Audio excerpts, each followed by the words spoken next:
Malam bang, malam Blay. Udah mau tidur Blay.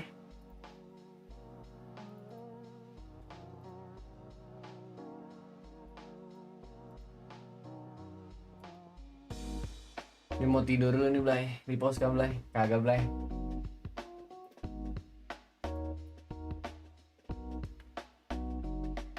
Sebenarnya 4 jam. Gue tambahin 2 jam dah Blay. Gue tidur Blay, kagak gue pause. Hari ini gue tambahin 2 jam dah. Hari ini gue tambahin 2 jam aja, kagak gue pause ya. Tuh. Udah oke? Deal ya. Jadi at least pas gue bangun masih ada dah waktunya.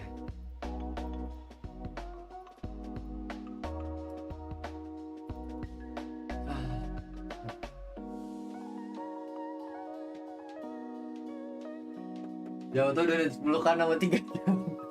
Kayak nama 2 jam kayak kemarin ya kalau di pause ya.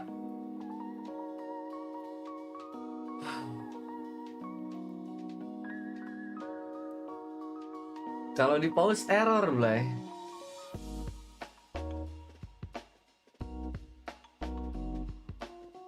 Gue pengen ngepost yang tadi deh Blay. Yang ini nih. Bagus banget sih clutch-nya.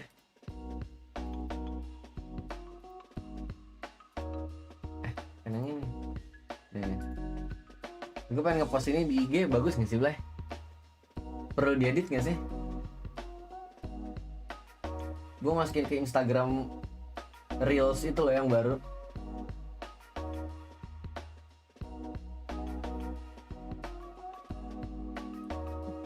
Kagak ada miss-missnya nih Blay. 4 peluru 4 partai masuk semua anjir. Ini main di account Radian pula. Masukin sabi kali Blay ini ya.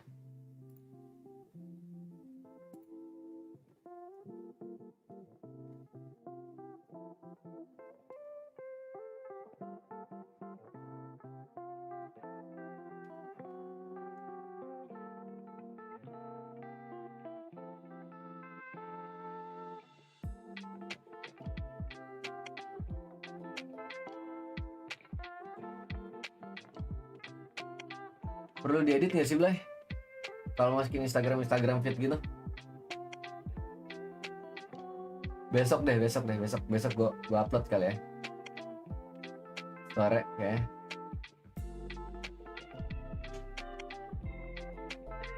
Besok jadi pergi gak Blay? Jadi Blay hari Sabtu gue pergi dulu.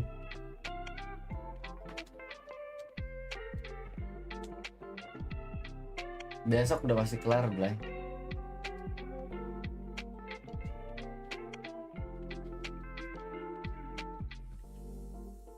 Kasih backsound.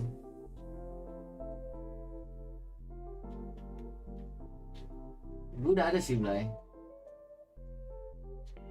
Yang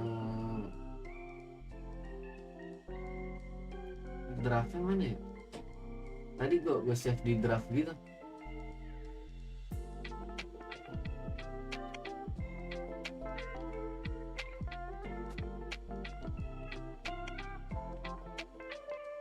Tadi sempet kayak gue edit gitu, ada editannya.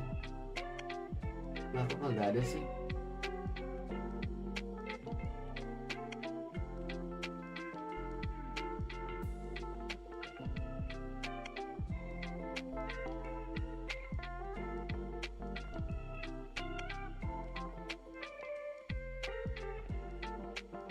Reels tuh tapi muncul di ini gak sih Blay? Muncul di timeline gak sih? Asli gue tolol banget demi apapun.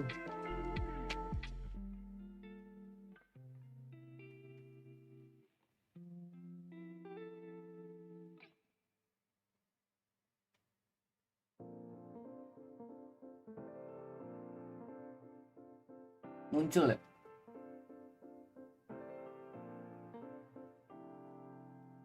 Besok lagi Blay. Jangan dong Abdul, ampun Abdul. Ampun Abdul.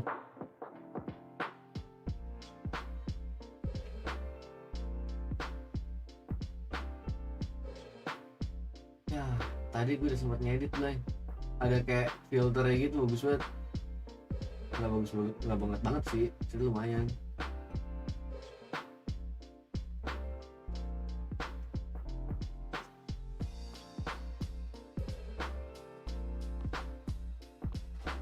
Edit clips anjay,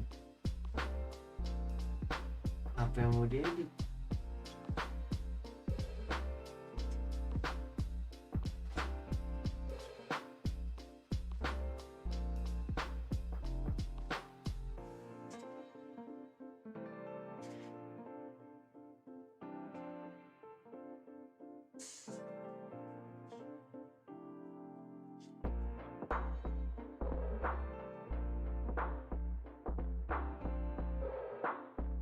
By the way, cuma mau bilang makasih Blay. Wah, sama-sama Abdul, gila.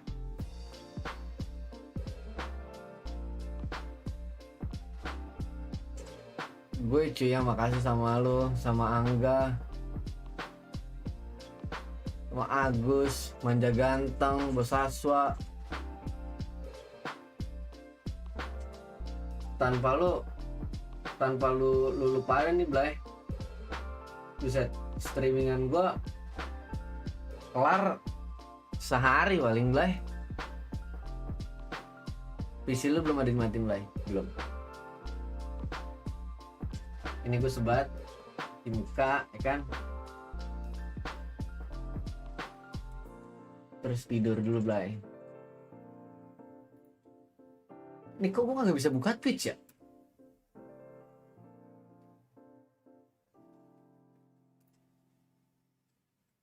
Heran gue gak bisa buka Twitch.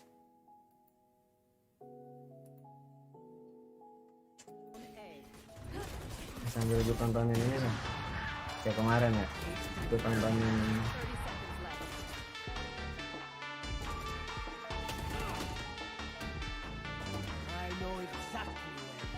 gue dari awal mau salutan gue udah mikir tuh ya lah paling sehari Blay.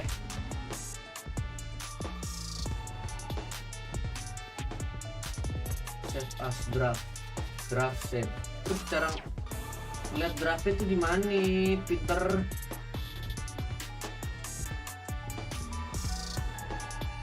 Kagak ada nih draftnya.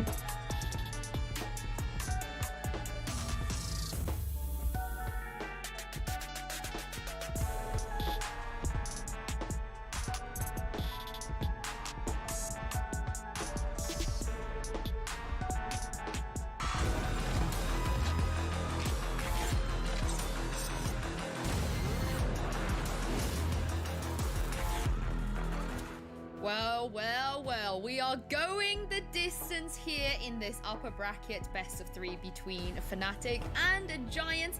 I'm back on the desk with Ryan and Jess, and we're ready to get into Ascent. Now, Ryan, you said if this went to map 3 and Giants would take sehari it, tiba-tiba lemes. Iya anjir. you think Fnatic can't come back? Gue nggak expect bakal lebih dari 2 hari sih. Gue ngira itu sehari 2 hari doang.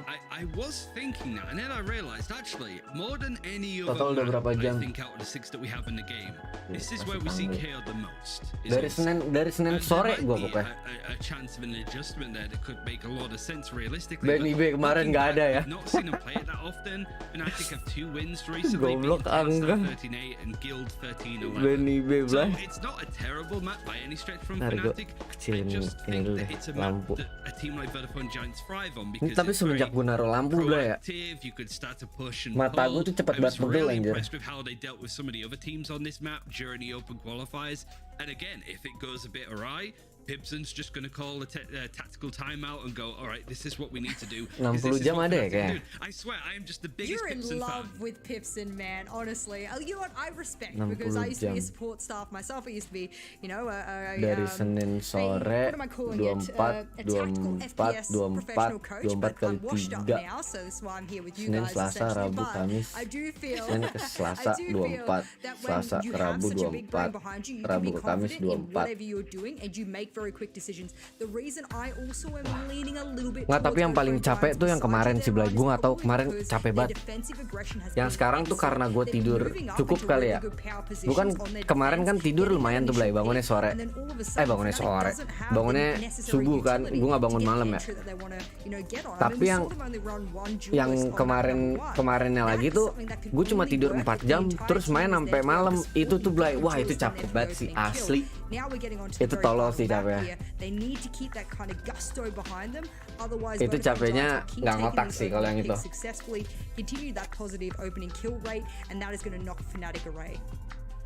I mean, the momentum is also on Giants. Kalau yang hari ini nggak terlalu. Hari ini capeknya lumayan lah.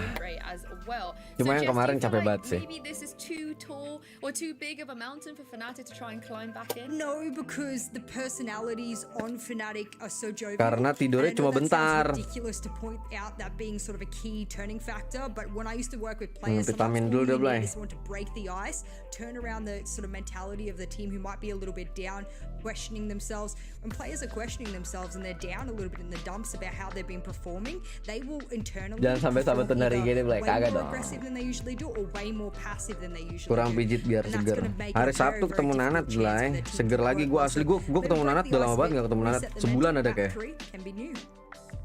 Well, Agent Select is on the way. I know, Ryan, you want to see the KO, but Astra, do you feel like you want to see this here too? Because Fnatic, they used to run this I agent. think so. Looking back at the compositions, which is like Astra, Jet, Sky, Killjoy, Viper for Fnatic, it's a good composition. My concern with Giants, they don't run a flash at all. It's just the one with a paranoia. So I think playing up against a Viper on Ascent, which is something you don't see. Gue udah sebulan keluar rumah, Blay. Well, we're in Agent Soalnya komplek gue juga di ini kan. And, Di lockdown komplek gue. Di komplek gue udah berapa ya udah? 7 kayaknya deh, 7 keluarga yang kena. 7 rumah. 10.000 dari Sevayavi, pesan misi numpang lewat ya Misi numpang Blay. lewat ya, Blay. Mangat terus subatonnya moga bertahan sebulan Very similar wakaka. compositions. It's nice to see Yang Killjoy versus a Cypher again, but I do worry about the lack of flashes on this defensive side. I think Doma, considering how good he looks on the Sky at the moment, I think in Challengers 1, he was still adjusting, especially considering she was changed a lot in patch 3.0, so you can't get away with flashing as much. A lot of the executes from Fnatic was like trying to hit a site, but Ganti, Blay. we have one less flash. We're really running on fumes on these Berubah, exits. Blay. And so our team is just sat there with a gun waiting, just comfortably sitting back and just mowing people down. So I think the Doma is able to do quite a lot of stuff here, and I'm a little bit Mbak concerned sayangan lu with pada Giants' berubah, Blay. composition at least. Are you concerned at all there, Jess, for Giants' composition? But also, you know, Meadow back on the Cerita Cypher serem is pretty dong, much Blay. what really made him in Valorant. Yeah, absolutely. I mean, they almost always bring the Cypher, the Jet, the Omen, the Sage, and the Sova, and I think it's probably Nggak ada a sih, good Blay. composition. And not just the Tumen-tumenan fact sih that nggak ada. the Gue map biasa as a tuh whole, gue tuh sering banget agent sebenarnya kayak compositions work usually. I'm more melihat looking at Giants sesuatu going, we're di comfortable jendela with what we gue. usually take. Rumah gue We main may have angker lost pokoknya. that one, but we're gonna stick with what works Cuma gue mau because it cerita ain't juga. broke, don't fix it. So that's what I like about them. Kayak They've had some positive sort capek of dah. showings here on this map as well. And I know we spoke about Pojok kiri kayak nggak aman itu baju. Iya ya, ini baju yang kemarin ya. They have won this the multiple times they've played it, so I just want them to keep on that same straight road. Paling mentok lu pernah tidur berapa hari, Blay? 50 jam gua. Yeah, I mean the comfort picks have really worked out for them. 51, 52 lupa gua. Pokoknya zaman-zaman gua masih punya Twitter deh dulu. Gue ingetnya itu karena gue nge-tweet, Blay. Gue nge-tweet anjing kagak tidur 50 sekian jam. Gue inget banget dulu. Zaman-zaman masih muda, Blay. Sekarang mah buset. But when you look at Vodafone Giants, it's not exactly as if these players are unknown, are unheard of. So Nggak certainly they'll kuat, have Blay. something to Sekarang, say. Blay, kalau nggak tidur sehari, I'm a little bit badan sad tuh that we don't bawaannya get to see panas, the anjir. Viper anymore. I think that was always one of the things that I actually really enjoyed about the Ascent composition coming out from Fnatic, especially when it came to the defensive side of B. I think it enabled some Twitter tuh sebenarnya seru nggak sih, Blay? Cuma apa ya? Sebenarnya kayak clearly they feel like they needed to adapt. Kalau lu just jadi that little konten bit kreator further. tuh butuh nggak sih I'm Twitter? interested to see how this one's going to work. It does look a little bit more standard, and of course we now have Durka back on his trusty Jet, and I think we both know that that means that things might be a little Kalau bit sekarang tougher begadang for gitu nggak Coutinho bisa in this eksekusi ya. one. Maksudnya definitely eksekusi. is gonna have someone to compete with, but hey, he's already winning Never that mind. fight. Dirk is taken down straight away. Now, Patino doesn't get out of there unscathed, but you're definitely gonna be happy with that as an opening duel. Fnatic Satu sama nih. posturing towards the DJI. A side a few Ada seconds David later, but P. they have David still P got nih a lurk on B. Jitu kan sih? Short position Bekas for Jitu mid bukan sih push, David P? and they're starting to make their way into B main. So lots of map control to work with. Awal-awal gue sempet nontonin streamingan dia soalnya. And all the control they have towards their spawn with those Mainnya rapih banget anjir David P. It looks like they're just going to set Gitu up kan ya? almost instantly. The second anybody is spotted on the cam, I think it was something that was expected. So there's almost being used to try and bait them in. But the rest of the Twitter team is still platform lebih sitting untuk around semua the orang same nggak side sih? because of that utility. Because no Gila, one's gue been nggak spotted nyet pushing. Twitter kayak No one's berapa lama ya? rotated for the Giants. They felt no 7 need tahun to ya, make any 5 sort of move in tahun. that direction yet. So if anything, 5 they're tahun now just lebih going to deh start ya. looking for more information into middle, which well, 2018 tuh gue udah gak punya Twitter.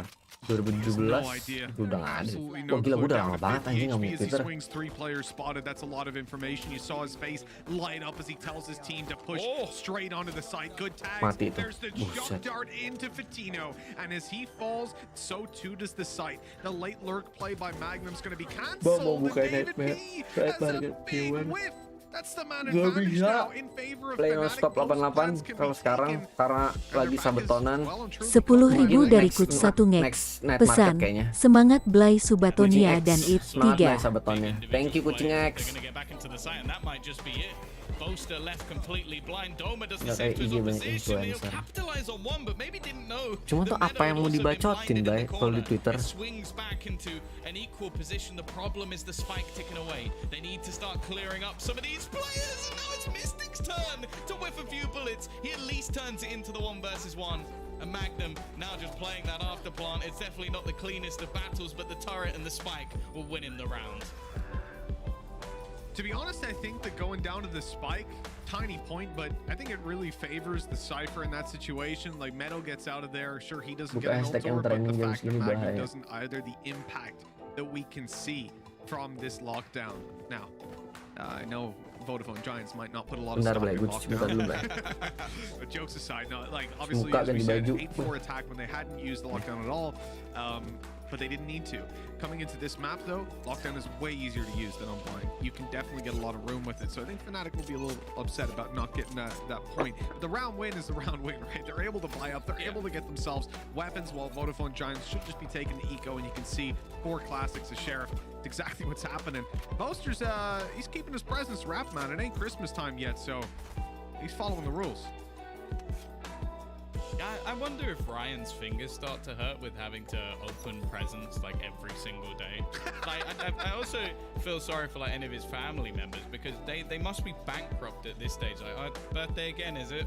All right, bud. I mean, you were mad earlier about Link shaving his head, right? Well, I mean, you have to be realistic. Imagine how Ryan feels. It's someone else's birthday today as well. You know, they're stealing his thunder. They've completely ruined. You've ruined his day, Doma. Couldn't you have been born some other day? Anyway, it's going to be the fast push in. A full stack here, though, for the defenders. Every single member waiting, and they've already managed to get 3 kills. Now, the spike's still in their hands, but they're still going forward. They're still taking the peaks, and they know exactly where Boaster is. Somehow, they've managed to make the classics work to a ridiculous degree, and now Boaster has to try and scurry away and win the 1v2. Is this Icebox? Are we watching Icebox right now? The guys are winning the round with classics. I mean, all right, Boaster's got a 1v2. He'll get the plant down, but that's about where this fairy tale ends. Anything else past that's going to be tough. Time is not exactly on his side, but there's no one close by, so a free plant, and he's planting pretty open. Now, no utility. You'll notice that his shock darts have already been used up. He'll have his recon on in 30 seconds, which is quite a long time, really. I don't know we'll even see that get used. Vodafone Giants just need to stick together and play that 2v1 trade. I do wonder if he's planted it there as bait.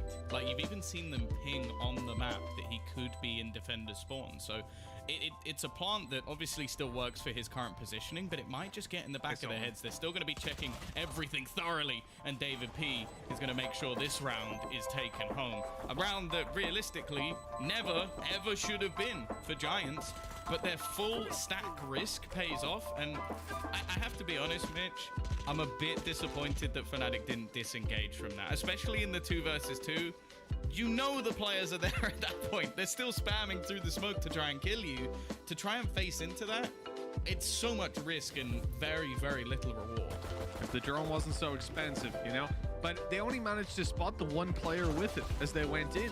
So the others being completely undetected, which is strange. When you're playing with a Sova and a Skye, you usually have so much information to play with. They didn't see any contact anywhere else on the map, and I guess presumed that the heavier stack would be towards B. Vodafone Giants really rolled the dice on that one with a 5-man A stack. They kept it the entire round as well, you notice, and it worked perfectly. Now a double opening to start this one, and Fnatic having a few pistols but no armor, they don't really stand a chance in these mid fights when Vodafone Giants are contesting like this. Are they gonna spot out Doma? Oh, I'm liking the party hat. I'm liking the party hat. That's a nice touch. He almost gets 2 there. A lot of damage done with the pistol, but it's left all onto Mystic, and it won't matter too much. I would like to see if he put his cam back on, if they'd still have the Photoshop hat. Like, it would take a lot more manpower, I feel, from the production to actually, like, track his head movements. And also, I think his monitor was slightly in the way, so they'd also have to somehow Photoshop that out. But other than that, I think it's workable and something that the team need to be putting all of their effort into. Tom, it's worth letting you know that this is the first time I've ever seen a round be played out, let alone 3, and Durka has 0 ACS. He's done no damage. I have a feeling that that's going to change. He's put Trip on top of the generator, because if that's where a lot of jets will updraft and dash into the site. So if they try and go up on top of generator, they're going to get caught by a Trip. I really like that. It's almost gross. Like, if you were to get caught by that, you'd be so frustrated that you've been directly countered.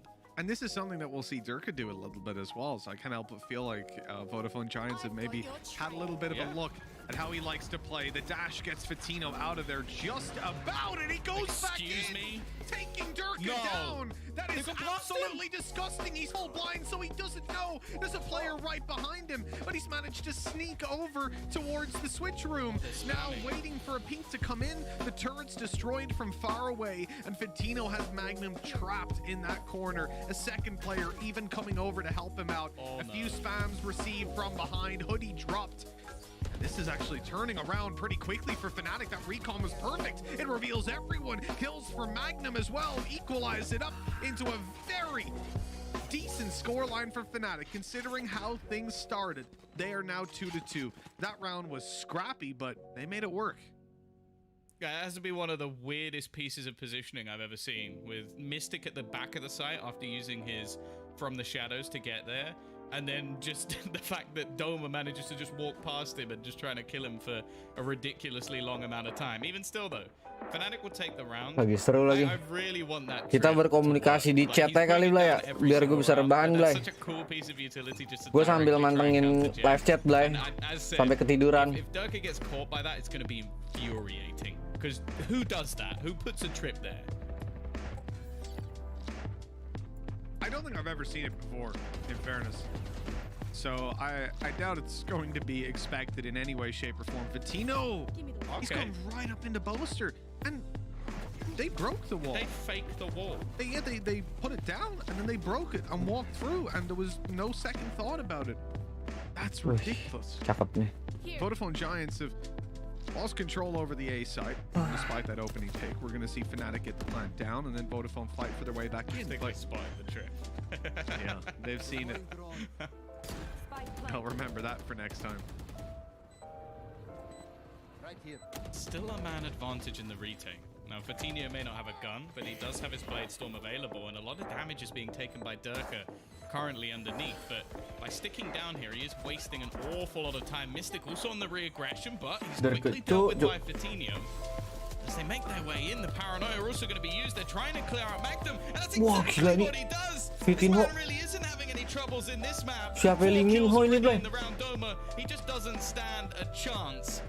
while trying to hide back, he's turned into almost just a hat now. Siapa yang Minho itu, Blay? Doesn't matter. Minho. Wah, ada That's one SpongeBob. of the best things I've ever seen. Ada mainan, Blay? David P completely Di live messed chat up the nanti. shadow step, right? Did he just like shadow step onto exactly the point he was standing on? But obviously that's ludicrous. That makes absolutely no sense. So Doma turns around to check behind him, thinking, "Wait, is he back here or what's going on?" And then gets killed. Where's his hat gone? Look, what he shadow stepped. He missed it. Yeah, so he did try to go into wine, which he would have died if he succeeded in, but he clipped the wall, and that saved his life. Okay, Blay? That's just, Was it the that's biggest hilarious. bait of all time? No, it wasn't. It wasn't. There's no. Kita no world in which berjumpa di David- live he's chat, gonna oke, say Blay? in an interview, "Yeah, I meant to Gue do juga that. I mau thought mainan I'd, Nightbot. just fake him Asli out." seru juga He ya. hadn't got a clue Besok-besok he was doing that. As a live matter of buat fact, mainin I heard Nightbot-nya the kali ya. scream when he Ngegacha. This is a fast round, man. Look at the pace. Right to the back site. Meadow's already gone. The site's theirs. As free as can be. Nice plant for Fnatic. Very quick rotations. Tapi bisa ini nggak sih? Kayak diatur gitu. Yang dibalas sama Nightbot tuh rata-rata tuh yang punya tang semua gitu loh, Blay. Bisa nggak sih? Coba bentar. Gue cek Nightbot deh. Kalau nggak salah ada deh pilihannya di Nightbot. Coutinho's just wallbanged Mystic though. That's something at least. Turns it back into a 4v4. They catch the late lurk of Boaster. Seru banget dulu. Main ini dulu. Completely blind. This retake is sublime coming out from Giants. They have to get themselves on the defuse, but that was almost too easy. Thoroughly impressed. This is where I'm gonna have to throw Mainin tanda seru ganteng, tanda seru jodoh, tanda seru panjang, pengacu banget asli. Cuma ada kalau gue lagi nggak main aja. Mana ya? I could maybe Caranya, see where they take a map, but realistically it's like a close 2-0 that Fnatic edge out, maybe given double digits on both maps. But what it has ended up being is an incredible individual performance, first of all, from some of these players. David P in that round, Fatino for this whole series has been absolutely on fire. And then obviously we've seen what he can do with a Marshall in his hands. Now, I think for Vodafone Giants, that's not the end of the game. We'll talk about it a bit more later, because it's a very quick attempt by Fnatic with the pistols, using the Blade Storm to try and instantly burst out the site. But, Tom, there's 3 players here in the early round ready to take these duels.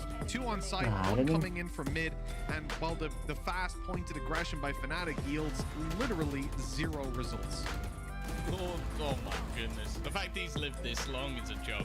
Like, just been dodging bullets. 50.000 dari Abdul. Pesan, yang butuh baju baru cek @stadian slow garis bawah yak blay biar bisa donate lagi. Blay biar bisa donate lagi.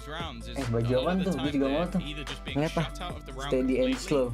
Or they're getting into afterplants and then just getting owned by the retake of Giants. Like that's been that was the round that almost just like made it the most impressive for me, because that was a 4v5 retake where they made it look incredibly easy. Like they still survived with 3 players. 50.000 dari Abdul. Pesan, yang butuh baju baru cek @stadian slow garis bawah yak blay biar bisa donate lagi. I'm waiting for that response, because although this wasn't the map where like Fnatic were dominant, like for example Bind or Icebox, this was a map that they only really lost to like Liquid, and that was when Liquid were also really dominant on this map. So it's surprising, at least for now, that I don't think Giants have had to really bust out too many things. Oh, Chrome gue harus pakai Korea nih, baru bisa buka Twitch ya. The fact that they've been able to recover and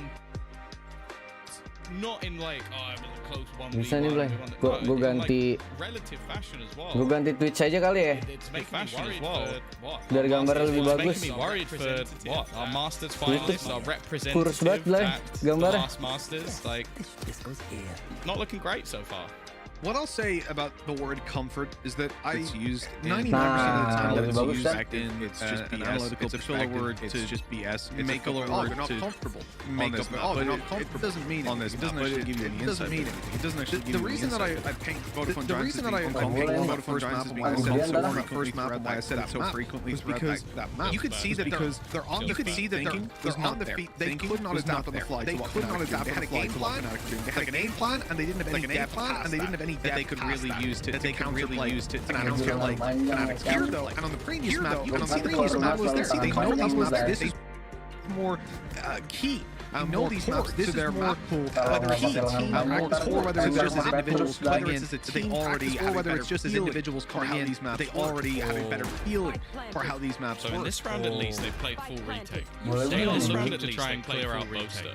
They are looking to try and clear out Boaster. The lockdown being placed. They know he's here. The lockdown being placed. They know he's here. From Giants. Boaster's just not getting anything done on these flags. That's both times now. They've either checked flags. That's both times now. They've either just shut him out completely. Or they've just shut him out completely. Durka already incredibly low. Durka already incredibly low. To see if they can retake. And now again, we watch to see if they can retake. Durka, stuck up behind that generator. He's going to swing after the flash and actually end up with a kill. This dude's going to end up with a kill. Oh, sorry, double. It's only David. Maybe that might be. Sorry, Blay. Just about getting away I'm so with the sorry, third, Blay. but time is too low. Bukan masalah double ya, Blay. Gue nyetel dua tap, Blay. Quick point on this actually was Sorry, Vodafone Blay. Giants delayed their use of Cypher's ultimate. Meadow waited to use the neural theft in middle until that Killjoy ulti had already was basically, I think there was like a second left on it. So they left it as long as they could before scanning Boaster's corpse to give them all the information they could possibly want to play with. But again, massive individual step up by Fnatic on that post plant. I don't think it's anything special. It's not one of these rounds we'll go back on and analyze in great depth. Just really clean play. Yeah, solid hold from Fnatic, something we haven't seen yet from them in the after plants. They've been able to get into the A site, been able to survive on the way out. Now, financially, they've taken a pretty big hit here. It was a very, very costly round. We've seen a switch up as well. This is something that Meadow's always done, and Hoodie actually just going to swing straight in. Although it's probably not an ideal trade, Fnatic will take that one just because it's one of the weaker weapons that now goes out. And actually, Dome has been able to get the Seekers. This will show that there's at least a couple of players there, although one of them has got stuck. And I think that might be selling almost false information that there's 3 players on B, because there isn't. 70%. Fnatic are starting to move towards this A site, but there's still time to go back. If they want to, Nanoswarm lineup coming in from Agam Magna. Pradana. Mau baju baru nggak, Blay? Nanti gue beli aja dulu. Gila lo. Waduh. Ngapain buffer ini? Maybe over towards tree, and comes the flash. Oh, in a second as well. That's Nanti the gue beli dulu. entirety of Pasti that gue beli area dulu. covered. Great little execute from Fnatic that pushes Vodafone Giants back all the way. Nets a kill and a plant, post plant now to be played out. Again, they don't have a lot of utility though coming into this stage, Tom. You can see for Fnatic it's going to be the alarm what they put down, and after that, there's nothing to play with. This is going to have to be another step up in individual duels, but they've got the manpower at least to go for those trades. Again, we see these spams coming through. They've connected before. Coutinho getting slightly low on bullets, and by the looks of it, he might even just be looking to fall back. Keep that extra weaponry into the next round. It seems Fnatic have already done enough in this one, and without that extra utility to get them back in. In fact, a lot of their A-site retakes have relied on Paranoia. That's been something they've just been using straight from tree all the way through to the back of the site.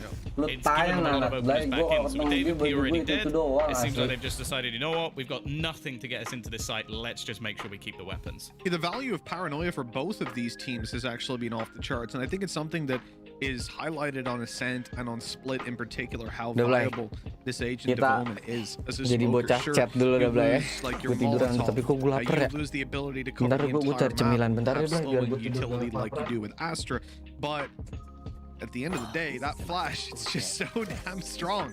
It's on a map like Breeze, let's say, not so much, but you try pushing the A or B site with the Paranoia here, you can blind everyone on an angle.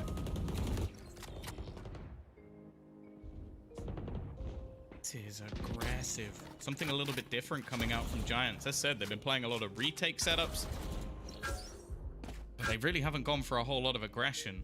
This angle probably not going to be something they expect, and Coutinho's even lurking around to almost try and spot towards the top of mid.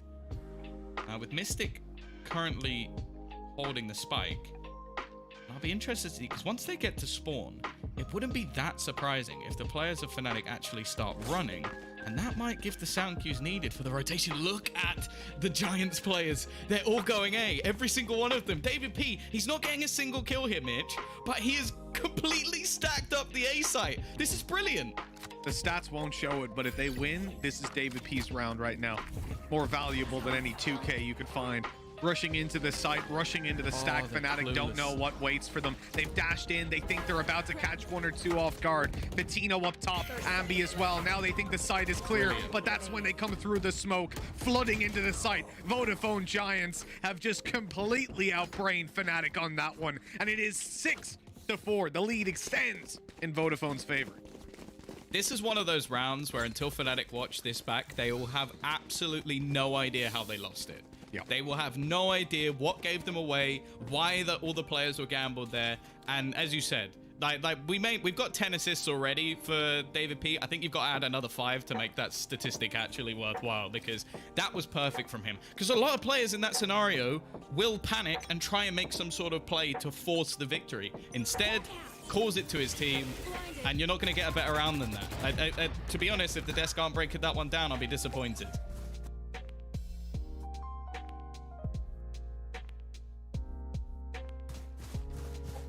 You gotta hit up your doppelganger for that one. Get Ryan on it. My bold brother.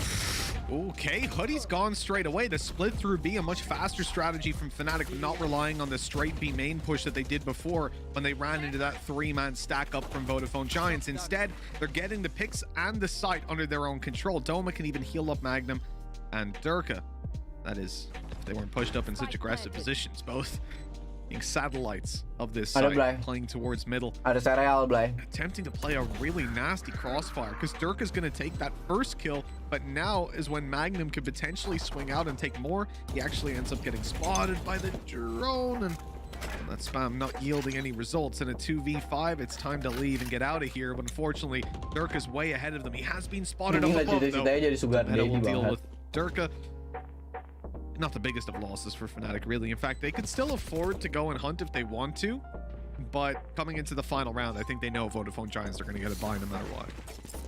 Yeah, especially after the last round being reasonably clean. It doesn't really matter to them. For Durka, of course, he'll have the Blade Storm anyway, even if he's unable to afford a rifle, but I highly doubt that that's the case. And again, this is something that you're always going to see at the top level of Valorant, but I've always enjoyed these sort of pace changes coming out from Boaster. But I think they started to realize that these slower rounds have given the Giants time to figure them out, to reclaim that control, especially in retakes. So if you just blast your way onto the site, it becomes a little bit more of a gamble. And in those cases, Fnatic are probably going to win out a lot of those duels, which is, well, that's what Durka does best. These are the strats that normally end up as Durka go kill, and Durka does go and does kill.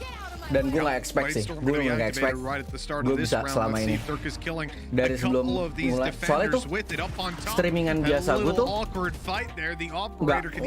bukan streamingan kayak orang-orang yang banyak di donate, Blay.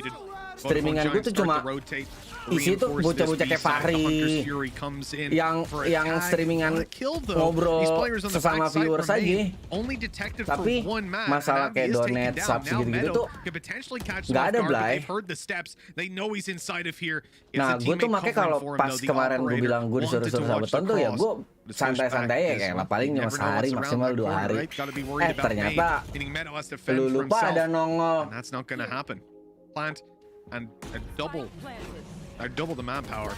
Pretty tough retake here, and one that isn't necessarily going to happen. Lumayan pengalaman baru sih, Blay, di dunia per-streamingan gue. Angle into main, and Dubba just spams and insta headshots him through it. Like a little bit of bad luck for Coutinho. David P been superb so far in this map, but he's not going to be able to do anything in this clutch situation. 6-6, an even half, and I'll be honest, Mitch, I think it's fair. Like, both teams have had their moments. I think Giants have definitely impressed me with what they've been able to do on the retake, but Fnatic, they always just seem to be so fast to adapt in a lot of these positions and getting themselves into afterplants in a lot of different cases. So even scoreline going in, Pistol definitely going to be that springboard to kick things off once again. Although saying that, the amount of second round victories we've actually had throughout this series so far is almost harrowing me to my core.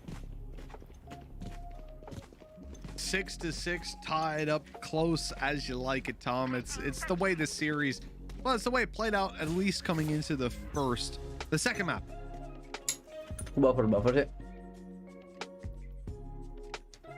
Sorry, not the first one. The first one, very Gila, different berasa score. gue. Matter of fact, the map was almost over. Berapa at this emang lu stage. pada? Oh, that paranoia really has just done him dirty. The push up completely failed from Fnatic off of that. The Vodafone Giants are fighting back for that map control. The orb will pretty much be theirs, and there's a 3-man stack from Fnatic. They've got a lot of players in this area. I can't help but feel like this is where Vodafone Giants just slow the round down and really start to play those mind games. Fanatic play. Try and take their time with this one. Although it looks like they might be pushing into a 3-man stack. Aku 12 play, nggak mungkin. Nggak mungkin gue 12 tahun jam setengah 1 masih ada di live chat. Itu udah nggak mungkin banget asli. Back up and actually boost over the top, try and give them some extra jewels here, but it's just not gone well in the pistol. The shot's not connected. David P trying to make some sort of resurgence here. Doesn't have much support from his teammate who's only just wrapping in, and eventually Mystic puts him in the grave. It's left onto Ambi. Please, someone hit a shot. Oh God. Tiap hari kalau dapat kang copet atau korup, boleh? Well, Fnatic end up with the win at the end of the day. You take a look at that scoreboard, man. I mean, Boaster ain't having the best of games, but they're still right up in there, and it goes to show that it's not all about the numbers, right? Not all about putting in the kills. I do feel like when it comes down to the defending side, I mean, I'm almost rethinking it. I almost see Vodafone Giants as just being a little bit better. Ini mah harusnya gua yang ngomong ya, kok gua merasa tua ya. Looking at how they played before as well, I think they've come into a half that I believe in them a little bit more on unequal numbers. That pistol is something that I guess I'm happy to see Fnatic get, because it spells out possibly another close half for us. I will counter your argument with just one thing, which is Durka defensive side operator. I knew it. But like, am I gonna say anything else? The man is one of the best operator players on this map. Most definitely. Period. Like he's so difficult to play against, and he's a lot more aggressive than what we saw. What are you thinking of my counter argument, Mitch? I think it's going quite well. What was that second shot? The patience on the first, the position, everything was perfect about it. The second one, come on. I'm raging if that guy kills me. Give Hoodie the Marshal. Give Hoodie the Marshal. Give Hoodie the Marshal. All right, you better get a kill. Better be getting a kill right now, Abby. Oh, no, it's fine. If he dies, then he gives Hoodie the Marshal. The audacity. For anybody who wasn't here, on that one, Hoodie was nuts with the Marshal. That is the reason. Yeah, he was using it like a shotgun and a sniper. It was beautiful to watch. With 20 seconds left, we know this is a round that Vodafone don't stand too much of a chance in. It's really a question of damage. And can they manage to take another rifle off of them? Which means basically killing one of the players towards A. You don't want Boaster to just pick that Spectre or whatever it would be right back up. But doesn't look like any... Oh, it's another knife, is it? Okay, Mystic's got a bit more respect than Durka does. So it's going to be 8-6. A relatively clean fashion for Fnatic. One player lost. It was only a Marshal that they dropped as well. Not the end of the world. Kalau lu main dia nyaman. Matter of fact, Durka could even afford to Maksudnya go. kayak peripherals lu tuh enak. Mouse, head. Pokoknya yang penting tuh mouse sama headset dulu deh, Blay. Mouse, mousepad, headset. Itu doang yang paling penting. Keyboard tuh paling terakhir banget keyboard. Nah, terus kalau lu suka sama game terus kayak lu mau jago, Blay. Kalau lu mau jago kan lu pasti belajar ya. It is actually crazy. Kalau lu normal ya gitu, nggak rada gila gitu otak lu pasti jago sih, Blay. Soalnya game FPS ini tuh gampang banget. Satu-satunya saran gue yang bisa yang relate banget, maksudnya yang apa ya, yang bisa banget lu tiru kalau lu main game FPS model-model kayak gini nih, kompetitif 5 lawan 5, game sense sih. Jadi lu lebih mikir kayak kalau lu di posisi musuhnya dan lu di posisi lu sekarang, apa yang bakal lu lakuin. Itu sih paling. Terus misalnya lu udah berround-round nih, lu ketemu musuh yang ngelakuin hal yang kayak gini-gini doang nih, yang udah sama-sama doang. Nah itu bisa lu inget-inget nih, Blay. Misalnya, anjir ini orang selalu kayak gini nih, selalu nge-push smoke, selalu keluar dari smoke, kayak dia nge-smoke beberapa detik dia lewat, terus bisa lu tembak, bisa lu spam. Nah di situ tuh, Blay. Jadi Here we go.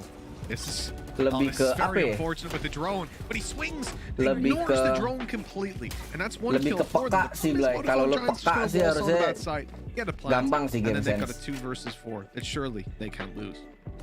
I'm out of stuff. It's gonna be a rough one, and while Mystic maybe just want to save the rifle, just something to bring into the next round. I will say that's one of those things as well, like not shooting the drone. That might be one of the most obvious things that you should just do in your own games, and I can't do it.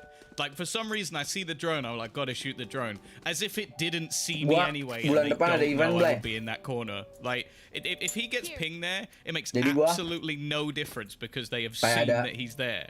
But in my mind, I'm like, must shoot it, must shoot it. Jadi gue ada event, gue ada project sama salah satu kayak event organizer kayaknya ya.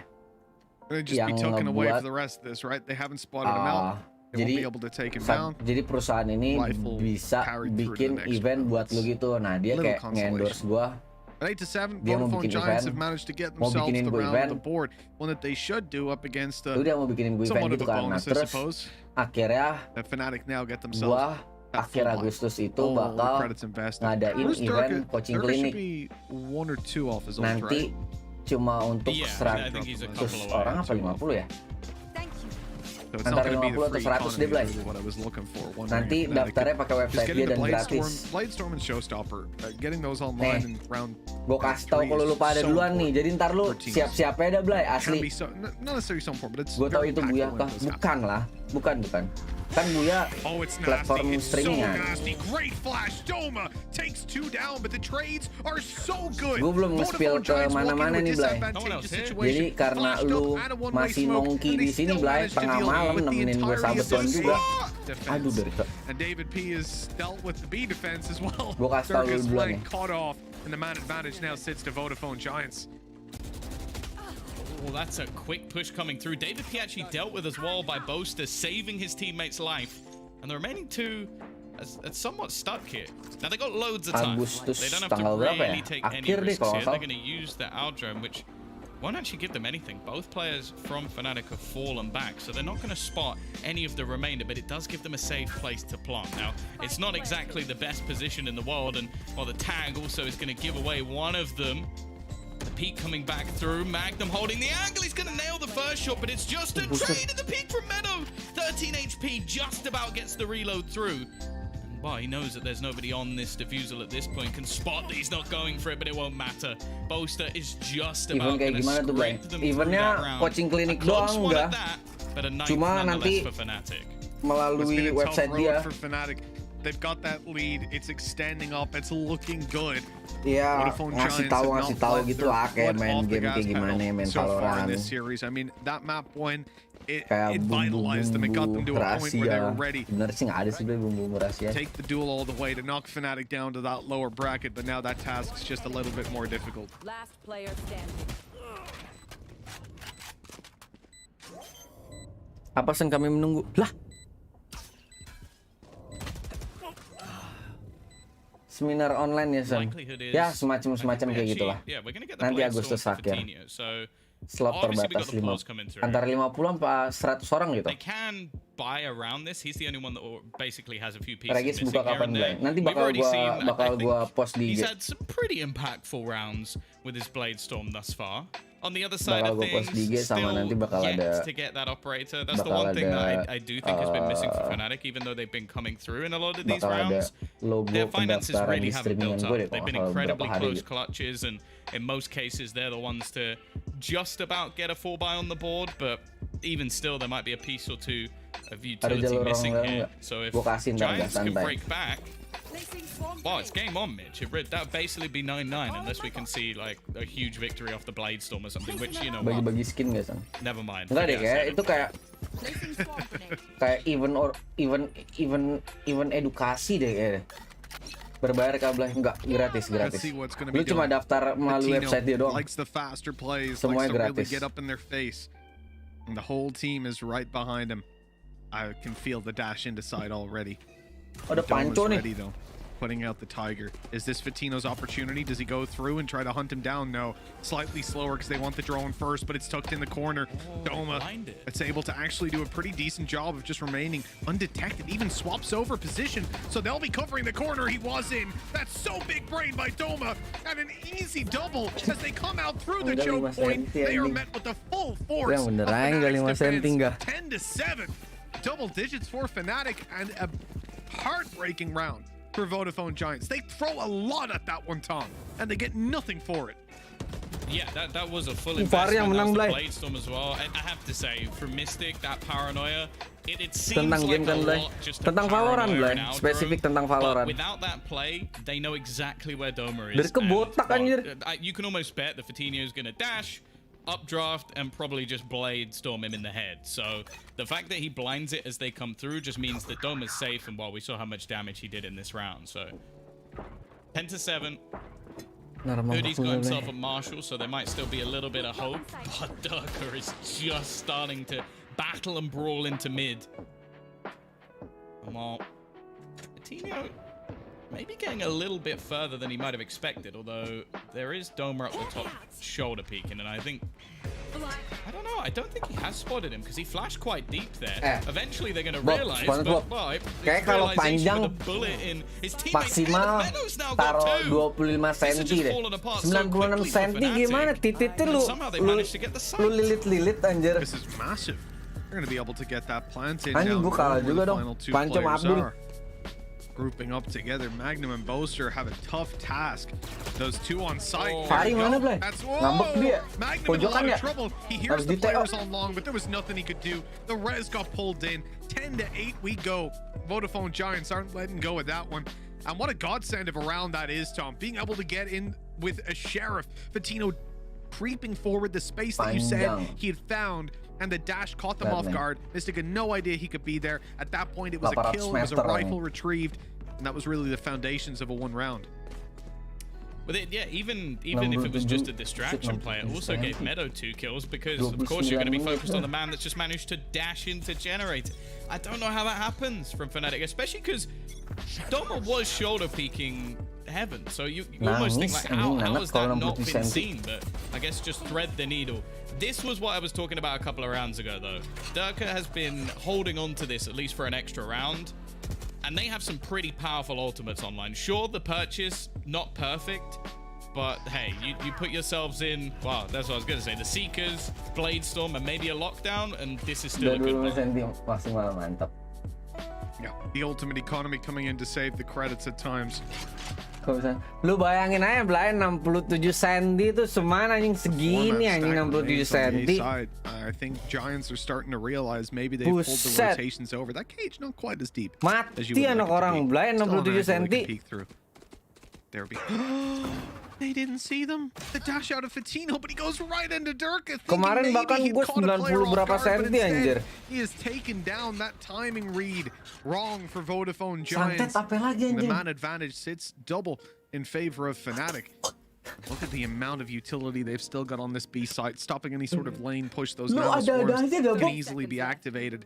And Sova towards the spawn, the second player that might not be expected. But no, it's all a fake, and Vodafone Giants don't know that they're still running into a three-man stack. Fnatic are so good at this. We saw it on Icebox as well, Tom, where Vodafone Giants would try to take map control elsewhere and try to make noise, and Fnatic just wouldn't move. They would just sit in position and go, yeah, cool, you can go B if you want. We're sticking with 3A. Vodafone Giants have to save. They have no choice but to just save this. The time is way too low, and we're going to see 11 on the board for Fnatic in, well, I was going to say flawless fashion, but then Magnum died immediately, so 4 players surviving. Yeah, it's worth it for him if he can remove the extra weaponry. It's not really that much of a loss, but the other thing as well is, I feel like selling a fake in a 3v5 is really hard to do. Like, you would almost have to just run into the site and then run away. Like, there is absolutely no reason for Fnatic to over-rotate, because even if they just trade evenly, that's a 1v3 retake for the remaining couple of players. So they're not just going to abandon the site and just walk away. So sending one man to just almost be like, look, I broke the door. everyone come in. Like, this, it was never going to work. Like, if Fnatic fell for that, I think I would have just left. Because that would have been the worst sold fake of all time. Like, there's no chance that would have worked. I can understand why Giants are trying to do it. Bangun tidur, You get into a desperation point with that little time left on the clock in a 3 versus 5. So, ada One Piece keluar, Blay. Fnatic have now broken Lu pada back in a nonton, couple of lu pada rounds. baca One Again, Piece nggak sih, Mangga? Blaidstorm, never underestimate it. The man is just an absolute monster, but it does seem now that some of those more aggressive plays, some of those risky pushes into the sites have stopped working. And then the slower plays is what benefits him. Because shutting him down, even when he's playing solo, it's one of the toughest things to do in Valorant. Like, even the best teams in the world have struggled to do it. So the fact that Giants are currently suffering the same problem, it's not that much of a surprise. I think one of the biggest problems as well for Giants in situations where they're trying to self-make info is reading how teams like Fnatic will actually respond to the things that they do. The caliber of opponents they usually play against, no doubt, will have been more prone to over-rotate, more prone to give them the advantages that they want. But, I mean, look at Fnatic in this round. Giants make a little bit of presence towards B. They start to move back to the mid area. All the while, Patino is watching short, waiting for a peek to come through. But there's nothing. Shock darts behind the smoke in case someone's playing up close. Again, nothing. Fnatic are playing this incredibly passive. They know what is going on from Vodafone Giants. The only combat they're really looking for is Durka pushed up in main. Patino's about to swing into him, and this is going to be such an open fight. The wallbang shot to Durka takes him down, and now puts the man advantage in their favor. Vodafone Giants have Hunter's Fury, and they have Omen's ulti. They can go into any part of the map they want for information. Basically a free Sova arrow, which can be so important when you have this man advantage to stop you from running into a stack. The choice to go B would currently be the correct one. The rotates are on the way, and slowing it down a little bit, Vodafone Giants will get some big dividends, but they're throwing over arrows on A. They've got to go fast now. Do they clear? Oh, surely Mystic has to be dead. No, he's actually going to get away with 2 kills? Oh, eventually the trade comes through, but the spike has been dropped on short. They've only got 20 seconds to try and deal with it. Now, Doma doesn't have any flashes left, and the dash away might give him an opportunity. He's got him trapped in the corner, but the pistol is enough. And now it's left onto Boaster. Shock Dart might actually get the kill, but there comes the Bladestorm. Vitinho again. He just seems to explode into rounds exactly when Giants need it. And well, this time the Jet is the difference. And the really important thing about that is Patino had the spike. He had the balls to just go for that play. When you've only got like 15-10 seconds left to get the spike planted, you can't really rely on that one teammate to cover you. If that kill is found, it's a 1v1 and you are on the back foot. I mean, he has the high ground, you know? And so, but not only that, the fact that you're stuck where the spike is, there's like 2 angles you can potentially peek, and that player is going to be primed and ready to take that fight. Instead, Patino says, hey, let's catch him off guard. Let's take the fight to him. Brings it right to his turf and takes him down. That's exactly what you want to see. And Dirk is actually ahead of this smoke. The recon is destroyed, so he can still hold that position. That's exactly what he's going to do late into the round, waiting for someone to come out from B connector. And this battle of the operators, I think is the first time we'll really see it come up. Gue subuh tuh pasti diingetin buat sholat subuh, jadi gue pasti bangun subuh. Kita masih ada waktu pas nanti sholat subuh buat ngobrol-ngobrol santuy. Yeah, and that's been the difference. Like, they've been able to shut him down. They've been able to deny that aggression. And well, then it comes down to Fnatic almost having to take gambles elsewhere. They're going to report back that there's at least a player outside of A. And in fact, it's a lot more than just a player. There's, in fact, the majority of the squad about to push in this direction. 45 seconds left. Now, this control could actually make a pretty big difference. I wonder if Doma's about to try and flash himself out of it. I think he is. This is risky as hell, and he's not going to get anything for it. Vitinho already going to find the second of the round. Looking to try and dash back into this site. Mystic is waiting. He needs to go huge, and he will fall for Vitinho as well. This man is just taking over the server.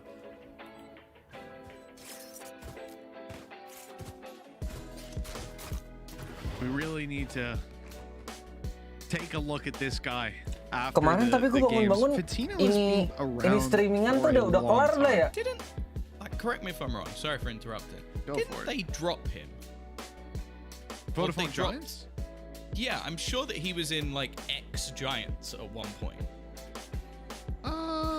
Gue kasih backsound lagu I'm kali ya not biar 100% sure. kalau Could be wrong in udah that one, kelar but I'm pretty sure that, ada lagu yeah, at least ya. he played for Udah ex-Giants ini game, udah nyala but kok it lagu. might have just been that he joined the players who were then Giants. But it is almost funny that he went and then became part of that team and now has ended up in the actual roster, and now just looks absolutely sick. Yeah. You know, Dadah, back Blay. in the day, Gue tiduran when dulu it ya. was, when he was playing for ex-Giants. I Yeah, you're right, see because you. they were the full Spanish team, right? With Yeah. Jamba, Subuh the nanti. man who first showed us the double shock darts back in the Allied Esports Invitational Ignition series, way back in the day. And Fitino back then was it was Fitino and Jamba. Those are the ones that really caught my eye. Jamba because of his proficiency on Sova. It was unlike anything we'd seen from players within the European scene at that point. Of course, closed circuit invite only. That's bound to happen. And then Fitino was just incredible individually. But I will say he is way better now than he was back then. Like, he caught our eye back then. Now he's stealing the show completely. Dirk has found the opening kill, mainly because it wasn't Fitino on the other side this time. He's got the hero operator in this round. No one else you'd want with it, of course. And he's already managed to find them the opener. Now again, lockdown's still online. Again, I don't think that's been utilized at all, really. They're probably saving it for the right retake, but a lot of these rounds seem to be lost before that's really an option for Mystic. Oh, sorry, for Magnum even, to bring that one in. Now, mid-control is completely in the favor, but the flash going through, I don't believe that actually caught anyone, so not much information here. And Fitino, again, going to be leading that charge. Now, the stack is prominent. 4 players waiting on A. One of them, Doma around tree. I think he's dead here, but it might just be the information they need. And, well, you can't quite do that versus Fitino. He'll hit that shot all day.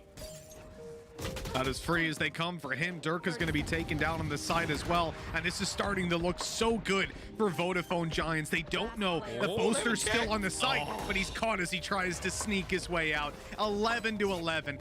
Tied up we go. And Tom, I said it when Fnatic won that pistol round in this half. I felt like that gave us the close map that we desired. And here it is. Now only one team. Whoever wins this round is the one that has the possibility to close it out in regulation, or we hit OT at 12-12, and I'm excited either way. I don't quite mind which way it goes. This has been a hell of a series. How did David P even get there? Like, he jumped up through the heaven, and it seemed like nobody even realized from Fnatic. He's been finding holes in this roster pretty much all the way through the map. Sure, Fitino's definitely been the star of the show. I don't think there's any argument there. And to be honest, that is a surprise to me. Like, we watched map 1. Let's be real, that was Durka domination. Like, that was like, we never really saw Fitino come onto the server. We were raving about Hoodie. We were worried for this squad. Get into map 2, he was phenomenal. Night and day, completely opposite. And now we go into Ascent, and again, it looks like a map where he just thrives. It looks like he's just completely, quote-unquote, comfortable, as you said. So now Fnatic, they're going to take themselves a pause. It was something mentioned on the desk that it wasn't something they were doing, but giving Mini the opportunity to have his input. We know that Boaster and him are the deadly duo behind the scenes which drive this roster forward. Let's hope he's got an idea, because right now Fnatic are desperate. Placing swamp grenade. Calling a tactical timeout this late into the game. You can see how serious they're taking it. It's time to make that push happen. Tactical timeout is over at this point. There we go. I suppose in a way, Tom, a whole round is a tactical timeout. Shut up. If you really think about it. No, not really thinking about it. It's 11-11. I could not care less about whatever weird analogy or thought you're going to try and come up with. We're getting on with the round. Mid-control is the point of contact, at least. We've seen a couple of attempted B splits, but a lot of the time it's ended, well, almost in a bait. The B site has not been the turf of Giants. In the majority of rounds, they've ended on A. Magnum is in a good position. Is he going to be able to do much here? Even a trade here for Giants would be absolutely fine. Ambi, he's not checked it properly. Oh, it's a little bit... Oh, it went wrong, to say the least. Magnum with a chance to get a multi-frag. He's only going to come out with one. And now they're pressuring onto Dirk. He's been caught a few times. This time he escapes. Doma in a bit of trouble himself. This is not the greatest of rounds for Fnatic. It seems like they're almost choking out of this one, but Mystic might just be there to save the day. 3 kills as he fades back into the smoke. And he'll just about get around the corner. Oh man, I did not think he had that much time left on the smoke, so fair play. The read was there. Meta with 11 HP left to keep the dream alive for regulation victory. He needs to win this 1v2, and the Hunter's Fury, it ends his chances. There's no way he gets this plant in, surely. Oh no, it's right on him. 12-11. Fnatic edge closer to that upper bracket final. They're looking to win it out 13-11 here, map number 3, and avoid the overtime, which would send them to face off against Team Liquid, who've already secured their spot in the upper bracket final. Tom, this is tough.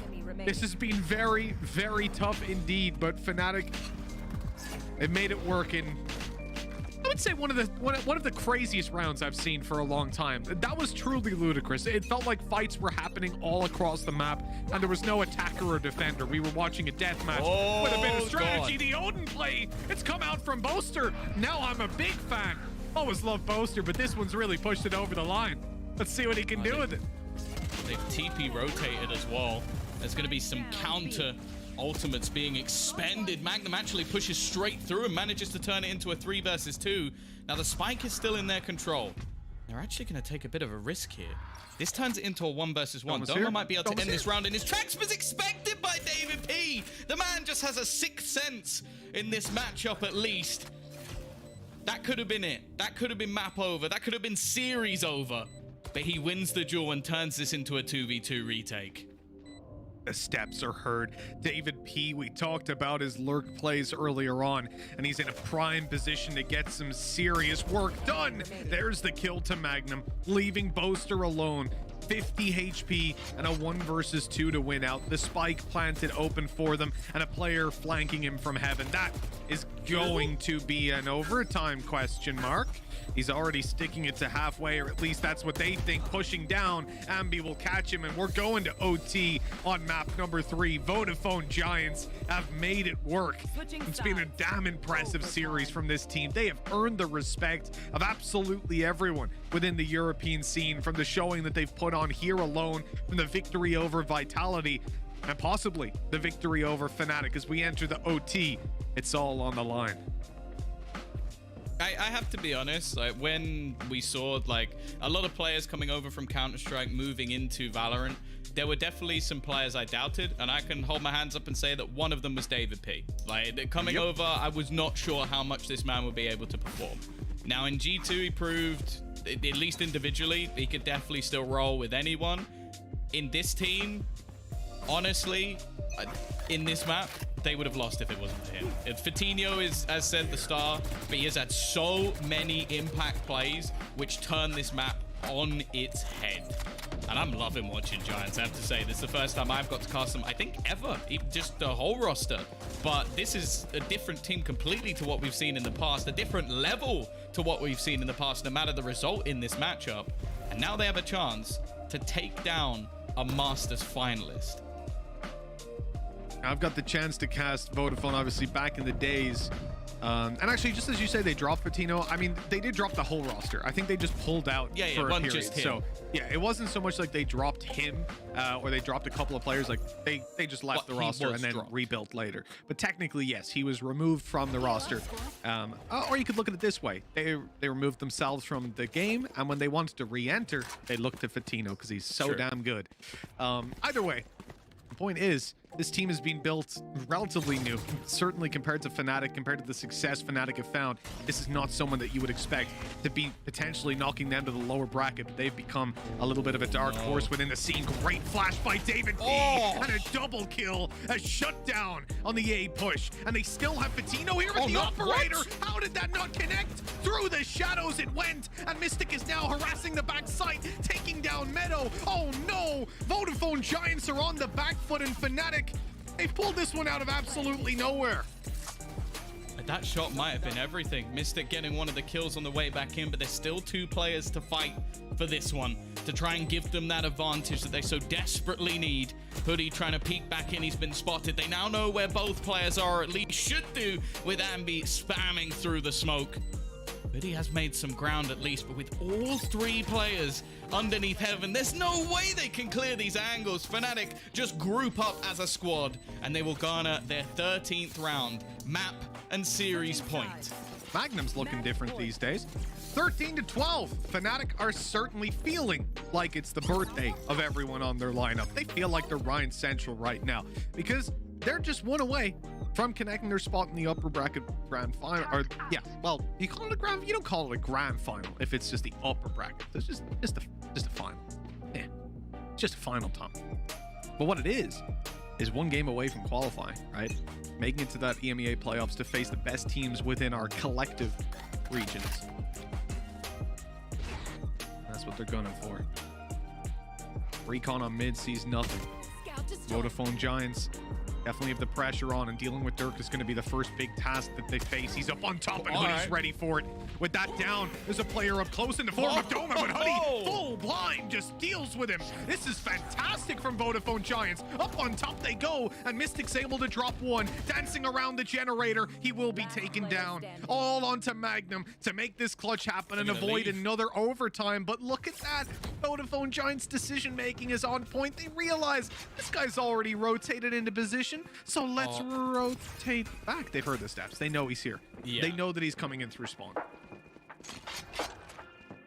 Yeah, they're watching the smoke like a hawk. He still manages to get away with 1. There shouldn't be anything more, though, as David P is there with the trade. 13-13. The battle continues. Let's see who remains within the upper bracket. Of course, neither team at this stage to be eliminated.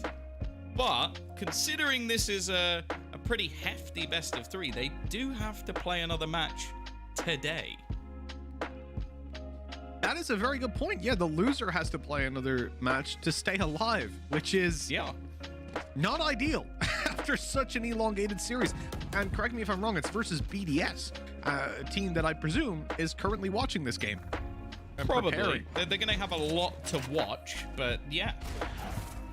They're also a team that, I don't know, on their day, I genuinely believe can beat anyone. So I would not like to be going down into the lower bracket versus them, because a lot of the time I think it depends on which version of BDS you face, whether or not you get through or not.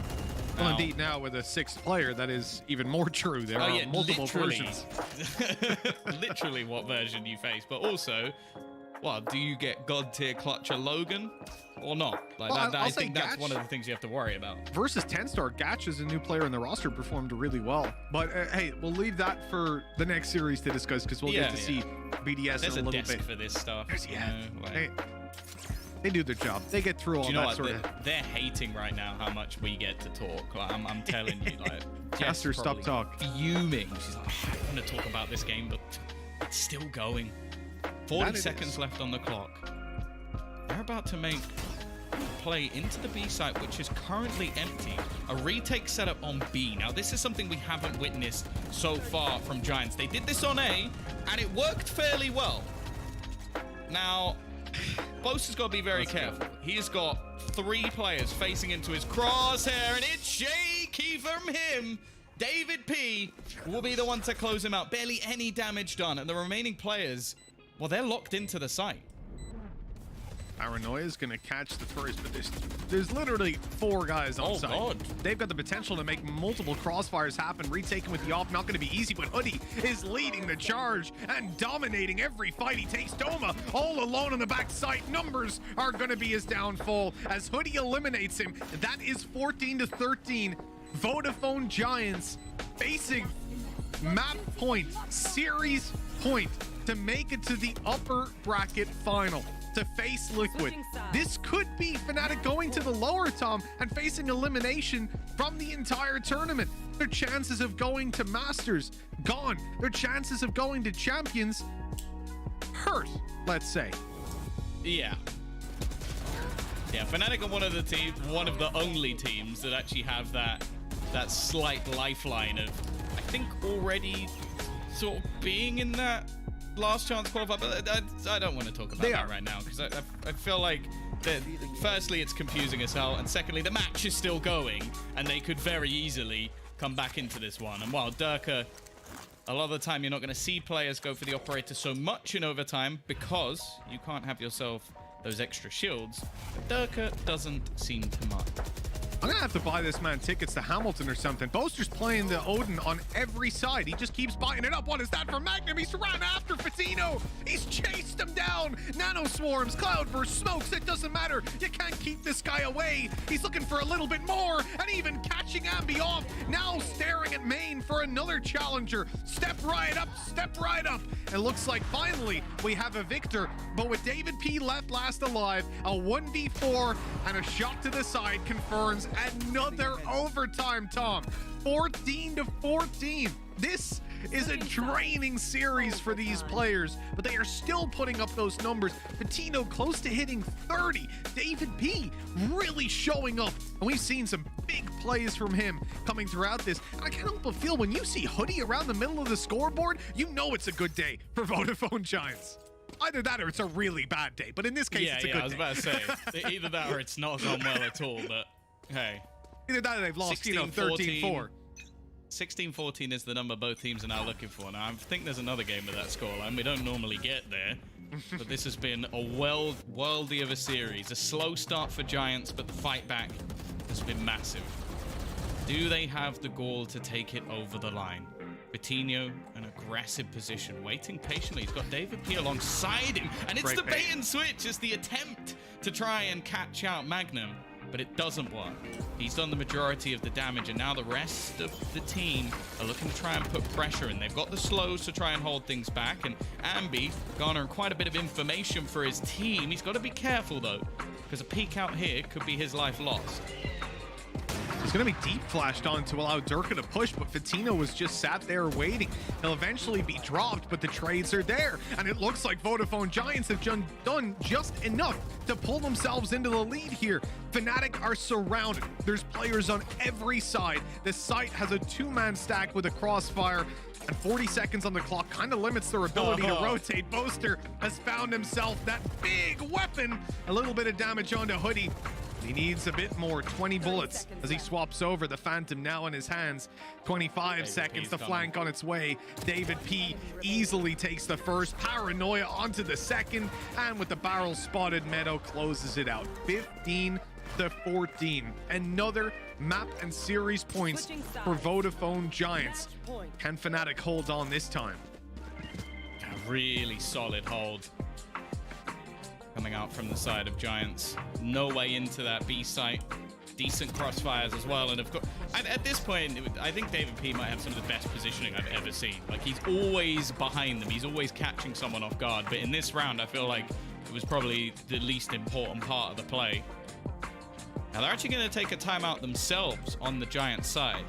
A moment for David to come up with a strat, talk to the coach, and try and come up with something to break this Fnatic defense. Now, first thing on the list, probably try and kill Durka. He got aggressive in the previous couple of rounds, managed to catch a player or two off guard.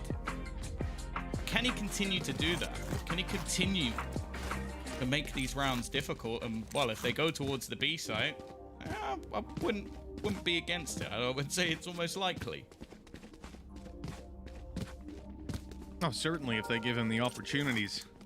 I do think that they've run into B a couple of times, and he has had the chance to take a couple of shots. I do think that if they do go towards B, there's going to be more direct counterplay, whether that's even just putting the drone down there right away, having your smokes down up on top, and a paranoia for the right side. There's a bunch of different things that you can do with this kind of composition to counter that operator and make it difficult. And I see David P is currently holding his flash in hand. He's ready to paranoia them up right at the start of the round. And that could be a big problem for Durka if he does go to peek into main, which he currently is. There's the flash blinding him up. He now has to play much more passive, peppering them up here. Boaster's doing some good damage, but just swinging left and right a little too much. The accuracy kind of going to hell. And look, it's nothing really. It's a little bit of a tickle onto Fatino.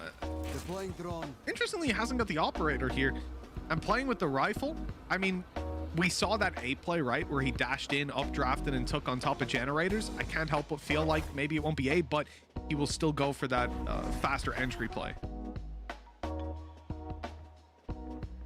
Seems like Durka might just be in the right place at the right time again. Now they are going to smoke it, wall it, not give him the chance to take that feist. And the pace has been picked up. Potential spam to come through. And he's actually just going to go running through. Doesn't quite. Actually, I think he did. He wallbanged David P, but he survives. Now it's left on to Boaster at the back of the site. The flash through from Doma will at least garner him one. And Boaster, he steps up in this round. 3 kills off the back. Even grants him his trusty ultimate, the Hunter's Fury. He won't spot out the player yet, but Magnum is quick to do so. 15-15.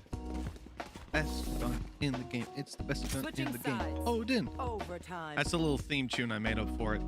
I did make it up just now, so it might not have lived up to, you know, some of the other jams out there. Oh, to be honest, I thought that was actually written by Jonas, so, you know, thoroughly impressed. You know, I tried my best. 30 seconds. Yeah, I will say, I'm not sure I agree with your point, especially when you consider. Well, I don't know. If you're looking at all the best players in the world, like if you're going for like a 10 to Dirk, I don't see many of them playing. Boaster's gonna get there. He's gonna make a name for himself. He's gonna be #1 player in the world. Oh, here we go. All right, David P. How do you get out though? You know, that's something you'll see a Jet do. We've seen Durka, we've seen Fatino make those kind of plays. Maybe a Reyna, you know, but an Omen, not so much. Good trade back, though. Meadow is going to give them an advantage over towards Vodafone Giants and completely stop any push from Fnatic. They're now just stalling out, trying to play for a little bit of map control, and ultimately the goal of this round becomes very blurred.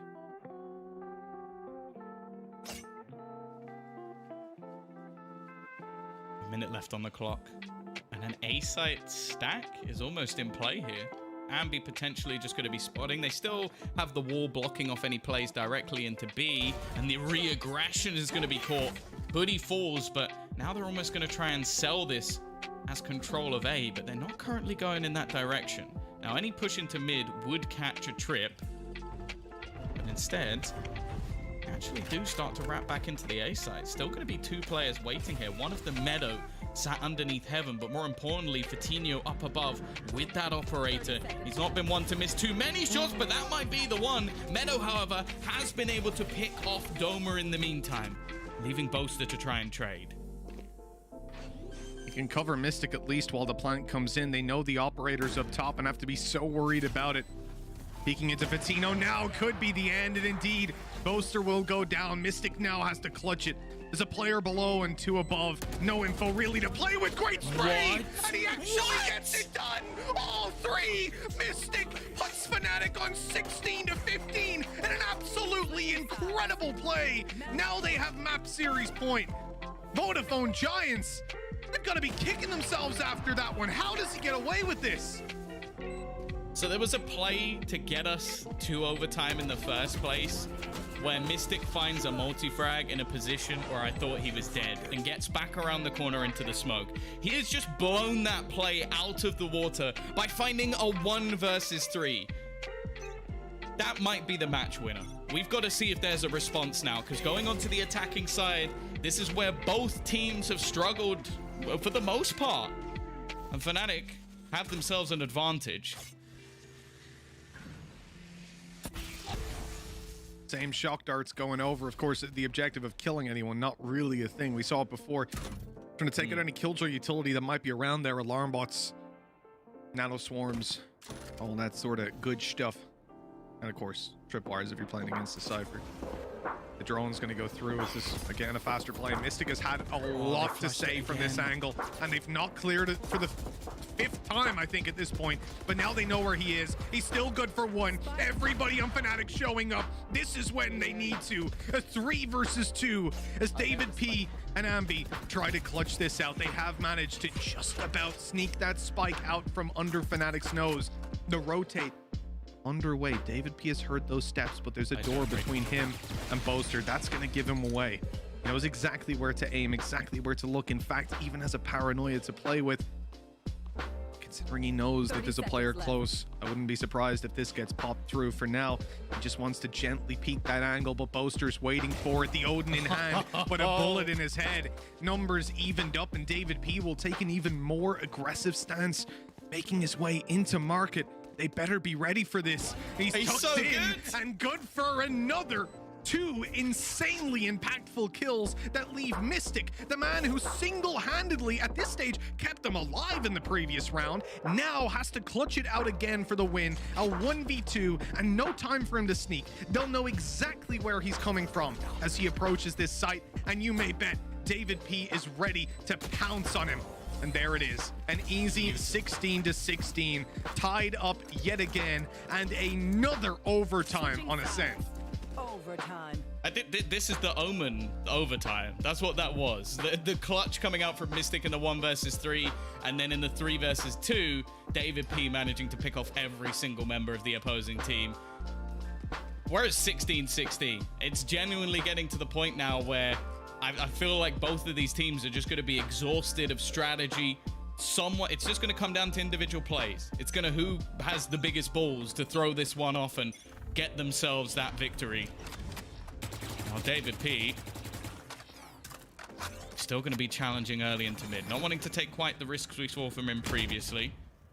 And already Ambi actually peeking in to break the Tiger. Of course, they currently, or at that point, had 3 players holding onto the B site. So a spot onto Fitinho, for example, would have actually been a lot of information garnered for Fnatic.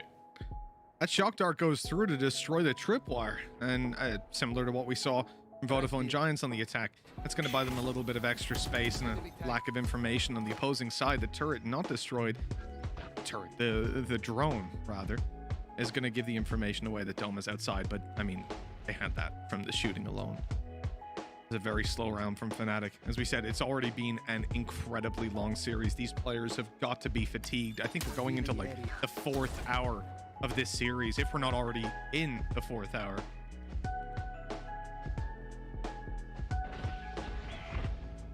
$35 seconds. Fitinho about to be pressured, and he's going to get the opener once again. Magnum almost has to try and pressure onto him, and Dirk has been caught in mid. They're going to try and wrap back into the A side, but there's been an aggressive push.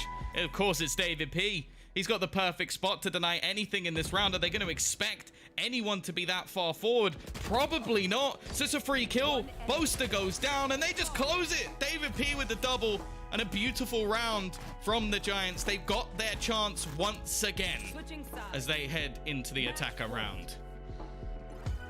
I've lost count of how many map and series points Vodafone Giants have had at this point. The opportunities have been there. Despite a wealth of chances, they haven't been able to close it out. This time around, on the attacking side, they will attempt to finish it. Now, they won the previous round that they had on attack. Fnatic have definitely going to be feeling like their backs are against the walls. The only reason that they're still in this is because of that big play by Mystic to keep them alive, which happened both going into overtime and in overtime. Winning this game on a round-to-round basis is Vodafone Giants. They're relying on less individual clutch plays to make it happen, which makes it that much more repeatable. Fnatic need an answer, and they need it now, where this will be Vodafone Giants running away with the upper bracket spot, and Fnatic having to battle for that other spot through the lower bracket, which you don't exactly want to do when there's only 2 spaces on offer. And there's a possibility you'll meet either Vodafone Giants or Liquid again before you get to claim your spot. And it's today, so it's like it is real fatigue after this map. A minute left on the clock. I have the spike. Now we've seen some aggressive pushes out from Fnatic to break some of the utility, to deny Cypher from just spotting. Take flight. As they look to try and control middle once again. Now, they're not going to see anything here. No real information. The same sort of aggressive push we saw in the previous round. And now they're going to look to try and push into Boaster. Already, Dirk is going to be able to pick off one. Did they even expect him to be here? The answer is no. And again, it starts to fall apart, but David P is at least isolated one. They've got themselves the cage. I expect maybe some spams through it. In fact, a flash going through it to try and not leave Dirk are isolated, but they're actually going to start falling back. There's such a small amount of time, and if they run through all of this utility, it's actually not going to be popped in time. So David P will at least get them the after plant, and they've left Ambi behind to almost just try and catch out Dirka, who I think is just going to be running, but gets away with it. This is a scary situation for Fnatic. They have nothing to work with in terms of utility, bar that paranoia. Dirka's on his way with the operator. He'll be the first to take contact. With the dash, the ability to fall out, he goes right onto the site. Good position! Oh! David P with the triple! Vodafone Giants 1 kill away from knocking Fnatic down to the lower bracket. It's Mystic again that has to pull this clutch off. He spotted the final player, but he won't get it done. 18-16, an incredibly long series, but Vodafone Giants come out on top. What an incredible turn of events this has been, Tom, and one that I don't think many people will have seen coming. That's the best map of Valorant I've ever watched. That hands down. Like, that was one of the most competitive games, back and forth all the way through. That's the longest map I've ever casted as well at 18-16. And holy cow, Giants have actually managed to do it. Moments of clutches, of bringing things back. And David P, just so you know, he finished top of the board. He wasn't even close to Fatinho. I think Fatinho had like 26 kills when maybe he had like 16, maybe less. And he just had so many high impact plays. This man was always a question mark when being brought into rosters. Was he like, oh, is he the right choice? It said he didn't even want an in-game lead in this team. And now they've just beaten Fnatic in, what, an 18-16 victory? I don't know, man. And isn't he standing in? I've said this before. I know I've said it before because it was with G2. Give the man a damn contract right now. Because that was an unbelievable performance, both individually and as a caller as well. Yeah, I remember those days, Tom, back when we were always talking about David P as a factor on these rosters. Because, you know, this guy was realistically not a great player in CS. He wasn't a scream. He wasn't a tier 1 player. He had some drama. Yeah. He came into Valorant, and I remember saying, like, oh, this guy's not going to go anywhere. Like, look at his CS past. He's here for a couple weeks, and he's gone. He managed to stick on that G2 roster for a long time, and it was when we hit the We Play Invitational that you and I sat back and went, you know what? I take it back. You know, he is a good player. He's fitting into the team right. He's not baiting. He is just a solid player. I think his time on G2, he learned a lot. He grew as a person, and now certainly one of my favorite players to watch. I've become a big fan of David P from his time on G2, and now certainly his time on Vodafone Giants. Look, that is the end of the series. We will get more Fnatic. That's the good news, as they will go up against BDS in the lower bracket. But before we toss to a break and we have all that, we need to talk to you about the player of the match. Now, we have 3 options for you today. It's hard. If it didn't go to so many OTs, it would have been incredibly difficult, but I don't know if David P will have won your vote after that. Fatino, Hoodie, and David P are your options. I know Dave's got my vote, but hey, you're a Fatino fan. I can't really blame you. Tom, who would you be throwing it to? See, for the final map, I have to give it to David P, but you have to bear in mind as well that Fatinho on that second map was unreal as well. So if it's either of those two, don't get me wrong, Hoodie had a great series, but on impact alone, David P. Yeah, absolutely incredible series. Vodafone Giants upsetting a lot of people today, making me very happy, making us very happy for putting on an incredible show. But I'm sure there's a bunch of other happy people as well, because all of the plays that we just saw, Tom, we saw so many advanced tactics, so many counter plays that we didn't really get on map 1. I have to say, I felt sorry for Ryan. I was watching him do the breakdown on map 1. You could tell he was just looking for anything. There you go. But you're looking at that map, that first map, and there wasn't that much to really break down. There wasn't a bunch going on, really. In fact, I would argue I didn't want to see that first map being broken down because I didn't want to watch any more of it. But after that, I'm sure Ryan's going to want about a 40-minute segment, so we better give him a little bit of time. Let's toss over to the analyst desk after a little bit of a hiatus. They will be back to talk you through the madness that was that series.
Welcome back to the VCT Challengers main event, where Giants have made it through to the upper bracket after one of the longest maps we have ever seen on EU VCT. I'm your host, Yingsu, and I'm back here again with Ryan and Jess. Not gonna lie, almost forgotten what you two look like after how long that map was. What year is it? Yeah. We could have cooked a dinner and had a nap, given You the guys amount didn't? of time I went to they Disneyland played. and back, so yeah, you guys missed out. Yeah, Jess, you look like you've had a lot of fun. But, you know, speaking of a lot of fun, the Giants boys, Ryan was right there, but they managed to come back in on Ascent, Jess, and they took it. You know what? After the first half, where Fnatic were able to tie that 6-6, I said to myself, Fnatic have got this. Why? Because historically, Vodafone Giants usually are very defensive favored, and as a result, they struggle on their attack. We were discussing the fact they've got one flash, and it's a measly flash at that, and most of the time, I mean, Ryan and I were discussing it, and he said they're using it super early, so getting that execute onto site is really difficult, and that's why they struggled very early on in their attacking rounds. But I think that momentum just really kicked in, and so did a little bit of that adrenaline, and things started to turn really quickly. It was a great way to sort of see this Vodafone Giants team stress tested, because there's a lot of people I seem to think that this is just a honeymoon team, that it's just finding form at the moment. But I think Fnatic is a tough opponent, and Durka had his moments where he was switched on. This clutch from Mystic in overtime is also just insane. It's a great way to sort of see how deep both of these teams could go. Like I said, these are my two EMEA qualifying teams. It's just a shame now that Fnatic need to have the full perfect run now through the lower bracket. Yeah, I mean, as you guys know, if you're not sort of checking out the bracket, you guys should. I know it's on VCT.gg, but as we have this graphic up on our screen, one of the things I wanted to highlight was Mystic had a super quiet map 1, map 2. Okay, Ryan pointed out he had a few assists on map 1, for example, and that was really good. So obviously he was, you know, jumping in with the team in a more supportive way. But this map where he's on the Omen, he was on fire. You can see his ACS there of the 234, but he's 1.6 KD. That was well above the rest of his team there. Unfortunate that they weren't able to pull away with the win. And on the other side, it's just the story of the Omens today here on this last map. And I'm really, really happy for the side of Vodafone Giants, especially because Fitno, he had a slow match getting into the series. David P came out of the gates running, but they were able to equalize in the end. And that's why you get to the 5th overtime and the boys are really pushing the stamina. I mean, Fnatic has some huge moments there, but Ryan, it does feel like both on Bind and here on Ascent towards the end, they were just outclassed. Yeah, definitely. And I think we saw the real apex of what Giants could do, and certainly what David P could do with a clip coming up, just because it was the timing, finding that space. I think Durka was in a few positions where he got caught out. So yeah, this is a firm example, I suppose, of it overall, of just being able to like hold these positions for the most part. It's more the backing out the positioning and realistically speaking just where they're going to approach this for the most part. I think the mid rounds as well were really solid from David P and Vodafone Giants. There was a lot of early approaching, like we just mentioned, the paranoia being used. It was the only flash that Giant had available, but certainly pay attention to this, the trajectory, the scaling, and the way that Vodafone Giants move through the map to end on A. Like Dirk is set up with the operator on rafters. There's a lot of players from Fnatic over on this site, and it's just perfect movement. I think Meadow gets really lucky here for the most part. And so it is just this positioning, but certainly pay attention to David P's movement. Doma, Birthday Boy, it's a bit more of a longer stretch, but the positioning and the go time from here. David P gets into glass. Dirk has no chance here. Yeah, I mean, they played this round so well, and it is the fact that they managed to string together round after round after round of the same caliber, Ryan, and in the end, they were able to take the win. Now, I'm going to let you two have a quick rest, don't worry. I'm not going to take 1 hour and 15 minutes or however long that map was. I'm just going to have a quick chat with Vodafone Giants Meadow. Hello, Meadow. Welcome to the show. It's been a while since we had you on. You know, it's been a while as well for your team to kind of reach the top level of Europe. How does it feel, and how pleased are you to be able to take down an opponent like Fnatic? I mean, it feels amazing. It was such a long time ago since I felt like this, you know? Like words can't even describe. It's amazing. Yeah, I mean, it's been since your FPX days, right? Since you've really been sort of challenging at the top. Why do you think you guys have unlocked this kind of crazy consistency? I don't know. Like, we've always been good, like in Giants, at least in practice, you know. But like when we change 2 players now, like playing officials is much easier. We can finally show what we can do when it truly matters, you know.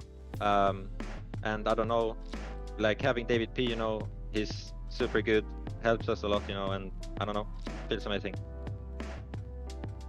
Well, talk me through what kind of leader is David P, because, you know, we've seen him IGL here and there on other rosters as well, and he spoke earlier a little bit about his own struggles with leading. So how are you guys finding him? I mean, the thing is we have Peepson, you know, he's by far the best coach I've ever seen, and, you know, he helps David a lot. So, you know, Peepson gives all the structure and helps David, and David makes basically the mid-round calls, you know, and stuff like this. So that's basically how it goes. And speaking of Pipson, you guys took some crucial pauses. In fact, Ryan on the desk was saying that you always tend to win out super important rounds right after the pause. What was Pipson telling you guys today? How did you manage to turn things around? I mean, he always has super good reads, what the opponent is doing, etc., and what we should do. So that's just basically it, you know. He comes in, says what they're doing, how we can counter it, and stuff like that. Well, you guys countered it fantastically today. Now, tomorrow you have a big task. Today you took down Fnatic, but tomorrow you have to face Team Liquid. It's been a while since you played against them.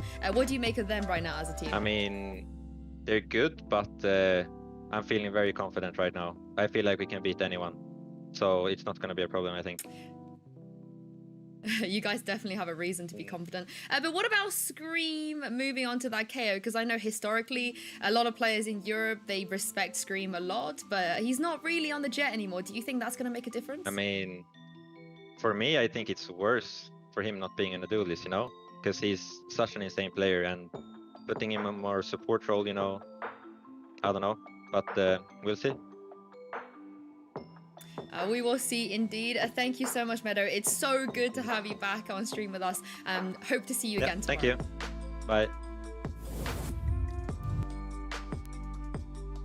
Well. I feel a bit emotional, Ryan and Jess. I mean, Ryan, you've been here since the beginning, since the beta, and we've seen Meadow so much throughout the years. I do feel like it's been a bit of a drought over the last few months, and now he's finally back on top alongside David P as well, another player who we talk about as someone that's been kind of missing out on these big tournaments. How do you feel they performed today, and also hearing everything that Pipson has been doing behind the scenes? I think even if they lost the series in the end, they've done themselves proud to get into overtime, to come back from such a dominant Fnatic win on that first map. It was also kind of funny to see Meadow actually propping up David P, because David P earlier on was saying how great he was. He was like Napoleon from the Aristocats, just like, I'm the leader, I'll say when we do well or whatever. But Meadow being able to sort of promote that, be like, actually he has helped out the team quite a lot. Like I said, I don't think this is just a flash in the pan honeymoon period team. I think there's some nice solid fundamentals there. And the fact that it worked out so well against a good Fnatic side, I don't think they're done and out just yet, really shows how far this team could go. But it's all or nothing. If they don't get to EMEA, they get 0 points, they're out of VCT. So a great time to actually find that fall. And yeah, Jess, it does feel like they've peaked at the perfect time. We've seen Fnatic in the past, you know, they had a couple of roster changes.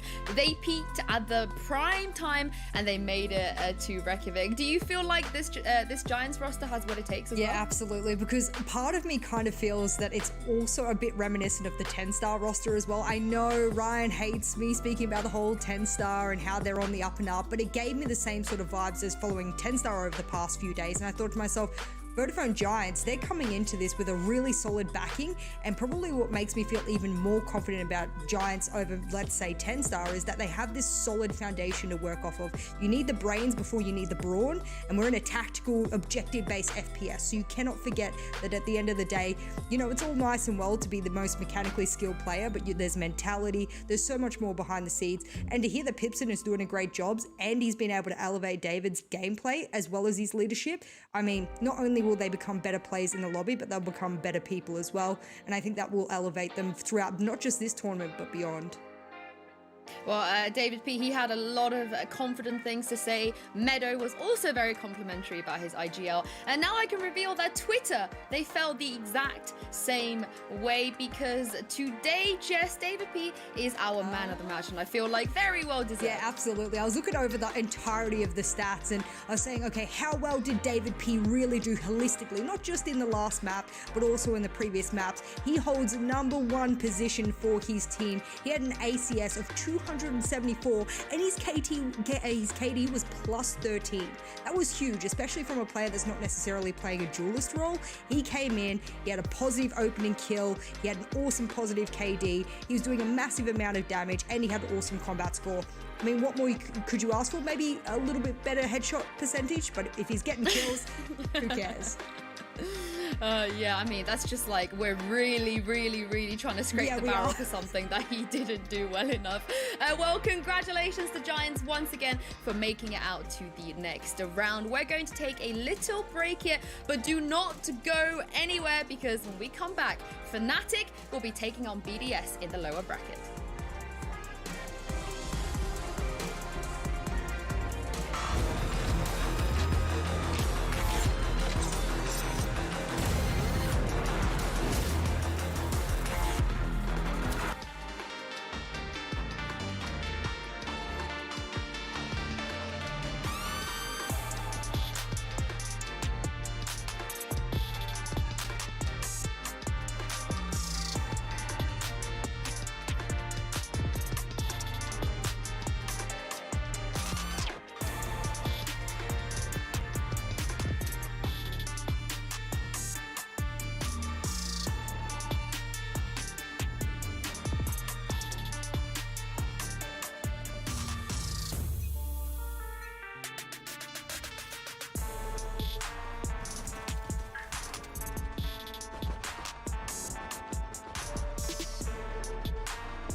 Fnatic, they couldn't quite take down Giants, which means they now find themselves in the lower bracket up against BDS. I'm your host, Yingsu, and I'm back on the desk again with Ryan and Jess. Now, we've seen a lot of Fnatic today, but we haven't seen BDS yet. And Jess, you know, this team have gone from a 5-man roster now to a 6. Yeah, I've been following them. At least yesterday I got to follow them in my sort of, you know, introductory match here to the playoffs. And I was a little bit surprised because as a result of having that 6-man roster, things have been quite shaky for them. They are just chopping and changing players. They're chopping and changing agents as a result. They are a crazy roster. At least to start off with, in this first map, I believe we'll have Akuma, Hoppy, Logan, Rodent, and Takis. And I mean, that will swap out with Gouts as well, who will be jumping in and out. And generally, they're Jet player. Super high rated yesterday, and then the moment he had one of his best maps of his career, they just subbed him straight out for another player. So it's just crazy to me that they want to be this versatile. I'm wondering whether it's hurting them though. Yeah, I mean, Ryan, where's your stance on this? Because we don't usually see this kind of style, not since Heretics. No, and I think even then, if you're even looking like NA does it a lot having 6-player rosters. I think of like Cloud9 and stuff, and for the most part it boils down to we have a 6-man roster because we're looking to drop somebody or at least work it out. And I think for Cloud9 it was interesting watching them sort of bringing in and out Floppy in that roster, because it's like, all right, Challengers 1 we're going to run with Floppy in the roster, it didn't work. Challengers 2 we're going to run without him. So that's kind of what I expect at that level, seeing somebody like Takas or Hoppy be benched for a period to see what it's like. But no, they're interchanging players in between maps, and it was frustrating enough for me personally to watch BDS changing, like Hoppy playing a Cypher to a Phoenix to an Omen. It's just you're doing 3 fundamentally different roles in 3 different maps. Now you're pulling Hoppy out of the server, bringing in somebody else. The fact that they beat Vitality so consistently yesterday was a massive shock to me, because it really seems all over the place with how they're playing it, but it seems to be working. Well, speaking of those maps, we do have the map vetoes in right now, the picks and bans, and see which other 3 maps we're going to be going to today. We already went the distance earlier for the first best of 3, and now it does look a little bit like a deja vu here, guys, because we're getting Icebox and Bind again, which didn't work out for Fnatic, but it's going to be the Haven this time, no Ascent, which, Ryan, they're going to be pleased to see that. Yeah, I think so. I mean, hopefully it's not another overtime, because Haven and Ascent apparently are massive overtime maps now for Fnatic. But I do think, at least starting off on Icebox, that was their one dominant win over Giants. I think they could do something similar here.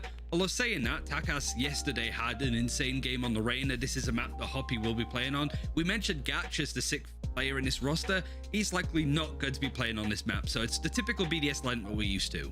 Yeah, well, we're going to go into agent select now, and almost a player select as well, because like you said, they are swapping some players in and out. So as you guys can see here, Gatch is going to be not going to be filling in. So Jess, we're going to get the kind of OG 5 here. Yeah, and I'm having a look over sort of to the BDS usual composition here on Icebox. I mean, at least what my Excel sheet is telling me, we should see a Jet, we should see a Reina, we should see the double jewelers come out of them. Check, it's both there. Viper, because it's criminal not to take it on this map. Mixwell taught me very well, of course. And then the Sova and the Sage. That to me, remember I spoke a bit before about having that usual, you know, spaghetti bolognese. You want it traditional, you don't want to change it up too much.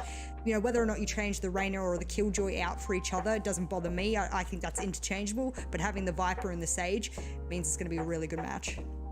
Well, of course, Ryan, we know what to expect from Fnatic here. We've seen it already, but what are you expecting from the side of BDS? I think Hoppy's a player that's going to be I think when I was looking at the 6-player roster, I was expecting either Hoppy or Takas to be taken out, because just statistically they've been underperforming a little bit. He had a life game yesterday against Vitality. I'd like to see that consistency run through. It seems that they've really taken the 6-player roster in their stride. So I'd like to see how they do after watching Fnatic being able to keep that momentum up, because it's going to be a tough one. This seems like Fnatic's best map at the moment, Icebox. And Jess, who's your money on? I think for Icebox specifically, I'm going to have to throw my money onto Fnatic. They did a world of wonders on it in the first map of the first series. I'm just wondering, are they a little bit tired? That's my only question mark. Yeah, I mean, they've definitely fallen a little bit into that fatigue side. We saw the last time, Ryan, when they lost a guild, they played against G2 and they just ran out of steam. Yeah, and I think statistically, like obviously we've seen more double elimination in North America. The amount of times that a team is in the upper bracket, they lose that first game, then immediately have to go to the lower bracket. I think it was like in the first stage, 5 out of the 6 teams that fell went out and got eliminated. So yeah, Fnatic, they haven't had much time to adjust, but now they have to go into another best of 3. Yeah, they do. Well, the stats aren't on their side, Ryan, from what you've been saying. But Fnatic, they have already played 3 maps today. But it's the first time we're going to be seeing BDS. Let's see what they can do, Tom and Mitch. Yes, indeedy, Sue. Indeedy. Let's see what they can do. Now, Tom, I'm super excited for this series because one of these 2 teams is going home, and that's bizarre. Why are you excited for that? They're already at home. But it's Fnatic and BDS. The fact that we're going to lose one of these 2 is pretty incredible, and I feel like the odds are kind of stacked against BDS. I'd agree if Fnatic hadn't just lost a map 18-16. Like, I think that the issue I always find with teams having to come back from a loss so quickly is, like, mentally you've got to reset. What's it been, like 20-30 minutes? I don't know, I kind of lost track of time after how long that map was, but it puts me in a spot where I'm a little bit worried for Fnatic if they can do it. Now, if anything, any team could, I think they would be the ones on the block, and I think the BDS have had their struggles recently, but at the same time, it is going to be difficult to just go back and play another series, especially if it goes the length of the last one, which was ridiculous. Yeah, these are real gamer hours now. They're really putting in the grind on this one. Fnatic and BDS. We're live here on Icebox map number 1. And at the end of this series, one of these 2 teams will be out of the running for Masters. I mean, for BDS, that's honestly more of a death sentence than it is for Fnatic, isn't it? Because they'll be competing with so many more teams for the precious spots. The last chance qualifier, and they won't have many points to do it with. Fnatic, they want it. They want to confirm their spot as the #1 team in Europe, at least points-wise. And this is going to be the first step to do it in the lower bracket run. The pistol underway as Fnatic push quickly in towards this A site, but Logan and Roden are here to slow it. Takaz with a freebie kill. Doesn't get much easier than that, and even gets to upgrade to have some extra armor. And for Boaster, well, an extra kill at least will be something, but a very good start for BDS. Now, this is a map realistically where we're looking at Fnatic having played it earlier, and they looked incredibly strong. They absolutely destroyed Giants on it, although I think Giants have even said themselves that they weren't expecting to win that map, but it's very easy to say that in hindsight after you've already lost it. For the side of BDS, I think that a lot of it is going to rely on those superstar players. This is the thing that I'll always talk about with this roster, is there is not a player on this team that cannot pull off a ridiculous round or a ridiculous clutch. And the only reason we talk about Logan so much is because he seems to do it. It's almost like a clutch might be like, oh, he's got a 10% chance of winning. For him, it's like 50%. Like, it's genuinely just the stupidest thing I've ever seen. So Fnatic have got to be very careful. They do have some pretty good clutches of their own, though, as we saw from Mystic, well, within the hour. Well, some quick duels going down here, Tom. I mean, double headshot. I think it might just have been. That is quick and clean as you like. Dirk is in a bit of trouble. I'm down to 44. Shock dart in. He dashes out. Okay, I like it. Stylish. BDS maintain the advantage. The HB taken off of Dirk with the weapons in play and with the map control that they had. They're not... I mean, of course they're not peeking the longer range angle. For a second, I caught myself thinking, what? They're not actually holding for the rotate to A. But then I realized they've got Spectres. And if you try to hold that angle from under tube right down into the attacker spawn, you're probably going to get Sheriff on that versus this kind of buy. But Roden, no! He doesn't care about long range duels. He's taking them all day long. In fact, he'll take the close range ones too. Already 3 kills. And Tom, coming into the next round, he has Blade Storm already, so he doesn't care that he died. Yeah, no, it basically just means that all the stuff we might have talked about, like, hey, you know, they got 2 kills. Yeah, it doesn't really matter because he's coming in with a much more effective ability into the next round. So, sure, a little bit of extra damage done, but realistically for Fnatic, they're still going to want to come into this one very strong. Now, we saw earlier their attack side was unbelievable versus Giants. They look incredible. A lot of adaptations when it came to their plants on B, some deeper walls as well to try and make it really difficult for their opponents to get back into spot. And on the other side, well, other than the Blade Storm, it's not the best buy, let's be real. No, it most certainly isn't. But that Blade Storm can definitely make the difference, especially because it's towards the B side already. And Roden has another wall go up, calling that for his teammate to pop it up means that he can get into a pretty decent position. Oh, Magnum, it's so good. The rotate, baited out, caught, and deleted. Here's Roden going to try and extend the advantage back into their favor. The first is found. Hoppy's in with one. And here's where Roden wants to continue. He knows there's at least two up close. But with the knives in hand, he favors his odds.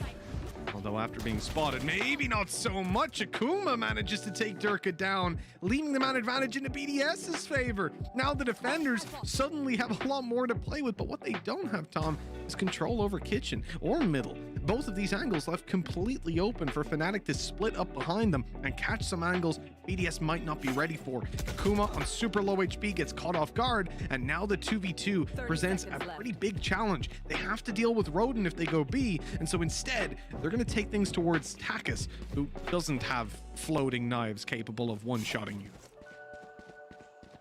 Yeah, he still has all of his utility. Of course, a lot of that's not going to be too impactful, but the Lears might be able to at least give him a way back into the round. He's going to try and use the timing of them getting the spike down to get a fairly aggressive position. Probably won't expect him to be this close. He is normally the A player, but sitting this deep might just be a nasty surprise. Oh, it was almost a chance to actually double up 2 kills. Instead, he comes out with absolutely nothing, and Fnatic have fallen back. Still, though, eventually Takas turns it into their favor. It's left onto this man once again, and this time he can't clutch it out. A bonus round victory, Takas confirming it, and BDS 3-0. A fantastic start to the defensive side of Icebox for BDS. Now Fnatic are most certainly on the back foot, facing into an eco after investing up in the previous. It's a tough start over on the attack. A team that has previously been so solid in just not giving advantages away, this time get punished on almost every single peak. And this is a feature of the BDS roster that we really have to highlight. It's not just the clutch capability of virtually the entire roster. Logan is definitely the one that catches your eye the most, maybe tied up with Akuma when it comes to clutching it out over the last few stages of VCT. But we also have to say, individually, it feels like this is a team where you have a Durka in every game, but you never know which one it's going to be. Yeah. It's a different player of BDS every time. I think if I had to put my money on someone, I'd probably go with Takas here. Okay. Takas to the rescue. He turns around at the last second to save his teammate, who was deep in thought at that moment in time. Nice shot from Boaster. But at least give them the B site. Unfortunately, doesn't have the spike. So it's going to have to be a big wraparound. And if anything, I think damage is going to be the key to this round. And while Logan's not going to allow for any of that. Mystic again, left alone. Probably just worth, I was going to say, taking the orb. This will almost guarantee his ultimate for the next round. Well, yeah, I guess if he saved would be the only way. Yeah, it's I was thinking for a second, possible, it's like, very unlikely. Well, if he wins, he'll have it. If he dies, he'll have it. Like, I guess if he runs spawn and saves the sheriff, he won't. But that would be ludicrous. The buy from Fnatic here at 4-0 down, a very important round. To be honest, this is the kind of time where sometimes you'll see teams call a pause, like in BDS's position, but considering how solid they've been, especially on that A-hold, I find it unlikely that they're going to go for that. And the strange thing about this is typically you're going to play your solo A, right? You're going to have your Reyna there, solo holding the A side, but now they've 3-man stacked up in this buy round. A very strange situation, and that hints at the aggression that we've seen coming out of them. Takas has managed to make it up into a nasty angle, and I don't think they have any idea that he's sitting in a position we've seen so many Reynas in before. He's good for 2, but not able to dismiss. He's caught trying to take Durka down, getting a bit greedy, and another kill for Durka now puts this round into question. BDS are in trouble. Roden has been shock darted in the corner.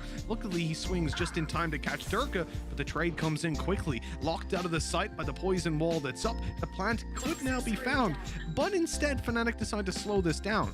They're very conscious that there could be a flank play coming in. But it's Logan and Hoppy on the site that have actually managed to sneak their way back in to defend against this. The question is, do they start to question themselves? Do they start to think that maybe Fnatic have doubled back towards the B site? Well, no, not with this recon they don't, and so we're in for a brawl. Both players gambled here. Logan actually sat within the poison, and it's only going to get thicker, but he's going to fight both! Oh, oh, find me a luckier shot than that. I think even the eyebrow raise from him is like, well, you know, I didn't know the second player was there, but I'll take it all day long. 5-0 for BDS at the moment. And wow, it's looking a bit rough for Fnatic. This was their home ground. This was their map. And I really love the way the BDS are playing this at the moment. It's just disruptive. Like, they're not allowing any of these afterplants, because that was the thing that Giants actually really suffered with earlier, was the Fnatic would get the spike down, fall into afterplants, and there was nothing they can do. Like, they just ran out of time, or everybody was dead by the time they got to that point. So BDS have just gone, well, let's just not even play to deny them getting that. Let's just go so aggressive, face into them, try and disrupt any plan that they have. And you know what? Fnatic are going to call themselves a tactical pause, and I think it's needed. Yeah, BDS really taking a page out of Lothar's book there, right? Fnatic like their post plans, just push them, duh. What are they going to do? Don't let them plan. And it's working out, man. So clean. And Takis on Arena is just scary. Now you see, I know we're in a timeout and we'll still have buy phase after where they can move back around, but this is kind of a more traditional way to hold. And by that, I don't mean, you know, 3 players in spawn and Viper, very passive on B, but just with the 1 player on the A side, you'll have your Sage playing around the connector area inside kitchen, using her wall there. And then maybe even a 2nd player to help out on the B side. This means they're probably not going to play quite as aggressive with Takis over on A than what we saw in the previous round, where obviously he relied on having players baiting for him up behind. And, well, that was 3 shots of the knife towards Takis' head, none of which connected. That doesn't happen every day when you're up against Dirk, and I think they'll count their lucky stars and not go for a repeat. Probably not a bad idea.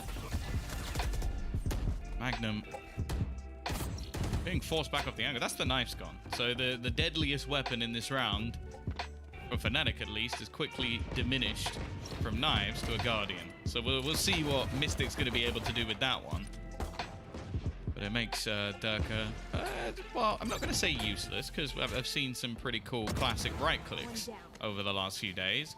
But yeah, a little bit less deadly, I guess is the way I'll put it. The positions that are being played right now by BDS versus Pistols are a bit ludicrous on B. Having Hoppy that close, it's asking to give away a free rifle. But sometimes that's what gives you the best reward.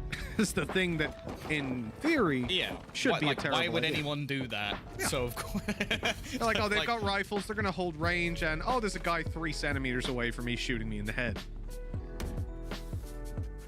6-0. As said, like, I think the one thing I was worried about coming into this is that BDS, they've had a lot of time to rest. They're a team that, especially if they get off to a good start, are a terrifying force. And Fnatic have just played an incredibly lengthy series. For now, they're being picked apart. Like, that's the only way to put it. They're losing a lot of these closer rounds, which is something BDS are experts in winning, and Takas, he's just not giving them a moment's rest. I think he might have been spotted there. Durka jumps up, but maybe not. He doesn't actually peek the angle, and he's going to be able to duck out of there using a late dismiss Rodent. Maybe a slight whiff, but he also has the ability to just fall back. In the meantime, Takas has just pushed all the way through. 4 kills off the back of his aggression. Fnatic are getting destroyed. It is so uncommon to see this from any team on Icebox. The consistent A pressure that they're putting on. One of the main things that you like, and we'll see it in North America, we'll see it in Europe, it doesn't really matter where you look. For the most part, you will see the solo Reyna player. The majority of the rounds, they are going to be solo. They're going to be holding the A side by themselves with a little bit of tempered aggression, having the ability to fall back after a duel. Stacking up like this happens. You'll do it a couple of rounds.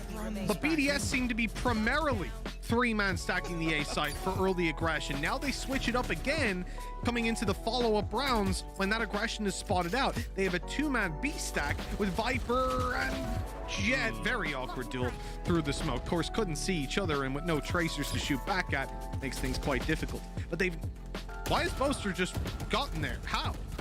They were obviously aware. I guess they heard the steps up, but that could have been a very scary play if someone was caught looking the other way. Oh, the wall is gorgeous. But nothing comes of it. 2 kills? Yeah, I always like 8-0, you don't care. Yeah, for BDS, their finances are through the roof. They've won the last round, only losing 1 player because Takas decided he fancied just killing everyone. And, well, a fairly depressing stat. 8 rounds in, the bottom player of BDS would be top of Fnatic. Let's just let that sink in.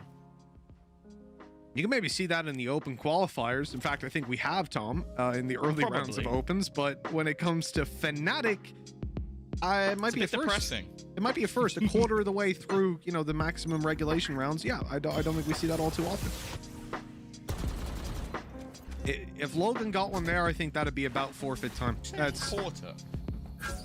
Well, over a quarter of the way through the possible regulation rounds.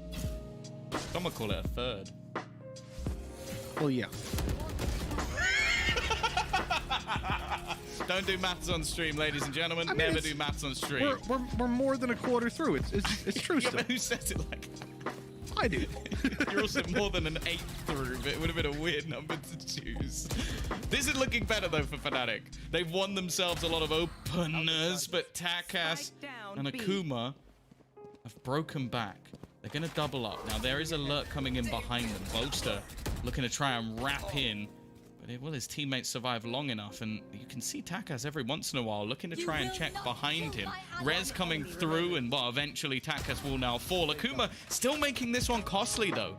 Dropping some of those weapons. Even one more kill would be huge, but Mystic will finally grant them their first round. It is Fnatic now on the board, a long way back. A long road. They'll have to go for another 1/16 before they'll feel any sort of confidence coming up, Tom. I mean, realistically, there is a hurdle that has been jumped. Not just in getting around on the board, but now the top player of Fnatic would be the bottom player of BDS, but tied. So it's getting better. Slowly, but surely. Here. The problem, as always, was going to be the BDS have that build-up of credits. They're able to invest, and they haven't even been putting ultimates to rounds. But this is where things get really interesting. With 4 ultis to play with for BDS, Fnatic have exactly the same. The res, though, is what could potentially allow BDS to take that more aggressive stance. Oh, he's dead. Oh, he doesn't know! Wow. Oh, he didn't know he did it from the other side. Oh, that's the freest kill that Logan's going to get all day. And they've been caught for this. Mystic will at least find the trade back. He was locked into mid. He basically had to try and spam through his own wall. And I think this is the first time we're also now seeing the operator into the hands of Roden. I don't think he's really been dying, so buying it back up wouldn't have made a whole lot of sense. Still, though, a 3 versus 4, a chance to put 9 on the board. Boaster getting spammed, but he will make it across. Actually, there's a push coming in through Tube as well. Doma trying to jump up, hits the dink, but also gets caught in return. Surely this means Hoppy is dead. And he has to pick back in, but he gets a kill on Mystic as he does it. Oh, God. Well, at least Roden's taken down to even up the numbers. Doma low, but able to heal himself in 10. Just sat inside the wall. Safely tucked away.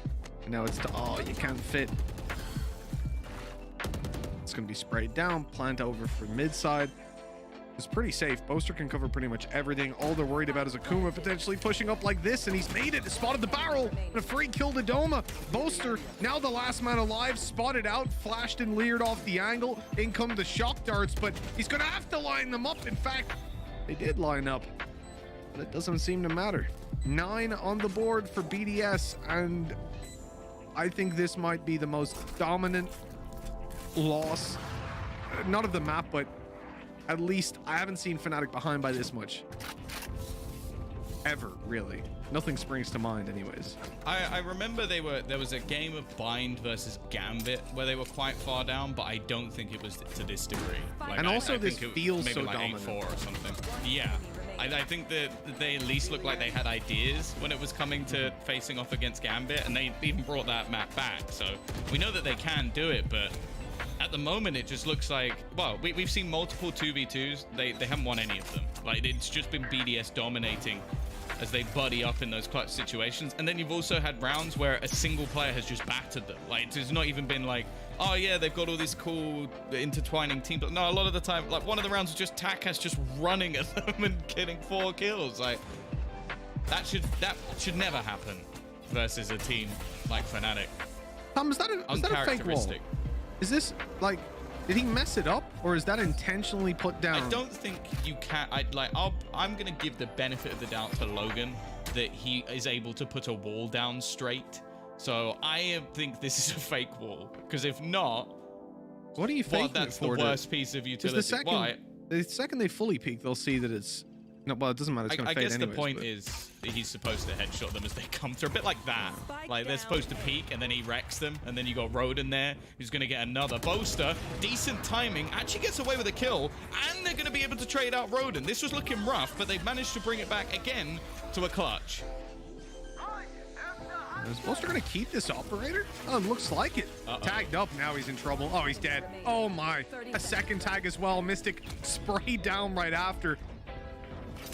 Oh, this is not looking good. And the strangest part about it, you know, BDS are playing a fantastic game. Their aggression on A has been nigh on unstoppable from Takis and Roden together. They have constantly switched up their defensive side setups to make it incredibly difficult for Fnatic to read. They are reacting perfectly to every single bit of fake info that Fnatic put out. We complimented Fnatic in the previous series for being so solid at sticking in position even when they get faked out. They don't over-rotate. In fact, they probably under-rotate. Like, they rotate perfectly depending on the situation, which is just incredible. But right now, none of that matters. All that matters is BDS look like the damn better team. They are dominating. Now, Dirk has just killed someone with a classic, which isn't great. Not a fantastic start up against this low buy. You would imagine that this is where Fnatic would, you know, just crumble. But somehow, they have got a two-man advantage. They have got the site. They have picked up an operator for free. They've even got a bomb plant. What is happening? How? They have a lockdown as well for post-round. This is ludicrous. You should run. I want Ryan to break down this round, please. I don't understand how this man has just managed to get 2 kills with a classic, but they're going to take it all day long, make it a third. Not this time with the classic, thankfully. A slightly more powerful gun known as the Operator. It's only going to leave a couple standing. They finally kill off Durka, but there's plenty more players to be found. Takas, again, dragging things back at least a little bit. This is an unlosable round, or at least should be, but they do actually have themselves a res. The peek through will at least grant them another. Logan trying to defend his teammate, but he cannot. It's at least 2 this time for Fnatic, but it's not great. They've doubled the rounds. It's something. At least now this is almost like a case of yin and yang, isn't it? They stomped on Icebox, they get stomped on Icebox. I have no doubt that they'll be able to fight their way back in, come to the series, but at this stage, I have no faith in them fighting their way back in here. BDS, a team that I think just yesterday I said was terrible, essentially, on their way out of the scene, struggling with identity and taking That is what you gacha. said. I do remember that. That is actually word for word. Hey, listen, same as with the David P situation when he first came to Val, I'll happily say when I've got a misread on the situation. And BDS are proving me damn wrong. This is, I think, the best I've seen them play. I had belief. Like, if you look at my pick'em, just only look at where BDS are. Don't look at anything else. But yeah, I still, well, I didn't think this would be a matchup I'd even have to consider. So Magnum, he's got themselves the opener. An important kill to say the least if they're going to have a chance of bringing this map back. They do have the majority of their players waiting on this side. Mystic, of course, trying to make sure there's no chance for them to come back into the B side. And actually, they're starting to probe into middle as well. This does leave the A side a little bit more vulnerable. And I do start to question, maybe, just maybe, Fnatic might be overthinking it a bit. But thankfully, Dirk is going to put another one in the grave. Fails to put another body in there, though. Peak means he has to use his dash up early.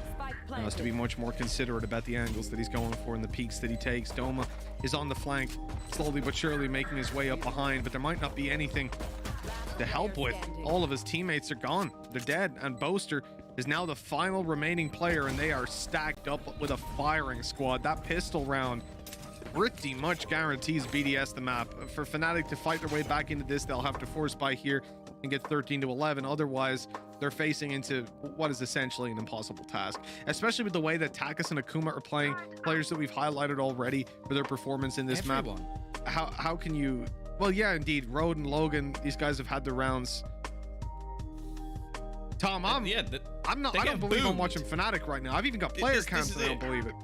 Well, we've almost just brushed over the fact that they just lost a 5-on-3, like, and because it looked effortless from BDS, like that was a 5-on-3 situation, and they just pull it back, and most of it's just them walking into the A site, and trading effectively. Like, they have looked great as a unit, but Fnatic have looked rough. I don't think there's going to be anyone arguing that.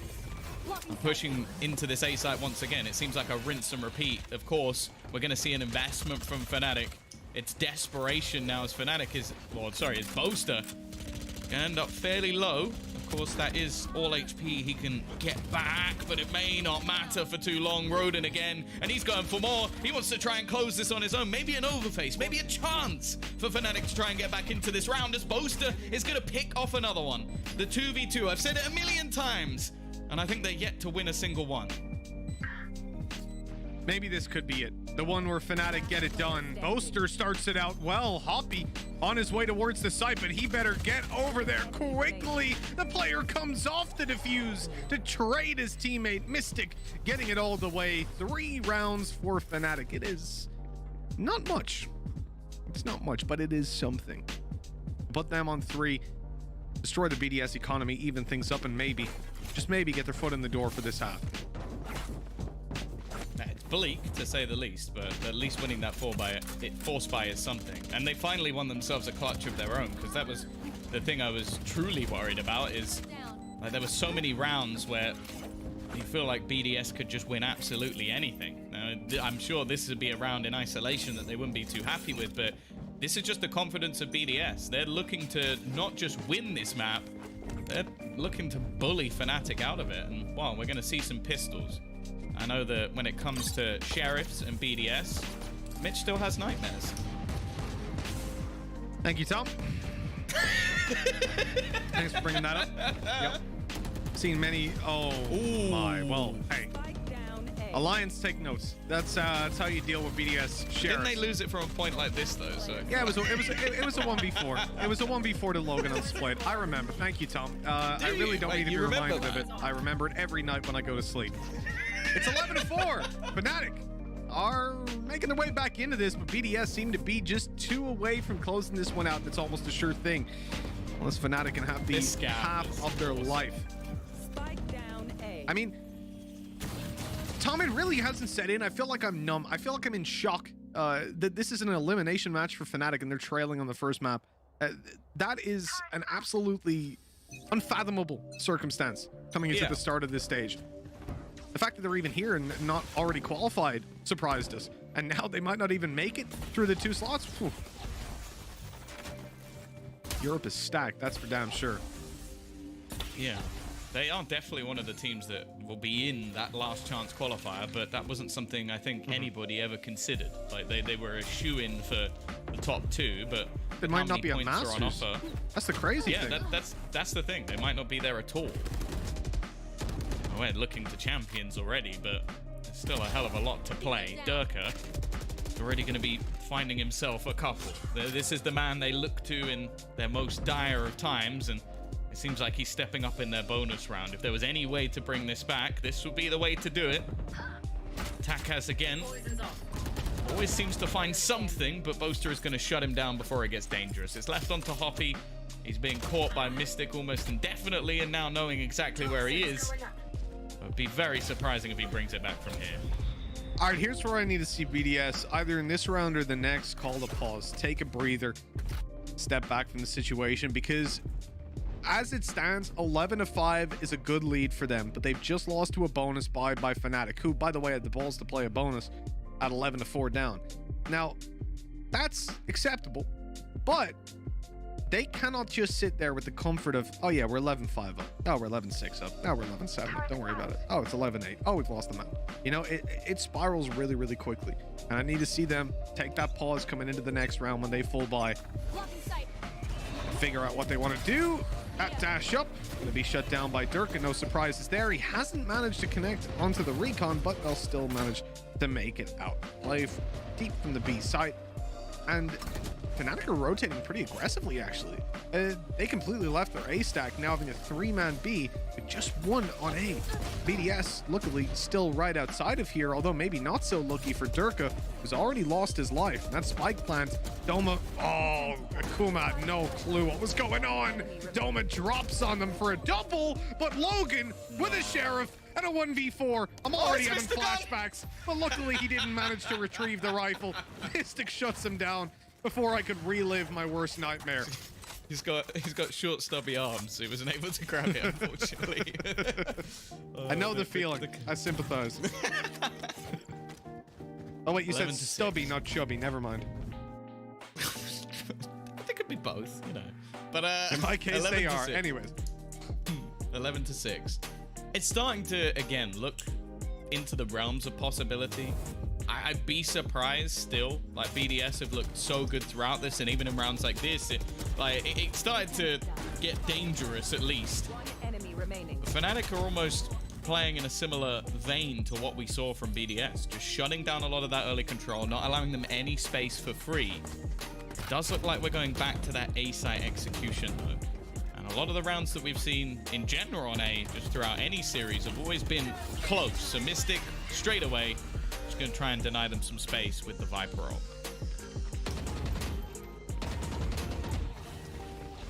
Now look how quickly they turn tail. The second they see that ultimate, it turns from let's push the site to let's fire a couple bullets, see what happens. Maybe we hit the Viper, but they won't. So back over towards B they go. Look at this position that Durka's sat in. Nasty with the operator in hand. The dash, of course, to get out of there if he needs it. And well, they'll probably just pop it after the first. They're rushing up though. There's so many players here. Getting out's going to be very difficult, but Logan might just give him the early peek. He didn't spot him there. He shouldn't have been able to see around that, and the peek eventually comes in, but a missed shot from Durka as he hightails it back to the B site. Reinforcements are on their way. You've already got Doma here to help out, but BDS have overrun the site, and they're still looking for victims. Good shot by Durka, but now Roden comes in with the knives. He has an updraft still to play with. Oh, he spotted him. What? That was a freebie. Roden. He didn't notice. He didn't realize that he had just stared Durka dead in the eyes, but that might just pay off for him now. The God flank in play for Roden. Easy kill to Boaster, frustrated that there's a player in their spawn. Doma tries to make it through, but he won't get anything done. And Mystic, the man who popped his Viper's pit on A at the start of the round, now has to fight into one on the other side of the map, and he won't even get a step closer as Roden shuts him down. 12-6, Tom. Match point for BDS. Map point, looking to take it to bind with a map advantage, potentially eliminate Fnatic from this tournament. I mean, I'm checking my words as I even say that, thinking surely that cannot be the. Is this the upper bracket? Is there still? a lower bracket? Is this the middle bracket or the lower bracket? What's happening? What's going on? No, this is for elimination. The BDS one away from taking the first map. Remind me, Tom, whose map pick was this? I believe it was Fnatic. I will have a quick gander, but yeah, this is Fnatic's pick. Yeah, and then it makes sense. Chosen bind. After what we saw in the previous series up against Giants, I think you can say it's pretty justified in picking this map. You know, 13-4, they won it. But Tom, do you know what the worst part about that is? If you think back to that series, it was their attack side where they got all those rounds in the first place. The attack side was what we saw them dominate. And, well, you know, it didn't really measure up here. Yeah, for sure. I will always argue that when it gets to the top teams, I think that talking about like, oh, they have a 72% win rate, like, I don't care. Like, a lot of the time, it depends firstly where they start. Like, if you look at statistics for like teams playing through open qualifiers, it's the most worthless piece of information ever, because like, they actually won 100% of their attack side. Did they start attack? Yes. It's worthless. Like, that's always going to be the case. So I would say that Fnatic, they're such a high quality team that of course they could bring this back on the other side. Mystic playing with fire. Is Takas about to fall to his own play? Oh, it's dicey. And well, there's a little bit of a difference when you do this with a Viper. It's a little bit more difficult to escape. Roden. How's he gotten two? What? How did he get two? What? Why did he get two? Did Roden just How could he get like two? goldfish memory just forget that he was there? Or did he just think that somehow he managed to like teleport away? Like I'm very confused as to what just happened there, but Mystic will take that. I will say you can probably have that conversation with Roden and he won't have an answer for you. That was strange. He has been taken down is what I can say with certainty, and Fnatic now have the man advantage to keep a player towards B playing for the spawn push through and covering the mid. I mean, I don't pity Doma here. He's just looking left and right the whole game. Are they in spawn? Are they coming through kitchen? Are they coming through mid? but eventually he'll make his way to the A side, reinforcing this defense as the push comes in from BDS. Now, they have walled it off, but that angle is not safe. Magnum harassing them, Boaster, Doma picking up kills, and Logan's got to do it all. That wasn't him brushing his hair while that was happening. Would have been 12 impressive. to 7. Yeah, dude, imagine he won it. Just like combing his hair on his right hand on his mouse, killing 4 people. I'm pretty sure that's what he did on Split back in the day, but yeah, let's... Well, then again, you go back, this will be one for the Counter-Strike fans, the people like JDM. If you have a JDM cam, you're just like, that man is lying down while he plays video games. Like, it looks like he's almost just flexing on you. He's like, just nap midway through the round. I just sat there with an AWP. You know when someone says, I could do this with my eyes closed? It's just like, yeah, okay. I could do this lying down with my eyes closed. Like, what about that? Just asleep. I'm actually just asleep. Fnatic, they're certainly not asleep, but let's hope they've got a lot more energy in them after a really grueling series. What, 4 hours or so long earlier on? Now they come into this. They have to go OT. They have to, yeah. They have to hit 5 rounds in a row to then get to an OT. Lots of players spotted outside the A site. For Fnatic, they have 3 in position, ready to hold off against this. They have a bunch of ultimates to play with.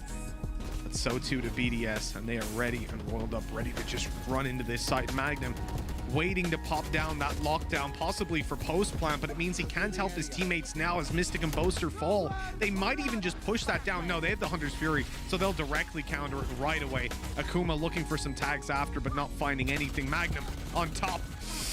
Oh, he's not able to get it done, and Doma ends up falling for it. This is going to be a tough round to win, but not for BDS. 13 to 7 we go. Map 1 is BDS's. The map pick of Fnatic, and now, Tom, Fnatic are just 1 away from being eliminated from this running. Just to be clear, that means absolutely 0 chance of making it to Masters if they lose this map or the next one. And then, even if they win, they've got to keep going through the lower bracket. This is the biggest challenge Fnatic have faced today, and Tom, I am blown away by the performance we have just seen from both BDS as a whole, and more specifically by Takas. He had one of the best maps I've seen out of that guy, hands down. I think this is his map. Like, if you go back to some previous performances, like the second he seems to get on that Reyna and is just able to play aggressively on the defense, he just looks superb. And I think as a whole, the team just looked really good on this one. I will say on the other side, though, Fnatic, especially in that first half, looked really rough. Like, they were losing a lot of clutch rounds that you just feel like in most cases they would win. And I almost feel like maybe Mini's got to go around and give everybody a little slap just to try and wake them up a bit, because it's not looking good after what was such a close first series to now this map, which was by far the biggest defeat we've seen from them in a while. Yeah, most definitely. This is the worst Fnatic have looked. And of course, we have a plethora of excuses that we can go through, from the long series they just had to BDS having one of the better that we've seen out of them in recent memory. But the why is not our job, Tom, only the what. And we've already done that. So now it's time to throw it over to the analyst desk after a quick break so they can answer all of your why questions on this incredible map. And, well, tell us what we have to expect from the rest of this series.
fly shit. Hero in the nighttime, I just need my sidekick. Sexy in that leather with the tight fit. Try to get between us, I'ma start a riot.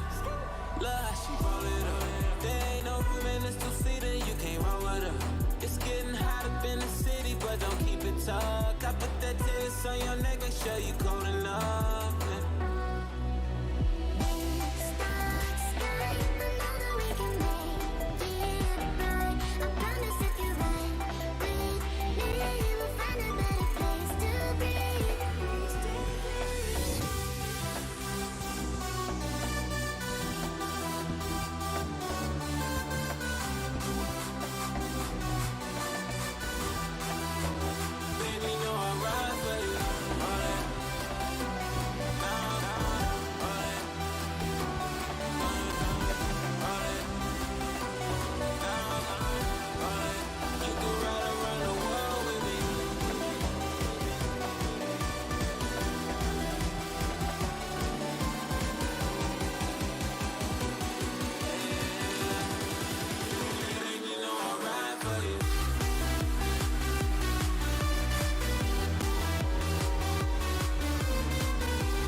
Welcome back, ladies and gents, to the VCT Challengers main event, where BDS have made a absolutely fantastic start on Icebox versus Fnatic. I'm your host, Yingsu, and I'm joined by Jess and Ryan back on the desk. Now, we haven't seen them play too much on the mainstream at all, and what a statement start, Jess. They're looking fresh and feeling fresh. You know what? 10 Star may have got the better of them just by a few rounds yesterday, but they've come into today and shown that, okay, getting knocked to the lower bracket, it really just was one of those blips on the radar, and they're able to come in, be quite strong here on Fnatic's map pick. Let's not forget, we just saw Fnatic do something really good on Icebox in the previous series, but I think they're feeling a little tired. The stamina is dwindling, and BDS just got to take full advantage of that.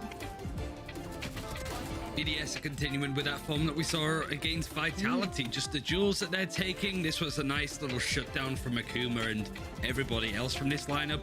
Boaster brought it back to an extent for Fnatic. It ended fairly close considering it was a 10-2 half, but it really does go to show that Fnatic haven't had much time to adapt or get close to it. Certainly after a close loss against Giants, they have thrown into it of a best of three for a BDS that are looking comfortable. And Takas right there on the top of the scoreboard. And, you know, Jess, he does get swapped out on some of the other maps, but here it's his playground. Yeah, absolutely. On the Reina, he's just absolutely feasting. Pun absolutely intended there as well. I mean, I was looking at his usual sort of ACS, KD on this map as a whole when he does join in the roster and play. He's almost, like, on defense, he's almost the second highest rated, almost always. And then when he's on attack, he's almost always the highest rated. So on both splits, on both halves, Takas just owns Icebox. It's his playground, and BDS, they've really made a statement here on Icebox when it comes to just their ability to be able to not only frag out, but look at their utility play as well. I think realistically, when you're looking at this now, though, is that Fnatic are struggling, and it now comes down to bind whether they continue in this tournament or not to an extent, right? And usually, you know, a couple of months ago, you'd say that's perfectly fine, they can deal with that. But not only, I mean, we're going to go into a bit more, but we could see different iterations of that roster, and it's another map that BDS look comfortable on. So I feel for Fnatic, it was knackering just to watch these games, never mind playing them with a 18-16 overtime just to finish it off. They just probably just want a bit more time to recuperate, to reset their mental, because not so much that they're tilted, but they're in panic mode right now, it feels. They're free falling because of it.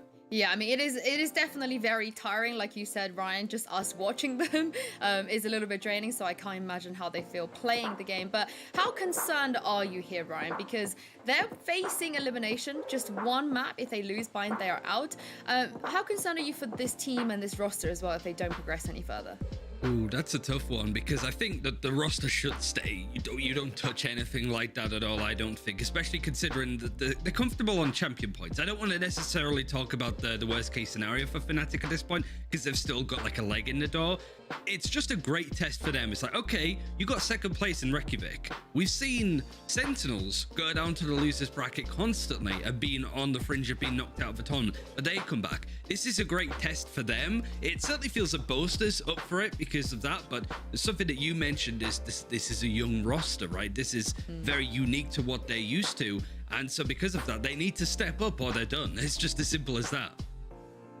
And Jess, do you see them, the rest of the team be able to step up as well? Because as you can see, on that map where some of them did feel like they hit this mental boom, but of course, Boaster, 26, the oldest person on this roster by a long, long way, kind of felt like he was still in the game. Look, I've worked with really extraordinarily young players. I've worked with older players as well. And almost always, unfortunately, the trend tends to be that the older players happen to be able to hit an equilibrium when it comes to mentality a lot earlier on into a series or even a map because they have really good mentality. They've had the years of experience to be able to feel all these different emotions, adrenaline, sadness, frustration, and be able to culminate that into something appropriate.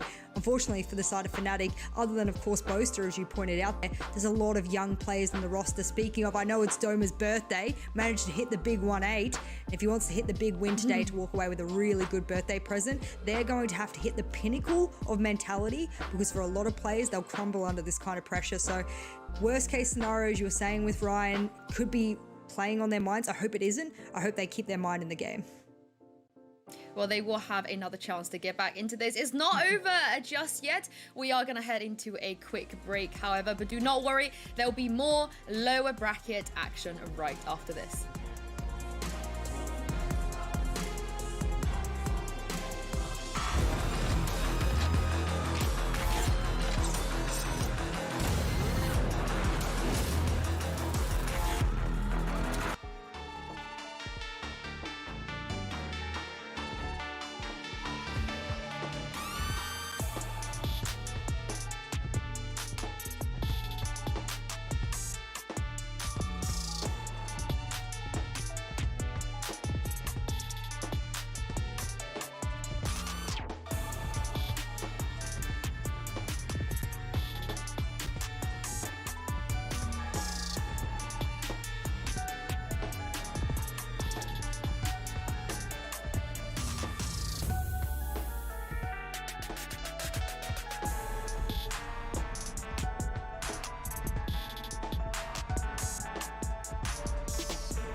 What a start for BDS. They've got the upper hand in this elimination match, and we're going to head to map 2. I'm joined once again by Jess and Ryan here on the desk. Now, like I said, great start for BDS, and it could potentially get even better for them, Jess, because this is their map exactly pick. right. Look, you win your opponent's map pick. It's a little bit uncommon, especially in the sort of early days of a tournament and playoffs. You would hope that everyone has their one best map and they get it as their pick. And the fact that Fnatic have lost that map pick has shown me that there is shakiness and there is a lot of wavering in the waters, at least here for Fnatic. And this is their best opportunity, because let's not forget, whilst Fnatic had a really confident Icebox against Giants just earlier on, they also played Bind as well, and they had a really shaky Bind. I think they got a maximum of 7 rounds against Giants, and of course Giants walking away with the full 13. So if that says anything about Fnatic's recent performance, and that's today, then it doesn't look like Bind really is their playground just yet. We've seen so many little changes compositionally for Fnatic as well, trying to work out what goes well for them. There was Durka on the Sage, excuse me, there was triple controller we saw with the Astra and stuff, so I don't know what composition Fnatic rely on. Maybe you just go back to the OG one from way back when, just because all of the different options you have their weaknesses. At least you have choice. It keeps BDS guessing. But BDS are just going to be content with the fact that their composition is sorted. They're going to bring in Gatch. They're going to take out Hoppy for a second. And Logan goes on the Brimstone, and I think he had a 30 bomb the last time he played as well. Look, we're talking about compositions, and for those who aren't aware, of course, of what Ryan's referring to, like the OG Fnatic, or at least one of their old compositions, was the Astra, Breach, Brimstone, Sky, and Viper. Is that the one you're referring to, Ryan? Yeah, exactly. Whereas the newest one, and put that in nice little quotation marks there, the one they tried today and didn't necessarily have the best effect with was the Raze, the Sky, the Astra, the Sage, and the Viper. So that doesn't look like it works, or maybe it just didn't work against Vodafone Giants. But as a whole, either of those kind of compositions, I can't wait to see what they pick, because you either feel it's going to work and you can fix your mistakes, or you make yet another change and you make another risk. I mean, what would you do in this situation, Jess? You know, when you're sort of staring down the barrel of being eliminated, do you revert back to kind of what you were known for, or do you try and just push this composition? Because we got to keep in mind that BDS, they were watching that Giants versus Fnatic game. They've seen what they're doing. I think if I was their coach, I would tell them to go back to a what's works model, because they have very, very recent understanding that 7 rounds on a map against a team you probably should have beaten is not good enough. So see what happens with the composition, see what they pick, but I'll be looking forward to maybe a little bit of a change here from Fnatic from before. Well, we're going to head into Agent Select now and see what is going to be picked, as you explained there, Ryan and Jess as well. Hoppy is going to be sitting out of this one. And for people who haven't really seen them play, it is definitely a difference in playstyle. Now, by the looks of what we're seeing on the side of Fnatic, they're not changing much. But Ryan, talk me through, you know, the kind of implications of swapping out Hoppy for Gatch here. I think it is just having somebody that can frag out a little bit more. I think Hoppy is consistent on something like the Viper, especially because he won Takas on the Reyna, clearly from what he was able to do on Icebox. It is interesting though, because we've seen Doma playing mostly Brimstone on this lineup.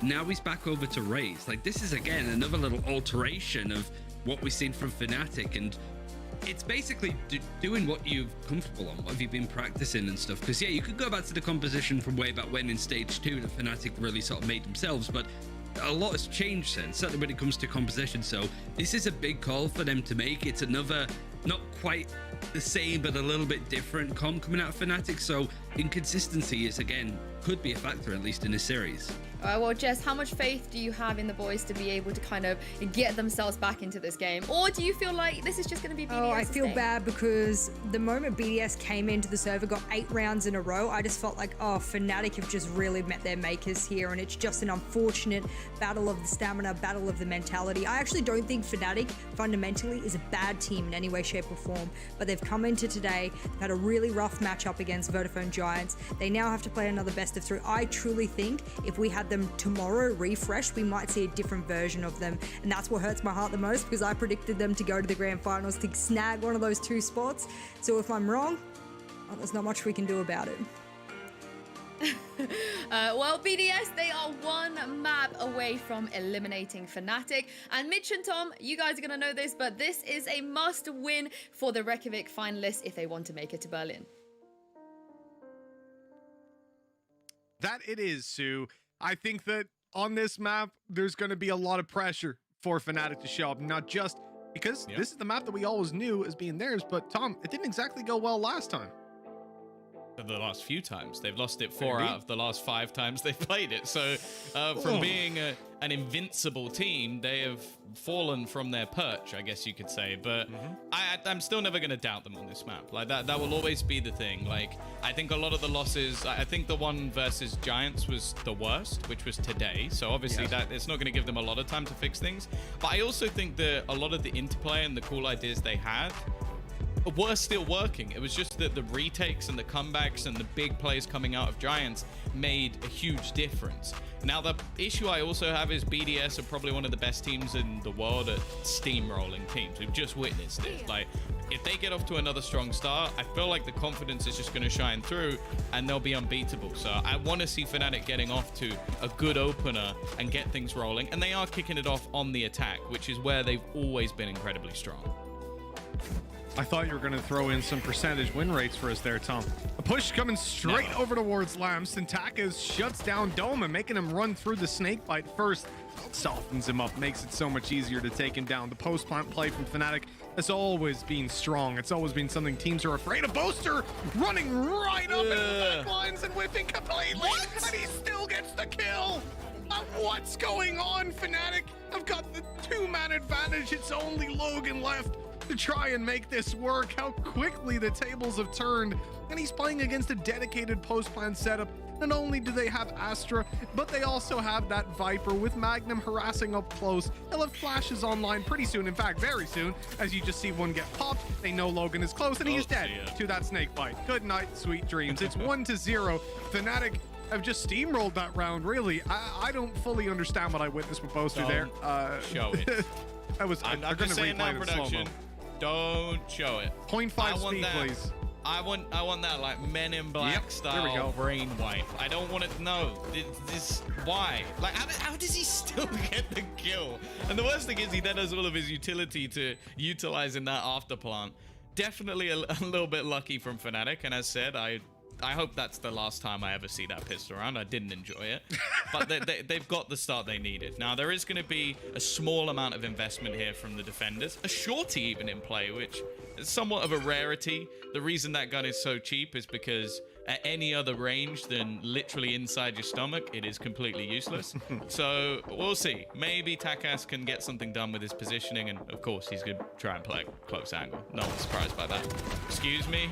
Nice double, nice triple. Okay. Doma stepping pretty close to having that showstopper online with the triple kill. Sadly, didn't get anything in the previous round other than the death, so it's not ideal. Still 4 away. Is he gonna reload? Are you gonna reload, Doma? Doma, you've got like 3 bullets, man.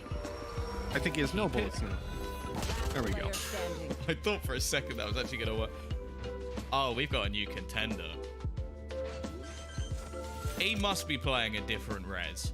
There's no way that you're playing this in 1080 and you've got this crosshair, because that is absurd.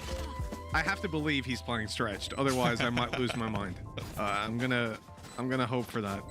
He's seen it work for Link and he's gone, you know what? Let's just get the whammest crosshair I've ever seen in my life. The bigger the better.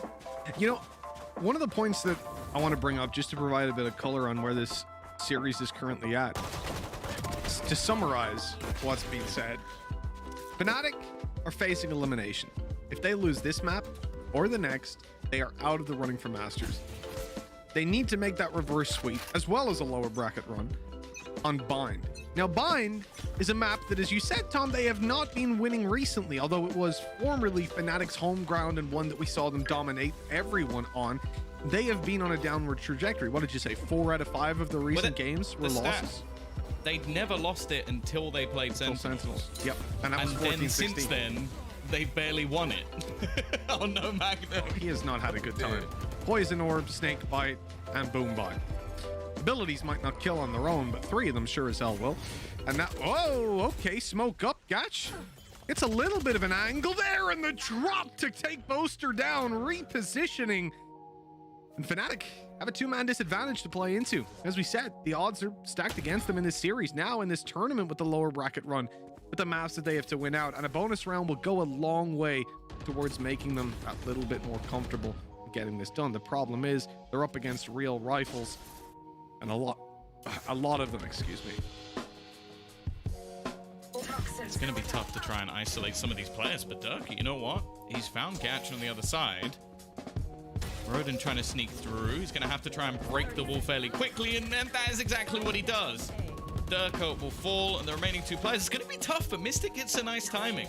Turns it into a 2 versus 3. Maybe a bit reliant on his teammate to try and get something done here. Doma slowly sneaking his way through lamps and won't get anything done.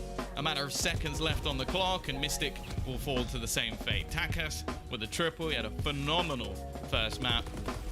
But hey, a couple of kills, it's not too bad for Fnatic. They're not going to be too disappointed with that one. No, they won't. It looked like they were going to be when they were in the 3v5. And then Doma took the longest range duel that he physically could have onto the site with a Spectre, and he got the kill because he's Doma. So, of course he did. I think now he should have Showstopper online, right? Or is he 1 away? Oh, he's 2 away. Never mind. Don't do math on stream. I feel like I've said that already today, but you know. You know what? I'm a slow learner, Tom. Hence the math problem. Oh, God. They're going to peek around this. For the orb. Oh, he's only going to get 1, but the trade is in thick and fast. Doma also waiting on the other side, but there is a possibility of Akuma at least finding out that information. Seeker's also coming through. Will at least give away position of a couple of the players, and probably should tell them that there's going to be 2 on this site, and for that reason, back Fnatic go. Yeah, with Doma clearing this side out completely, of course you're going to go to B to get that plant down, and with Logan and Takas sat on the A site, a tough clutch is now ahead of them. This is exactly the kind of bounce back that Fnatic would have wanted coming into their first buy round. They've done damage when they had the weaker weapons. Now they're able to dominate in this round, or at least for now. It all depends. Really, I'm going to look at Takas. He has a flank coming in that hasn't been detected just yet. His first fight is going to be onto Mystic, taking down Viper utility and post plant, if he gets it. But then I noticed that Logan isn't moving. Logan is sat in heaven right now, and Takas slowly starts to back off. So in fact, any possibility of going for this will be completely discounted, and Fnatic are quite likely to survive with all 4 players, building them up quite a backlog of credits should they lose coming into the next. And of course, BDS just need these weapons. I'm interested by how BDS approach the bathroom control, because this is not only a team that has a lot of experience when it comes to top level play, but also one that has faced Fnatic a couple of times before. And I think certainly having done their research on this team, they'll know that Fnatic on this map in particular like to play a lot around orbs. Yeah, I think as well they're a team that are never going to shy away from aggression. So that's something that you always have to bear in mind with BDS is you might look at a lot of teams just thinking, okay, well, we can fight for one of them. We might have to give one of them up, yada, yada. Whereas BDS are more likely than not, I would say, to really start pushing the limits of how they can actually fight back for this control.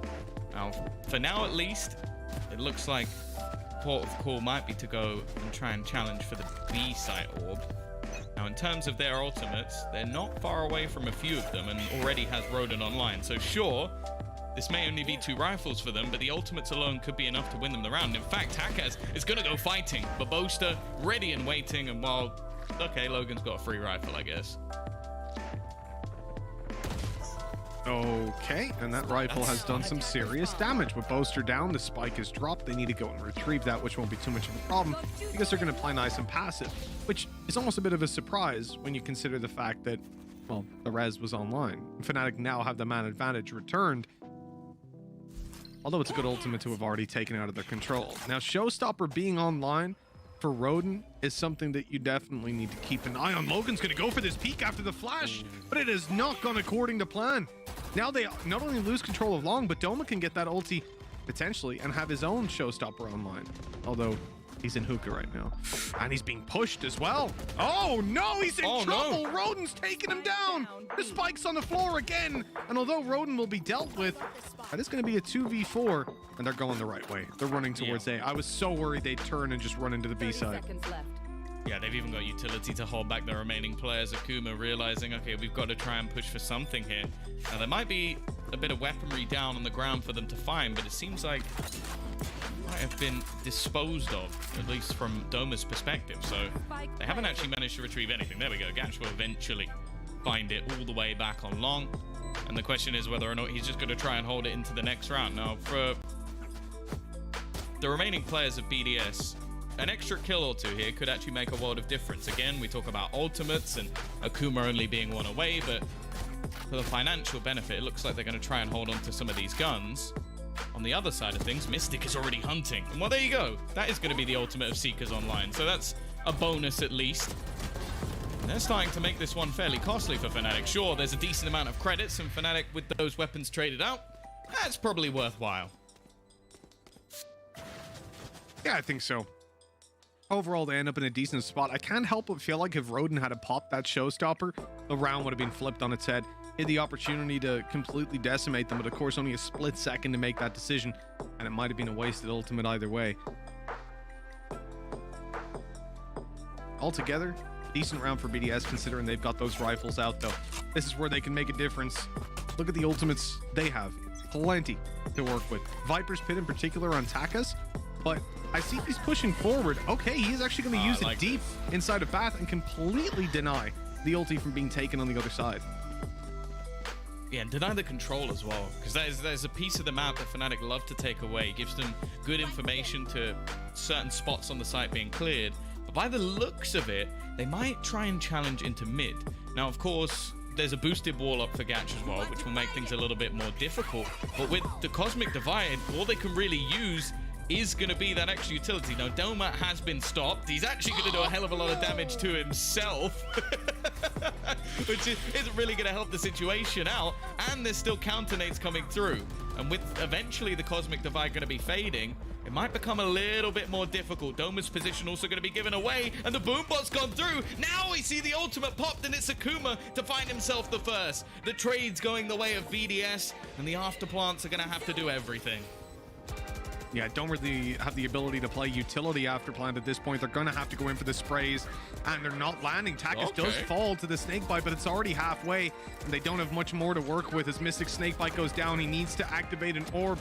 Oh, how has he managed to get around there? Mystic is in for 3 and dancing over towards the box. The time is not quite there. If he can just pull them off the defuse, he'll do even more. Finding all 4 kills and putting Fnatic further into the lead. What an important round. And it seems like every time the Fnatic need a hero in this series and in this day, it is Mystic to step up and pull the round off all by himself. They rested a snakebite. Did he shoot it down before or after? I think it was as he went for it. Man. So he's just instant dying. Oh, this was a calamity for BDS. That was almost like some sort of slapstick comedy of just like how to troll your teammate. It's like, oh, did you die to a snake bite? I'm just gonna res you in the same snake bite again. Oh my god, that was amazing. Not the ideal scenario. It's like, excuse me, what did you just do? I have a lot of questions and not many answers. I think it's also worth noting that Boaster's push through couldn't have been better timed. Like the player being rezzed, even if like he was dead no matter what, like Boaster was gonna kill him. So it's funny to watch in hindsight, but realistically, Boaster did a lot to push through there. But yeah, Mystic has been so clutch today. And to give them that 5-1 lead, looking much better. This is a map that, sure, it's been a little bit rough, but let's be real. Those against the top teams, Giants proving themselves to be within that bracket now as well. And more importantly, you can't forget the streak that Fnatic had. Like, from their roster being created, at least this iteration of it, all the way to the, I think it was a Masters final, they just didn't lose Bind. So Oh, this is a bit dangerous. The boom bot right onto Akuma. And it's not like Logan's all too healthy abilities. They do kill in Valorant. In goes the boom bot, the blast pack, and a free double kill to open this site up. And Nade even goes in on Catch. Oh, Dome has killed 3 people with utility. Every single piece of utility has gotten a kill in this round. I really would. If he had it, that would have been the icing on the cake just to end it. They've even committed in. It's won a round without firing a bullet, for God's sake. It's just amazing. Oh, well, see you later. I love it. I absolutely. You know, that's one of those rounds for Doma where he has a giant smile on his face. He looks Look at him. ecstatic about Look it as at well. that. He's ecstatic. He is having a great time. That's a birthday present. I feel like that is the face of when, like, you know, you gather people around. I suppose it's been a long time. It's my face for most every people time to you do make that. a joke, Tom. Every time you make a pun, that is my face. But you know when people start singing happy birthday to you and you don't know how to react and you're just kind of sat there awkwardly? That is the face of Doma in By the way, that picture. I really hope everybody understands that every time we go out for dinner at the next LAN event that Ryan is at, I'm going to tell the waiting staff and pay for a cake. Awful. And I'm going to tell them it's his birthday. Awful. Every single time we go for dinner, I will ring ahead and pay for a cake. It's worth it. Doma, this time showing he can do it with the bullets, pulling it into a 5 versus 4. Now, BDS are still heavily stacked up on A, but with no long control at this point, most teams will go for that rotate to the B site. But look at this. They stay still, and they're reading this perfectly as Fnatic are about to run into what is effectively a stack now. Oh dear. Doma's taking a lot of damage. The snake bite. Great counterplay. It's going to hold him back. Just sat there patiently, though.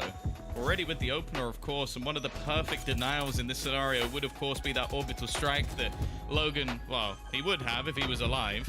Dome is still holding the angle, and the trade's coming back thick and fast. They actually don't clear the close spot. Eventually, though, they bring it back. And now it's left all onto Boaster. He can't quite correct in time. BDS, they get themselves the second round on the board. It was a well-fought-for one. And while after what was a very clean one in the previous for Fnatic, I doubt they're having too many troubles here. Yeah, well, when it comes to credits, for sure. A BDS buying their way back in. That's the round that they needed a signal, a light at the end of the tunnel. I mean, at one point, I think coming out of that round, Mystic was on max money, so he's dropped over some of his teammates as well. Or has he? Or maybe he dropped over in the previous. He was able to. He was on 8.1k after full buying, which is, you know, a decent spot to be in. Now, Orbital Strike and Seekers online for BDS. Seeker's going to be used up already. Double going into Hookah. Is this Orbital Strike being called down on top of them? No. They're playing much more passive. The bird absorbing a few shots, and now Dome is in trouble. He's stuck on top and out of there. Logan even going so far as to take down Boaster in the meantime, right through it, and putting them into a heavy advantage. Fnatic now on the back foot. Dirk gonna go on top. That is sneaky, but not good enough. Being watched from afar, a 1 versus 3, spike down inside of Hookah. Well, Tom, this one doesn't look too good. No, I think you might be right with that one. I will say he has a chance to isolate the jewel, though, and this could be the spike back in his hands. However, Takas is not going to miss that battle. BDS starting to break back into this one as they get their 3rd round onto the board. And they're starting to bring it into realms of where it's not really too much of a worry for them. As we sort of talk about this team quite regularly, they are very good on their attacking side. So it wouldn't be too much of a detriment if they can get this back to even 5 rounds, I would say, is a pretty decent scoreline, especially considering that this was a 6-1 start for Fnatic. Fnatic still going to be having a purchase in this round. Pieces missing in terms of weaponry, but with a showstopper online for Doma, a good opportunity for at least an entry. Oh, Gatch hears it, and he wants to pressure. The nade comes through, pushes them off the orb. Here's the flank in the back from Akuma. The flash was so good. A double kill found, and great map control. Now the players inside of Bat seem to just be falling back. Definitely the right call. The man advantage is now theirs, and they're up against some weaker weapons. Doma, I think, should be able to get an upgrade, but it doesn't really matter.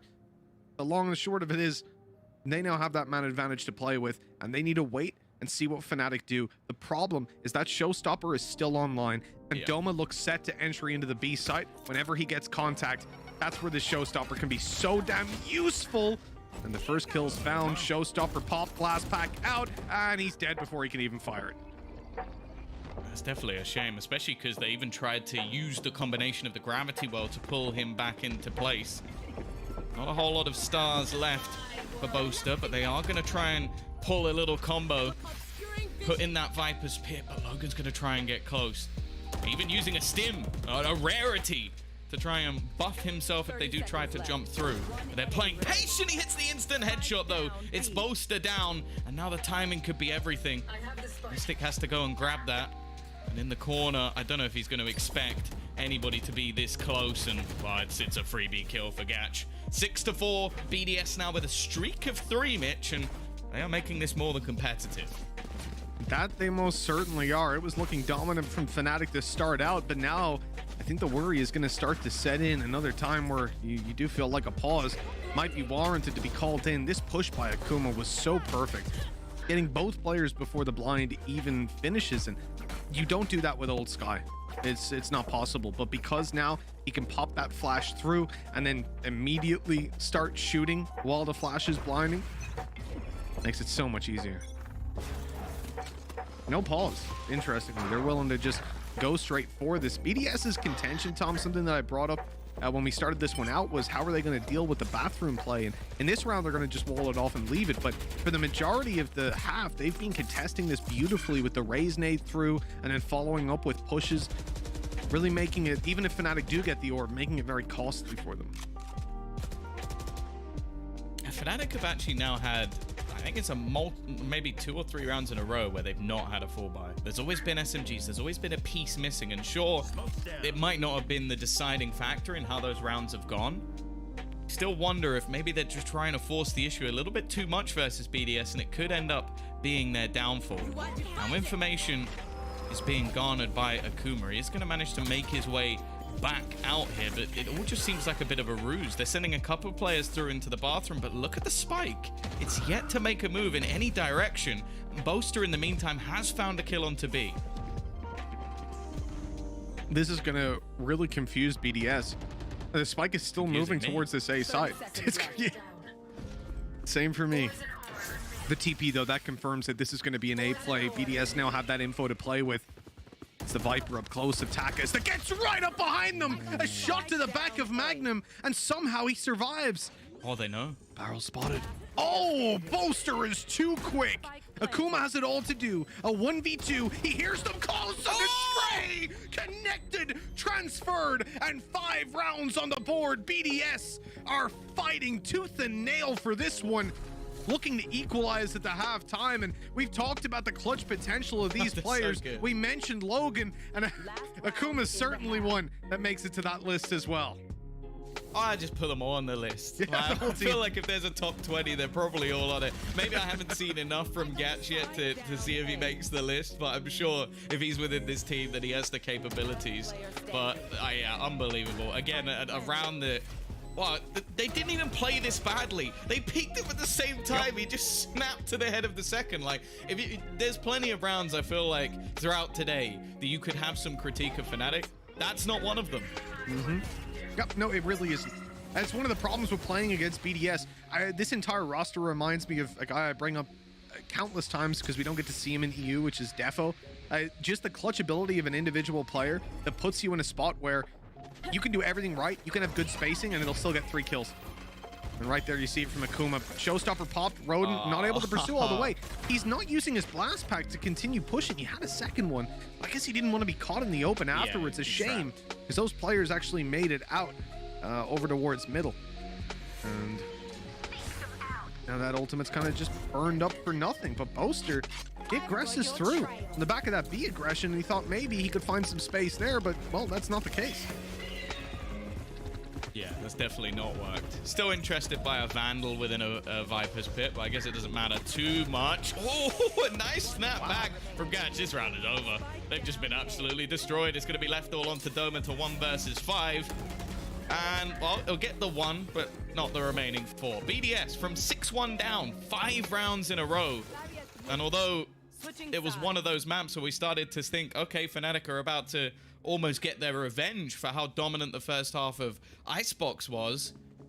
I almost feel like they're on the back foot again because, as said, BDS with momentum is a very different team to some of the results we might have seen earlier in the VCT. I said that it was odd that I believed more in 10-Star than in BDS as a roster, and whilst 10-Star did beat them. Also, interestingly, 10-Star are the team waiting for the winner of this series. They will play them tomorrow, so it could be a rematch of BDS versus 10-Star. But whilst I said it was strange that I had more faith in 10-Star than BDS, it's worse, right? I feel like it was justified. Like looking at BDS in the last couple of months, they've been underwhelming. They haven't really performed. They've been on that tier 2, like cusp of tier 1. You knew they had potential.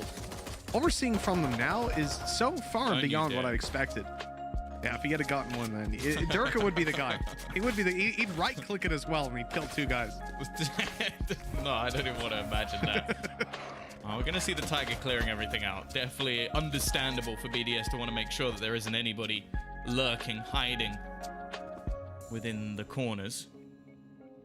Again, a slowdown from BDS, wanting to see if there's any aggression coming through. And with the amount of stars currently sat in front of them, I can understand why. It's not going to be the easiest take in the world. And with smokes and gravity wells able to pull them back, might be a little bit more difficult. They're going to actually go for the wall strap, get themselves a plant, but it's not exactly gone well. They've been denied by the early Vipers utility.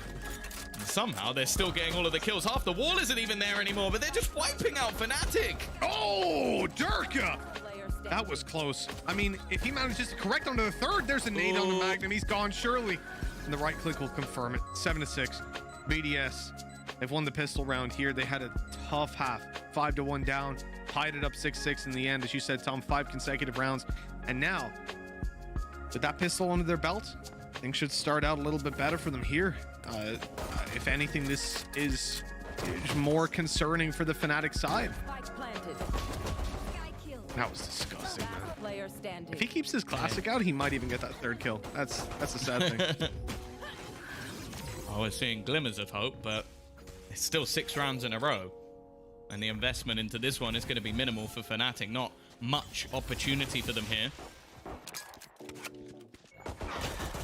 See if they can make something work. The Tigers have been clearing these angles. Magnum now stuck in the corner. He has a little bit of support. Mystic going to try and peek off of it.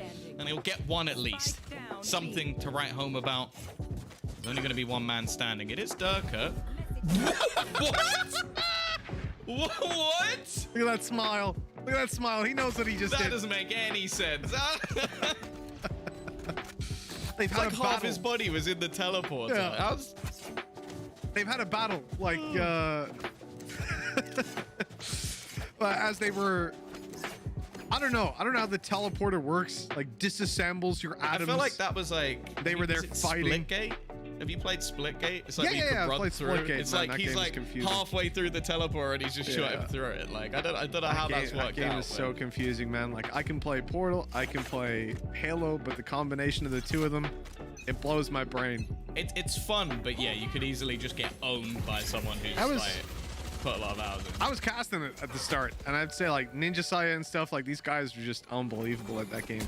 I've actually seen some of them come over to Valorant, which I was really chuffed about in the beta, but they didn't really stick around so much. I think the CS players have just, CS and Fortnite just dominate the scene for the most part.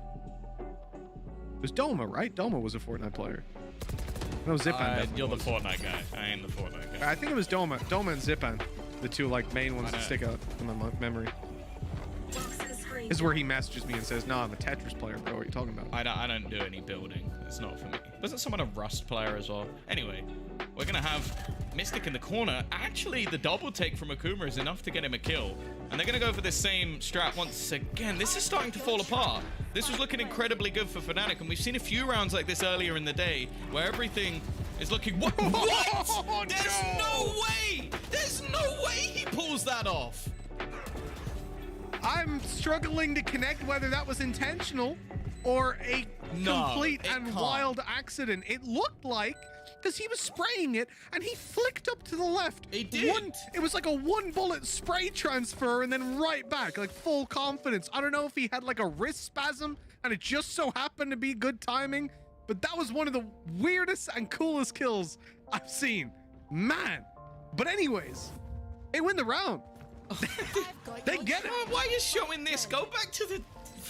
This is it. This is it. This is it. Look. No, man. That's I still can't. It unbelievable. happened so quickly. I don't know if he tried to spray transfer or if that was sheer luck. Like, Either way, Gash, straight what are you up, doing? You can legitimately make a highlight reel of like insane, ridiculous kills in Valorant just from Durka alone on this map, and they're not even winning. They're currently behind. Oh yeah, I mean, it's like, absurd.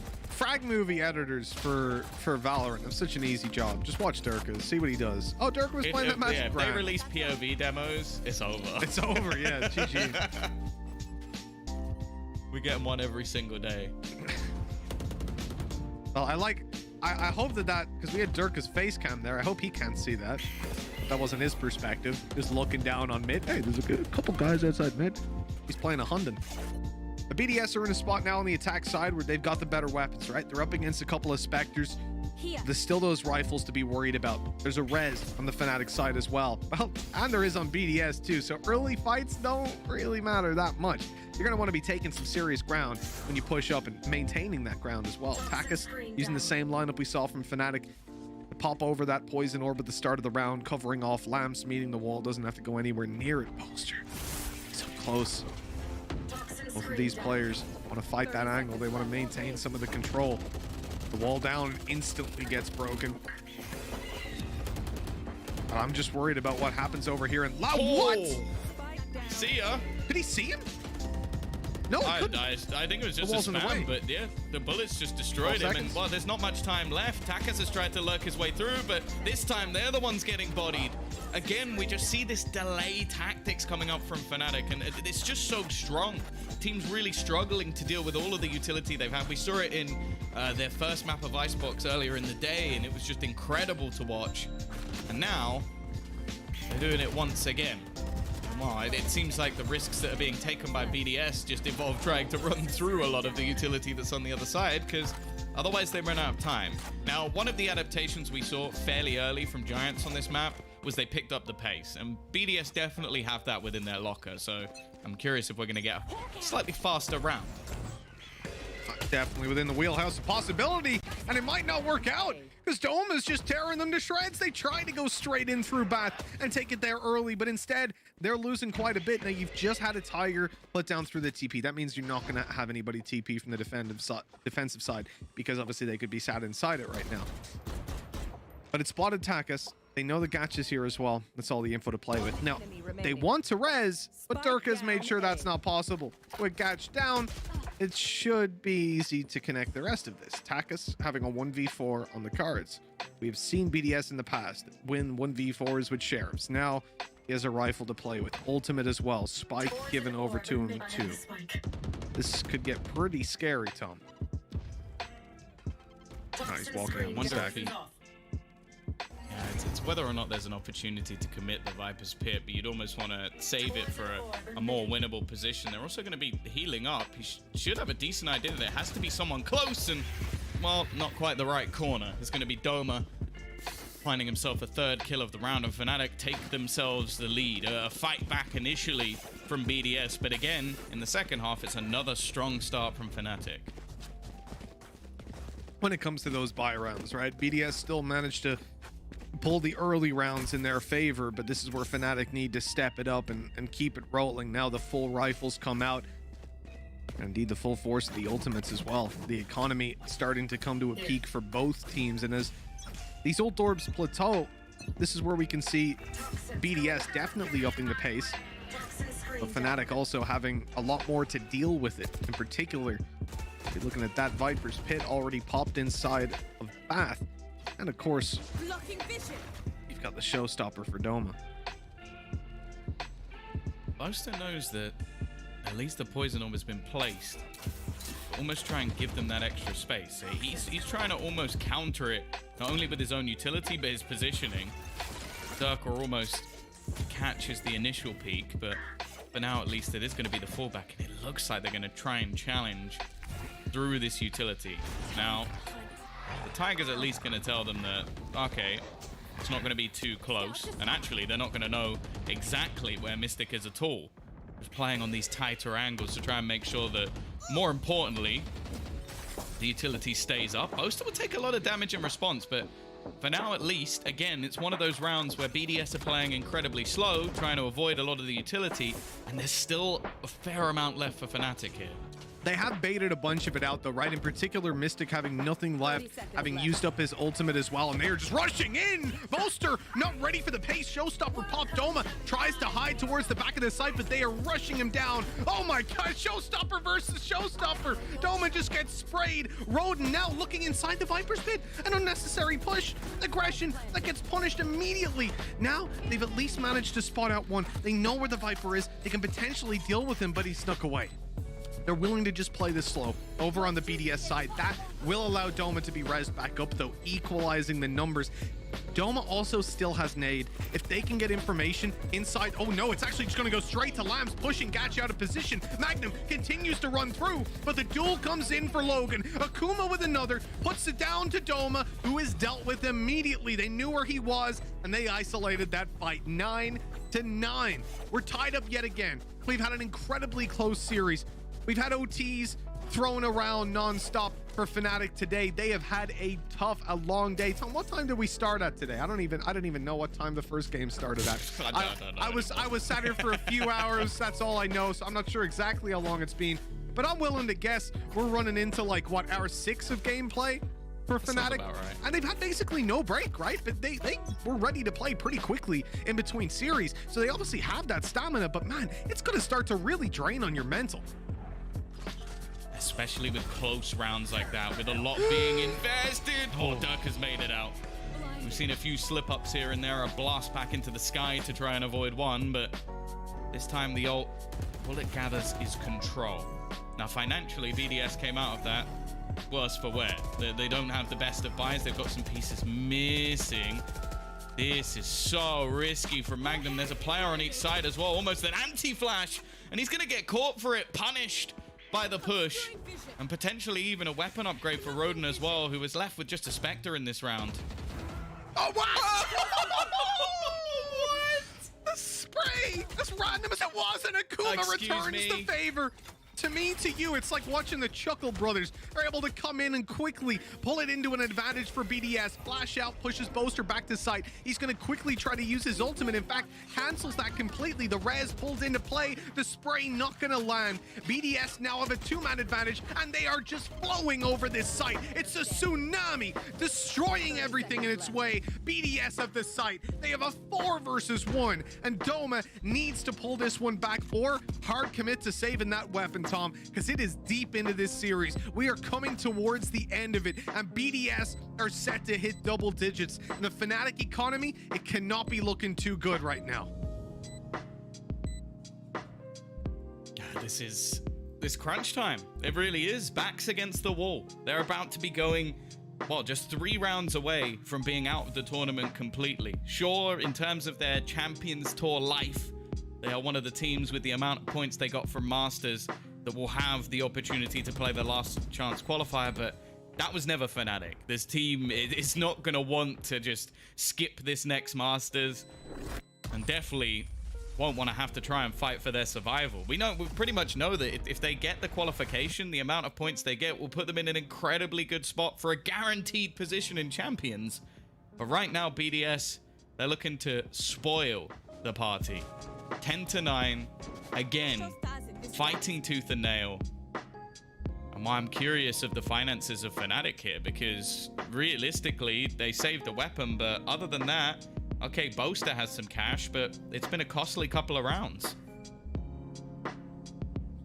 Tom, you know, at the start of the day, I said to you that there's potential for Fnatic or Liquid to hit elimination today, right? That was more of a hypothetical. I didn't actually think we were going to end up in a position where either of these teams was in the lower bracket, let alone losing the second map, being 1 map down in the lower bracket.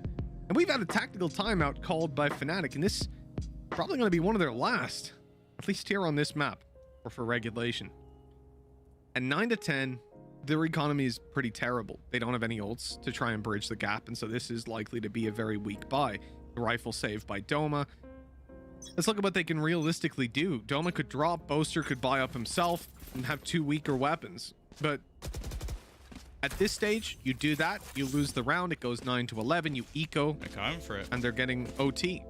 It's a risk. It is definitely a roll of the dice, but it looks like Fnatic are content to make that happen. And BDS face a real possibility of at least guaranteeing OT if they just win this one here. Lothar's face has just lit up. He's seen Durka buy a stinger. Like, this is the most excited that Lothar has been all day. We'll see if actually anything comes of it. If he's bound his, what is it, left click to right click or whatever the thing was that you're supposed to do. Left click to right click? What do you think? He's just ADSing at them? I see you. No, that was the. I see you. No, but they're both of them, so that you like you double shoot bind at the same it. time. You bind it to hold. You bind it to hold ADS. So you just click it, and it instantly ADSs and un-ADSs, and you get the spray. I don't know if he will have done that. I think, like, as I was saying on Valorant the other day, I think that it's like a matchmaking trick. It's something that I've used, and it's been pretty fun. The rhythmic thing. It can work at, you know, your Immortals, maybe even your Radiant, but when it comes down to professional teams, for the most part, they're going to use the Stinger for just that spray and pray, that up-close battle. And that's what Dirk is doing, chasing down Rodin, and the stun comes into effect. Beautiful stuff. Now they've got control over Hookah. All the players are going to have to come in from there, though, with the exception of Doma. He's the only one with a rifle playing in from the spawn. The man advantage goes towards Fnatic, but they are in a tough position, Tom. Getting out of Hookah, getting onto that site is very, very difficult to do. Now, they have the entirety of the back lines cleared, but what they don't have cleared is up close. With Doma falling, everybody is coming in. They're basically the attack side now, and having to make an execute onto the B site. Time limited. Oh, that flash was so poorly timed. Akuma still walks away with a kill somehow, but now he's the last man alive, and he will not last long. Taken down, a flurry of frags for Fnatic, and a round win that they desperately needed to equalize the scoreline. I genuinely don't know how they've managed to pull that off. The weaponry in this round was not great at all. Like, sure, the re-aggression was good, but then you had these afterplant scenarios for BDS that just looked strong, but yeah, part of it definitely looked like that timing, but at the same time, the Fnatic still managed to get all of the kills on that retake, even with the clock being low. This was the moment, like, it just, the Takas being caught, and then just every single trade coming through. Great work by Mystic and Boaster once again. We sat at 10-10. Survival still possible. I can't believe I'm having to use the words Fnatic and survival in the same sentence. But that's the world we live in. Now, this could be a faster paced round. Durka going to come under pressure. The peek in from Magnum is mainly just to try and get them some information, but the orb this time, it's not going to be something he can fight for. Sure, it's a victory in the last, but you still have to look at economy, Mitch. This is not a great buy once again for Fnatic. It really isn't, and it's not a great start with Boaster falling either, Tom. Akuma's quickly shut him down from above that Astro Smoke, the small gap that Boaster actually wanted to peek into, ends up being his demise. Fnatic need a response, they need an answer. They've lost a player on B, they've rotated over, they're playing super passive, and somehow they've allowed Takas to walk all the way up into their spawn. He's just gonna take Mystic down. I'll be honest, I was looking more at the B side. Didn't even notice Takas was there till I glanced at the rotate and thought, wait, Fnatic aren't red, are they? This is ridiculous. He's still in their spawn harassing them while the rest of the team comes A, but the upside, they do know that Doma plays the A site though. That's the only upside to this. Maybe they'll be, oh, they've spotted him, but he still gets away with a kill. What's going, like, honestly, Tom, what is this round? The lines of attackers and defenders have been blurred. There are players scattered everywhere, and there are bodies scattered too. Mostly those of Fnatic, with Doma being the final remaining player. He has a Spectre in his hands. He was on this site from the moment the spike was planted. And this might be where his life ends, because he has no idea where these guys are, and they're holding. The second that he peeks, 3 players all peek him at once. There's no way. Short of an aimbot, he is not getting away with this one. It seems like he's trying to bait somebody into peek, and well, there you go, as you said. It's a success, I suppose. Perfect triangle of death. It will be 11-10 now for BDS. This is just going back and forth now. It's impossible to call the direction of this one, but the issue for Fnatic over BDS is they don't have any finances to back them up. Like, they were going into that round with a couple of Spectres still on their side, and I think this is going to be a horrific looking buy. Durka maybe having to be the hero once again with a rifle in his hands, but other than that, what, they'll have maybe one onto Boaster, and that's kind of it. You can feel the pressure that these guys are under now. Just look at the pings. Humor me for a second. Fnatic are pinging down mid quite a bit. Are we going to see some sort of a mid push? Meanwhile, BDS pinging Maybe all over the TP? A side. All right, let's see what happens. But the thing I will say for Fnatic, sure, their economy is terrible. That is definitely one of the key takeaways. The other thing is the fact that they have called a number of timeouts at this point. The pressure has got to be mounting up. I mean, after already losing earlier on today to Giants, losing the first map to BDS, having their bind be so hectic recently, a series of losses. Well, and being 6-1 up. And being 6-1 up. One of the worst things is when you feel like you're in control and it gets snatched out of your hands. And Fnatic have felt that multiple times today. Their mental has got to be, I don't want to say it's poor, but it's being tested today. That is for damn sure. And look at this. Look at what Fnatic. So we said they were pinging mid outside B. Well, there's a lot of them there. They're playing for overtime. Durka sold his rifle and the Boaster's bought a Bucky. They're gonna peek behind Bucky FC returns. But this is going to be a very aggressive play. Roden is caught by it. The boom bot will be sent through, but he's dead. The nade's going to catch him out. The combo giving them something, but there's actually a trade. Durka falls and, okay, sure, it's not a bad trade for them, but they can't actually retrieve any of the weaponry, and it looks like BDS just might decide to execute off this, but they're halted. And the main reason for that is Takas has a lurk. He's made it through the A side altogether. Yeah, they can TP and just join him up, and it looks like that's what they want to do. Boaster, he's got, well, that's not the ideal weapon. If he can get a good timing coming up behind them, maybe that works out for him. Putting down the stars, he's going to slow them with a pull. Oh, this is so good. This would be a normal play no matter where he was. You never know where the Astra is. Big brain Boaster. He's on his way behind, the bookie in hand. No way. They have absolutely no idea. They were checking it for but a moment. There's the classic. Oh, no. If he had a rifle there, Tom. Oh, if he only had a rifle. But no, the damage to Gatch will even be healed up in a matter of moments, and Fnatic will have to fight their way back in here with a huge disadvantage. Man down and only one rifle to their name. They might hit at least a decent timing on one player in the corner. Eventually, they will get themselves a kill. Somehow they brought this into a 2 versus 2 scenario. Magnum needs an instant kill here, and he's going to get it. It's left onto Logan. He has at least the denial for a second. The push coming through, though. The flash is perfect, but he will fall. We're also going to see Mystic pop his ultimate, and he'll land the shot. Is there going to be enough time? I think he's got it as well. Plenty, I think. It's going to be incredibly close. A second and a half. That's not bad. Yeah, I don't know how I'd feel if I just defused a bomb with a second and a half left, but hey, I'll tell you what, Fnatic feel pretty good about that one. That was a ridiculous clutch round. No way they should have gotten that. If anything, Boaster had to be the player to do the majority of it, and he gets nothing done.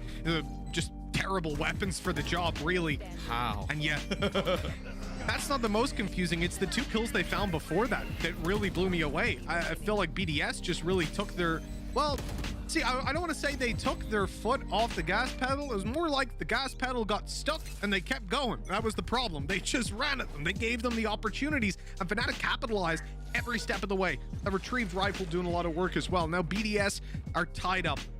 This is about as close as you could wish for it, really.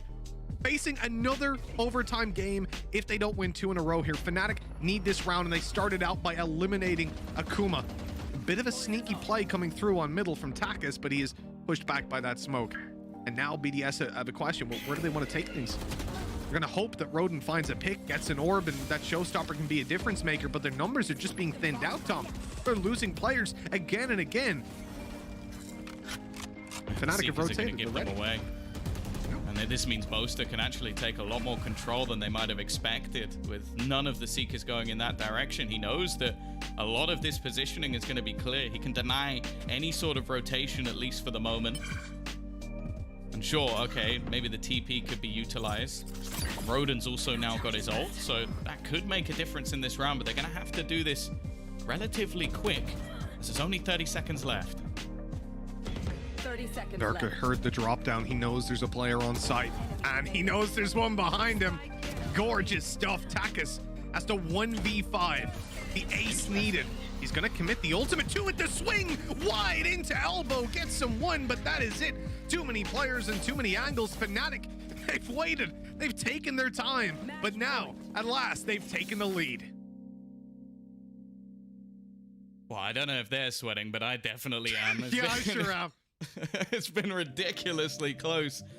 BDS are now going to take a tactical pause of their own. Both teams have been on the brink of victory. I feel like BDS losing the round versus, what was a Spectre, Bucky, and some pistols might be the thing that mentally tilts them off the face of the earth. Either side could be falling to problems, and knowing that Haven as a decider really could just be 50-50 all the way through. They're not going to want to allow this. Now, for the first time, I think out of all this back and forth we've seen, economically, it's actually BDS worse for wear. Like, they're not going to have many rifles at all in terms of the Vandals and, of course, the Phantoms. Now, they do have themselves a pretty impactful set of ults, although Doma is only one away from getting his showstopper in tandem with the one that Roden has. And Durka, after getting a fair few kills in the last round, has got them another res. Could be invaluable. But Roden's showstopper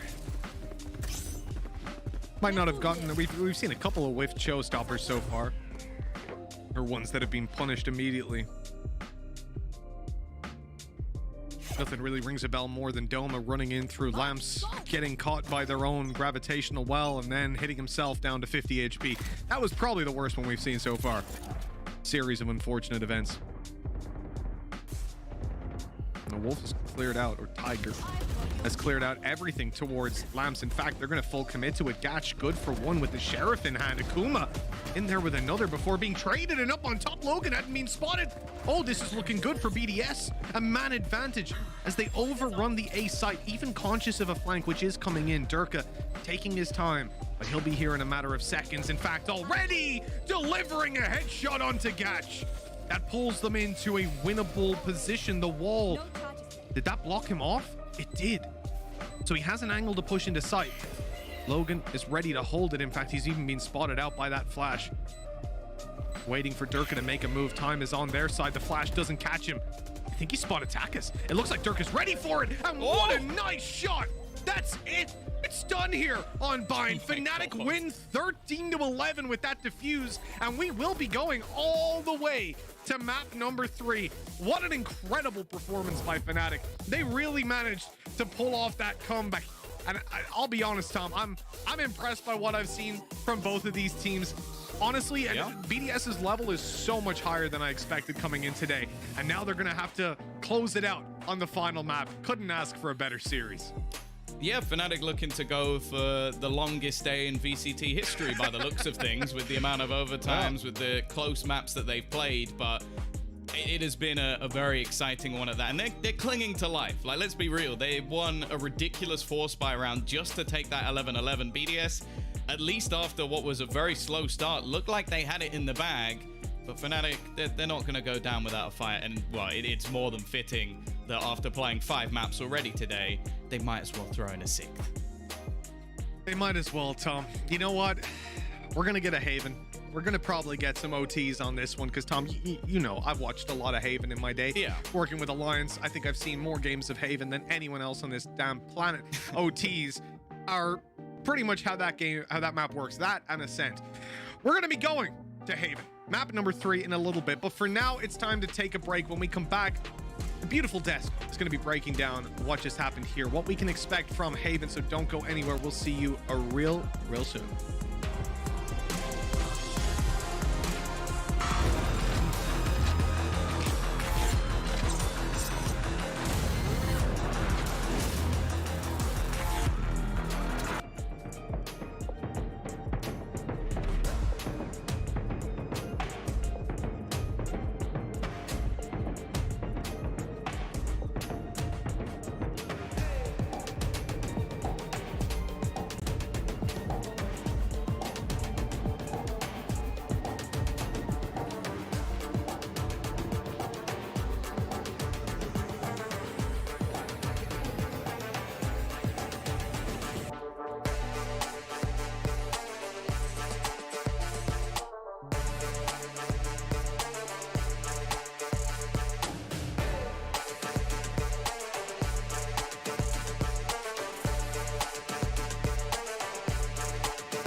Welcome back to the VCT Challengers main event, where Fnatic have managed to claw their way back into this series. I'm Yingsu, and I'm joined by Ryan and Jess for this marathon of a day for Fnatic as well. That very nearly felt like it was going to go to OT, Ryan, but they managed to close it out. Yeah, and I think they're going to be really glad that they did. It's been a long day for them for the most part. There were periods, I suppose, where Fnatic were on top. They were 6-1 up early, and then BDS did well to bring it 6-all at the half. And again, it was just this pushing and pulling from either side. Big credit to Fnatic, and certainly specifically Mystic. We'll be highlighting some of the stats in just a second, but overall it's just the demeanor, I think, of all of the players to be able to come back. I think this was the most impactful round from him. He ends up getting a 4K. Unfortunately, Targas does get raced into a snake bite, but that's something else. But look at the little smile on his face after he gets it. It's the most wholesome thing. Oh, we never see it here, never mind. But it was really nice because you could just tell that their mentality was down. There were a couple of moments where they were clutching out rounds, and you could just see, like, from the cameras pressed to their foreheads, they're not even reacting. They're not, like smiling or anything like that. We need that Fnatic to come back, and Mystic, he got better and better as the series went on, and it was needed. Yeah, and you look at it on the other side of the board here. I mean, if you're a BDS fan, that was a really close map. You know, map 1 went pretty considerably and decisively over to the side of BDS. You're coming into map 2, and you also have to look at some of the players that have stepped up here. Akuma, for me, even when he was on the Sova from last map, I mean, he is a player to be reckoned with. I think, personally, he's one of the best players on BDS, especially when it comes to game sense, awareness, utility usage. He's sort of the whole package, and it's kind of nice that he plays roles and agents like the Sova and of course the Sky with the flashes in hand. So I think he's been really impactful for the side of BDS. I hope that continues into the third map, but for Fnatic, I mean, they threw everything into that map. You could tell they didn't want to give up. They wanted to see this through to a third map, and I think it rightfully deserves to be there. Well, the sixth map at this point. Yeah, let's be honest. For them. And I know, Tom and Mitch were talking about, how long have they been here? Well, they're in Poland at the moment, so they are on Central European time, I believe. So they've been playing pretty much from 5 p.m. all the way through until 10 p.m. It is 10:30 p.m. for them right now. So it is a very, very long day. But Jess, they finally won on Bind. Do you have more maybe faith now in this composition, or do you feel like there were other factors as to why they managed to win that out? Still too close for comfort. I'm still feeling like I don't have confidence in what I saw, because I mean, if you think back to the first half, they had such an incredible lead to begin with, and then to lose that so swiftly, for BDS to just come storming back with the 5 rounds in a row that they had to equalize it, I started to yet again question Fnatic, and I don't want to keep questioning Fnatic, especially on a map like Bind. I don't want to turn around and try and poke holes in their composition, their strategy, or just their overall coordination. So not yet, but I think that they can turn the tides with future matches here on Bind, and with this particular composition, again, I know I said that I would want to change something up because a severe loss on Bind earlier on probably paints a really bad picture, but I'm glad they stuck with it and they proved me wrong. Yeah, I mean, you want to see that kind of composition thrive, really, and there was more reason to use it there. And I think what helped in that map is that Fnatic came out of the doors quickly. They were really aggressive. The pistol round, the first one, really is a testament of both just running through showers, ending up on the backside of A. It's just kind of like, right, we need to take control of this, because otherwise BDS are going to run rings around us. So it was really important for them to start off well. It did allow BDS to come back into it, which is a big mental loss for them. But the fact they ended closely, I think it was like the 22nd round, I think it was at that point, Fnatic felt that they had control after they won that 50, which again, Mystic clutching out. I think one of the main things for Mystic overall I failed to mention is he didn't die early. He wasn't the first step at all. He was always involved in a round. If it was a quick one, if it was a long one where he was clutching out in the end, he was always present, and having that consistent factor really helped Fnatic in this map. Well, they had a great start, but they also showed a lot of resilience, Jess, towards the end as well. And I know you have a round that you prepared that you wanted to talk about. You know what? Ryan has introduced it perfectly. He wants to talk about the man Mystic. He wants to talk about round 22, where things started kicking off for Fnatic. Well, this is it. Let's get it on your screens right now, because this was the perfect round to demonstrate to the audience exactly how much resilience Fnatic had. This is a thrifty round. I said to Ryan when we were sitting in the background, they should not win this. The weapons are all in the hands of BDS. There's no way. And the man Mystic and his teammates are able to play this out perfectly. And it didn't come off the back of just pure mechanical skill. It came from grit, it came from really good communication, and it came from good utility play, as well as allowing for them to use perfect timing on that round. That solidified in my head 110% that Fnatic really, really want to get into this, and the mental is not washed just yet. Well, elimination is on the line once again. The job is not done yet, but the difference is it's going to be on the line for BDS as well. We're going to take a quick break here, but do not go anywhere, guys, because like I said, Fnatic's a 6th map of the day will be coming up right after this.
Well, normally this is where I would say the game is going the distance, but this is an absolute marathon already for Fnatic.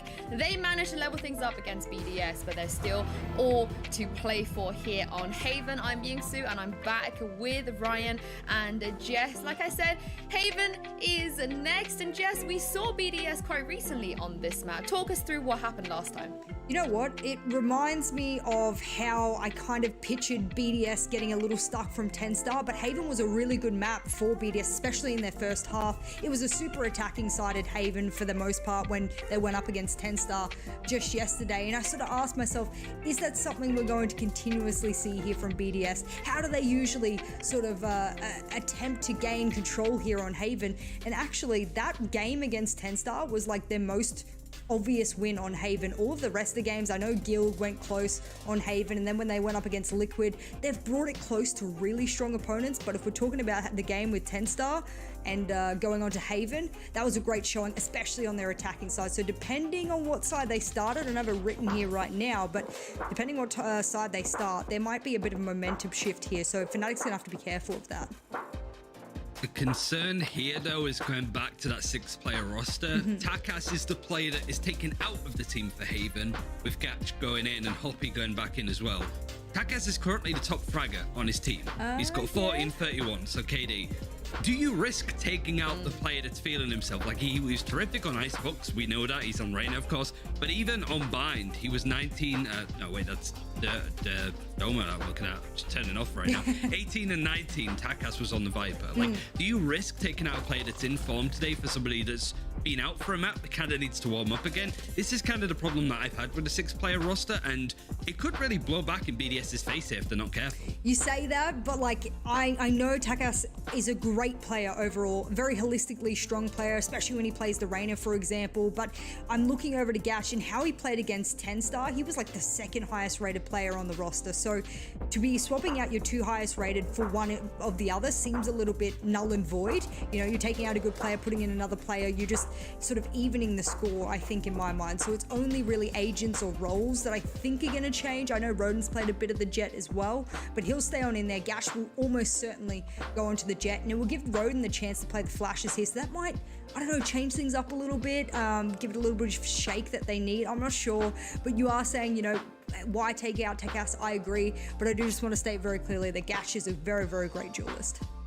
Yeah, I mean, we're also running sort of the risk of doing something they haven't practiced, right? So we're under the assumption that on this map, perhaps they haven't practiced with Takas all too much, so that it kind of makes sense. But we'll find out a little bit later when we head into Agent Select. But Fnatic and Haven, Ryan, you'll know this, they love an overtime. It seems like they don't close this map out, where they refuse to lose until it gets past round 13, round 26 even at that point.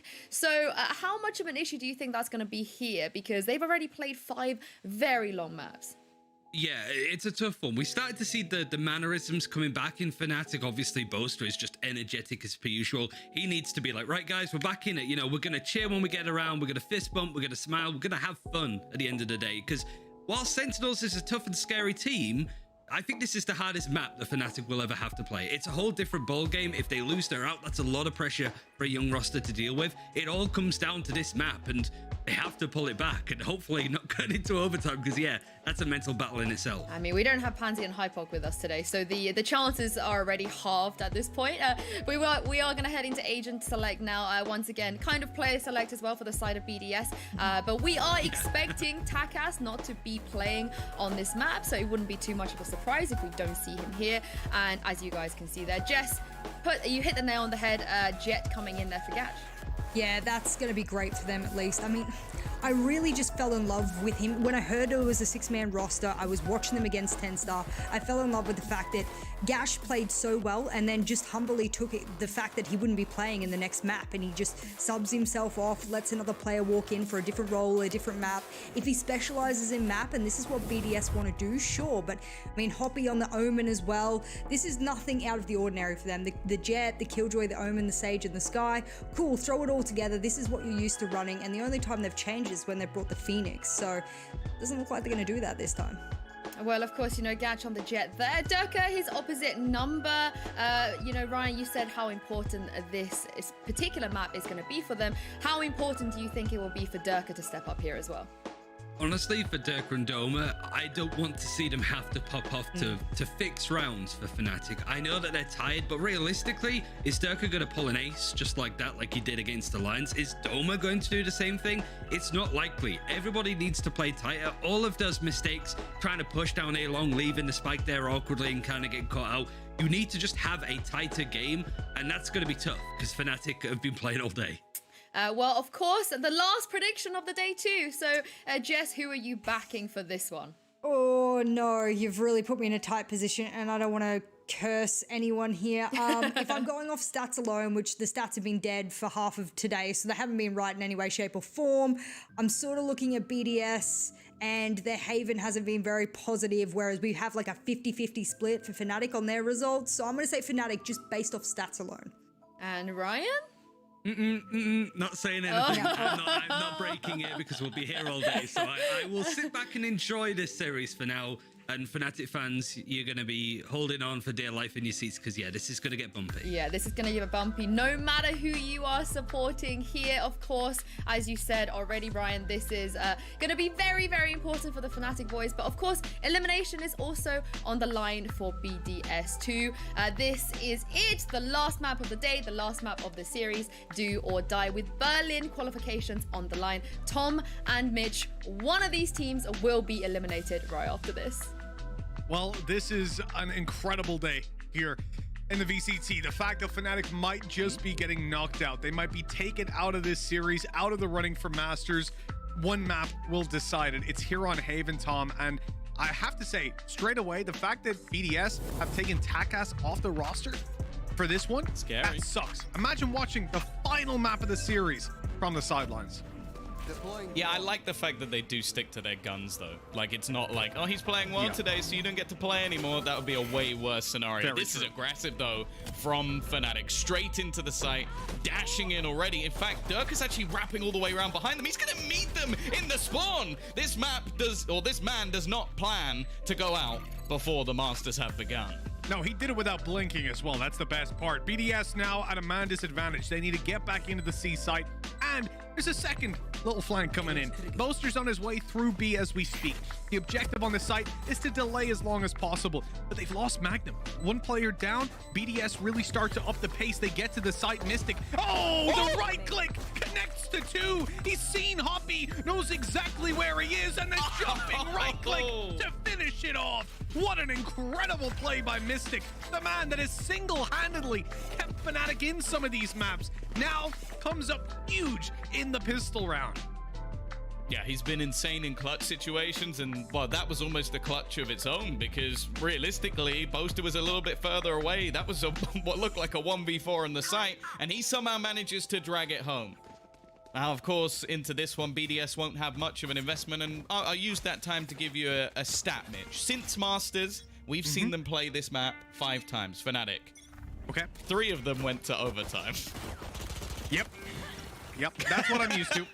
That's what I'm used to and what I'm prepared for here. But you know what? This is going to be the first time I don't complain about a Haven OT if we end up there. This series has definitely earned it. So Mystic has swapped teams. He's now playing for BDS because he's in their spawn, coming up behind, and Roden has, I would say, no idea that this is possible, but Mystic's going into heaven. Roden is still alive on the site, but he has a Frenzy, and the Frenzy sucks. So that's going to be an easy 4v4. Fnatic planting on A and weak weapons on the retake. Mystic's the only one really in danger because he can be isolated up above. Yeah, the thing is, his heaven spot now really isn't that valuable because he can TP up there anyway, so no one's going to be surprised to find a player up in heaven when they lost the complete control of the site. Paranoia, though, it's going to leave a fair few blind, and oh, he's just about going to shadow step out of there and has his teammates now to try and support as they look to fade away. Now, Gatch has found himself a weapon to play with. Any kills he would get here might not seem that valuable, but considering he's playing on that jet, getting ever closer to that Blade Storm is always going to be helpful. And he's only a few orbs away, but I don't think we're going to be seeing it in this next round. No, in a way, a great shame that Mystic is the one that has 6 kills on the board because he's an Omen. And, well, that ultimate is not exactly going to turn the tides of a round the majority of the time. Also incredible that he made it out of here. It was almost like an action movie. Just at the last second, he makes it out. Someone's going to read into that. He said it's a movie. Movies are scripted. Standing ahead. Confirmed. Oh, that flashed right in his face. God damn. Gats, looking like he wanted to almost stamp out his opponent very early, has been caught, and well, not even a chance to dash away from that one. A huge upgrade for Durka, who gets the heal off as well from Doma.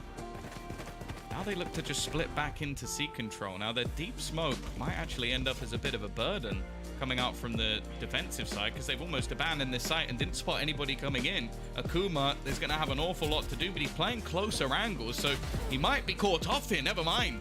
He's going to peek back out of garage, which was assumed to be clear. That will be at least a pick back for BDS in this round. They've got Hoppy snuck onto the side as well. He's going to peek into the back, seeing a couple. Oh, that paranoia timing was so good.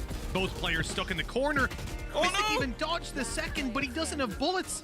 It's all down to Hoppy. A long-range duel with low HP, and, well, that's about as bad as it can be. Boaster takes him down with a Spectre in hand. It is 3-0. Fnatic rolling on forward. That lead extending even further, and even grabbing 2 rifles out of that one. I'm pretty happy with the early progression. In fact, in this round, I think it's pretty reasonable that Durka might drop a weapon and play Bladestorm, because he should have that online now. Yeah, he's got himself a decent amount of kills, had some solid openers, and by the looks of it, Fnatic are getting a similar start to what we saw on Bind, which did eventually go their way. It does have to say that BDS have shown resilience thus far, and although Fnatic are definitely in a much longer day, being their 6th map, I do call into question like how BDS are going to cope after the last one, because let's be real, they were 11-10 up. They lost a round to what was basically pistols, and then lost the map from there. So it's a tough one to come back from, even if, as said, Fnatic have had an 18-16 loss earlier in the day, which I think will be slightly more mentally draining. Absolute laser focus from Durka. He is ready to go. Look at that.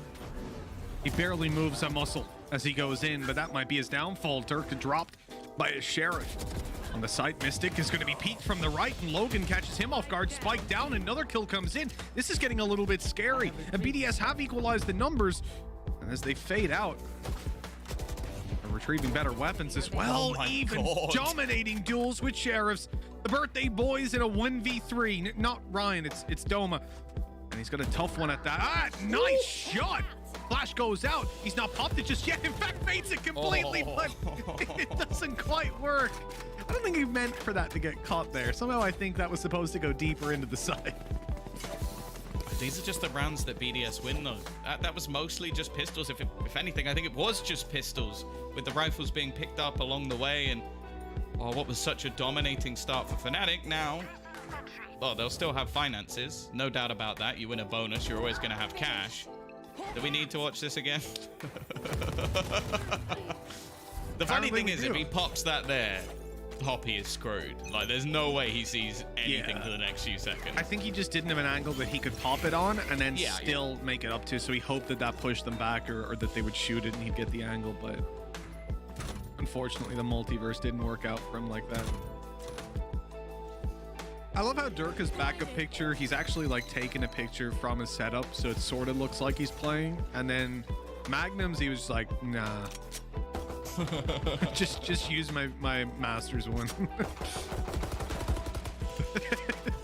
It's like seeing it all over again. He's focused. He's like, that is live. That's a live. That's a live feed. You can't tell me otherwise. Yeah. You can't see his hands. He's actually a wrist aimer, so. That's definitely a little bit awkward, but somehow Roden is still alive, and Logan's now come in and managed to find a kill. Pete coming through. I did not enjoy that. Like, okay, the classic, just so good. Best gun in the game, no doubt. Akuma, though, seems to be able to fight this back. And now Magnum, 5 HP. Chances slim. Now, there is an operator on the floor. If he wants to try and give a go with that. Realistically, giving him any duels here, that is not where right now, Akuma. It's a distraction. So I look at roof's clear. Roof's clear. He can't be roof. It's not hiding in the bushes, in the little bit of plantation that's up there. He could have a ghillie suit, guys. He could. Oh no, it's clear. To be fair, if anybody was going to do that, it probably would be Magnum. Yeah, I'll give him that. Man, maybe Durka with the updrafts though. Although he doesn't hide. True. He just runs at you. No. He wants you to know he's coming. It's like a lot of people when they play this game, they're like the ninjas, you know? They'll try sneak around, get some nasty angles, use Astra on A site to get up behind you and knife you, Boaster. But other players like Durka, he's like a samurai. He's running at you screaming. He wants you to know he's coming for you. That's not ideal. Hoppy taken down right off the bat. Magnum falls, but that's a worthwhile trade. The Killjoy ultimate pop, they got to give up a little bit of space, but I don't think it's going to be retaken by BDS. And they seem to be playing this one very far back, getting in quite late, actually. But Fnatic have changed direction. A lot of this going to come down to Logan. Now, he's a res, but, well, not something that can easily be implemented without him running across the entirety of the map. And his more aggressive angle might just give an opportunity for the man himself. He just uses a pixel peek. He gets the information and even has the wall available. Now, there are still updrafts on Durka, so always bear that in mind. Walls are not going to be something that really stops this man from making his way through. It will, however, delay his team. Interestingly, though, they're actually going to rotate off of this. Just, okay, we put up the wall, that'll do. Or maybe it won't, because in comes Durka. He's blinded for about 6 minutes, but eventually gets in there with the kill onto Roden. Heaven Control goes their way as well. Without batting an eyelid, the site falls. BDS have to play into the retake. They don't have a lot to work with on that, and, well, they missed the shot onto Durka. A valuable opportunity to take out a player that's a pivotal member of so many rounds. 3 HP remaining. I think he's going to be running over to Doma asking for a heal. Doesn't look like they will have time for it. Mystic's still going to be within the smoke. Durka now gone, and the rifle's going to fall alongside it. It's left to the pistols, and unless Doma can pull off something truly heroic, chances unlikely. It will be a round that's a little bit costly, at least in terms of ultimates, with the investment of both the lockdown and the res from BDS. In terms of personnel, they keep 4 players alive and will get themselves that equalization. Again, solid start from Fnatic, but BDS more than happy to play from behind. Yep, definitely. BDS don't mind. They've got that morale, right? And we've seen it so many times. Their comeback ability into games, certainly there. But as we discussed when we started out today, it's also their ability to get It's such an awkward fight, man. He was blind for so long. As we discussed earlier today, though, their ability to come back into rounds is always off the charts. And I think that one there just really showed that. When they're in a 1v2, 1v3, probably 50-50 chances of winning it out, as you said earlier, Tom. When they're in a 4v4 retake, they're damn scary. And you better not be making any mistakes. Now, right here, a mistake has been made, but it wasn't by Fnatic. Akuma going down middle is fallen. And what that means... Yeah, garage is open for business. The site, in fact, under threat. Hoppy, spray okay, right on the Magnum. Doesn't get the paranoia out, but the trade is there. Mystic able to take down Gash, but Roden in the backside is able for a quick little double. 4-3 we go. A fantastic round by Roden.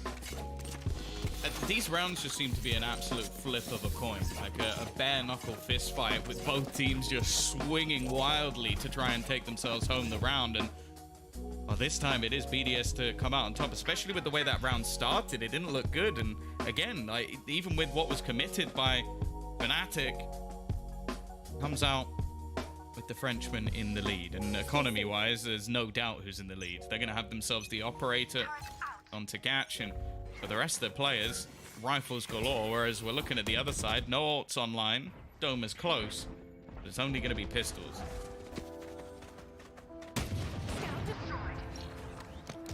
Only pistols. Possibly a phrase that could come back to haunt you, Tom. Only pistols. I've been there. I've been there many times. Usually when it's in the hands of BDS, though. Deep flash. Not gonna damage anyone. Doman not even grabbing the spam onto the turret. And with their position kind of given away, I'm surprised Boaster's just running in. The paranoia connects, and the trade is good. A good start, considering what it is. They've picked up a rifle. Mystic is just sending it full, but the spike's down. Oh, Mystic! He found the trade initially, but that pushed through to get a double. That is such good map control now. Into the 2v2, there's weapons for everyone to play with, and Magnum has taken down Hoppy. Roden, a 3k in the previous round, won it for BDS, and now a 1v2 is needed. The big clutch, as flashes will be slowly refreshing. And the heal, well, quite worthless at this point. He's even choosing to go through garage, but Tom, look at that plant. It's wide open for long, and this is just going to be delay tactics from Fnatic. It seems like Roden knows. Like he heard them go there. He's checking his corners, but it's not enough. What a great round by Mystic. And Tom, at the end of the day, it's just pistols. Just pistols. Yeah, no, and obviously, it's only pistols, so nothing could ever go wrong. other than Mystic, which, again, like, the fact that he has kept up this level of just clutch capability and big round performances from what, as we're now looking at, is like 6 hours ago all the way to now, like, this is unbelievable stuff from him. Like, I think that he's going to be looking at some sort of contract raise if they manage to pull this one off, because the amount of rounds where they had no right winning, and he just seems to have incredible amounts of impact, no matter the agent, no matter the team. Now, the pace change, once again, is mostly just revolving around Durka. He's his own entity. The rest of the team playing passive, slowly, methodically, trying to clear all of these angles, find out where their opponents are waiting for. Durka, W key all the way through. But he has been delayed, at least for the moment, by the wall.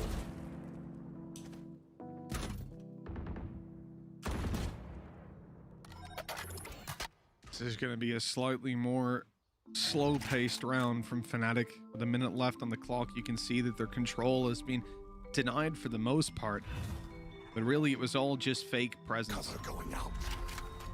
For BDS, there's not going to be any over-rotations. In a way, the map control that Fnatic have found is next to valueless. They've still to get past the utility and bait out what is left from BDS. It's going to be a tough late-round push. With Seekers going out to try and reveal some positions. Akuma is going to distance himself a little bit. Durka got caught by the turret. He couldn't destroy it. Roden is on for another 3, but it's just the 2. Damage done to the second player, and that makes it so easy. A headshot from Akuma. The spray transfer looking so clean as the final member of Fnatic falls. BDS regained their lead. That was ridiculous, man. Durka basically loses a fight with a turret. That's something I don't think I've ever seen before. Then we have just like 2 ridiculous spray transfers back to back. I feel like that's the thing I've learned from today, is just any player at this level can just do those ridiculous, like, I'm spraying at one guy and I've tapped the next guy. Like, we've seen Durka do it facing off against a player and a squid. We've seen, obviously, earlier in the day, Mystic do it. We've just seen Akuma do it. Now, like, this is absurd in the manner in which they're winning these rounds. And now, once again, it's going to be back to some weaker investments. And Roden and Logan, they're just brawling, fighting out in towards long. There was a couple of guns put into this one, and, well, there's one of them.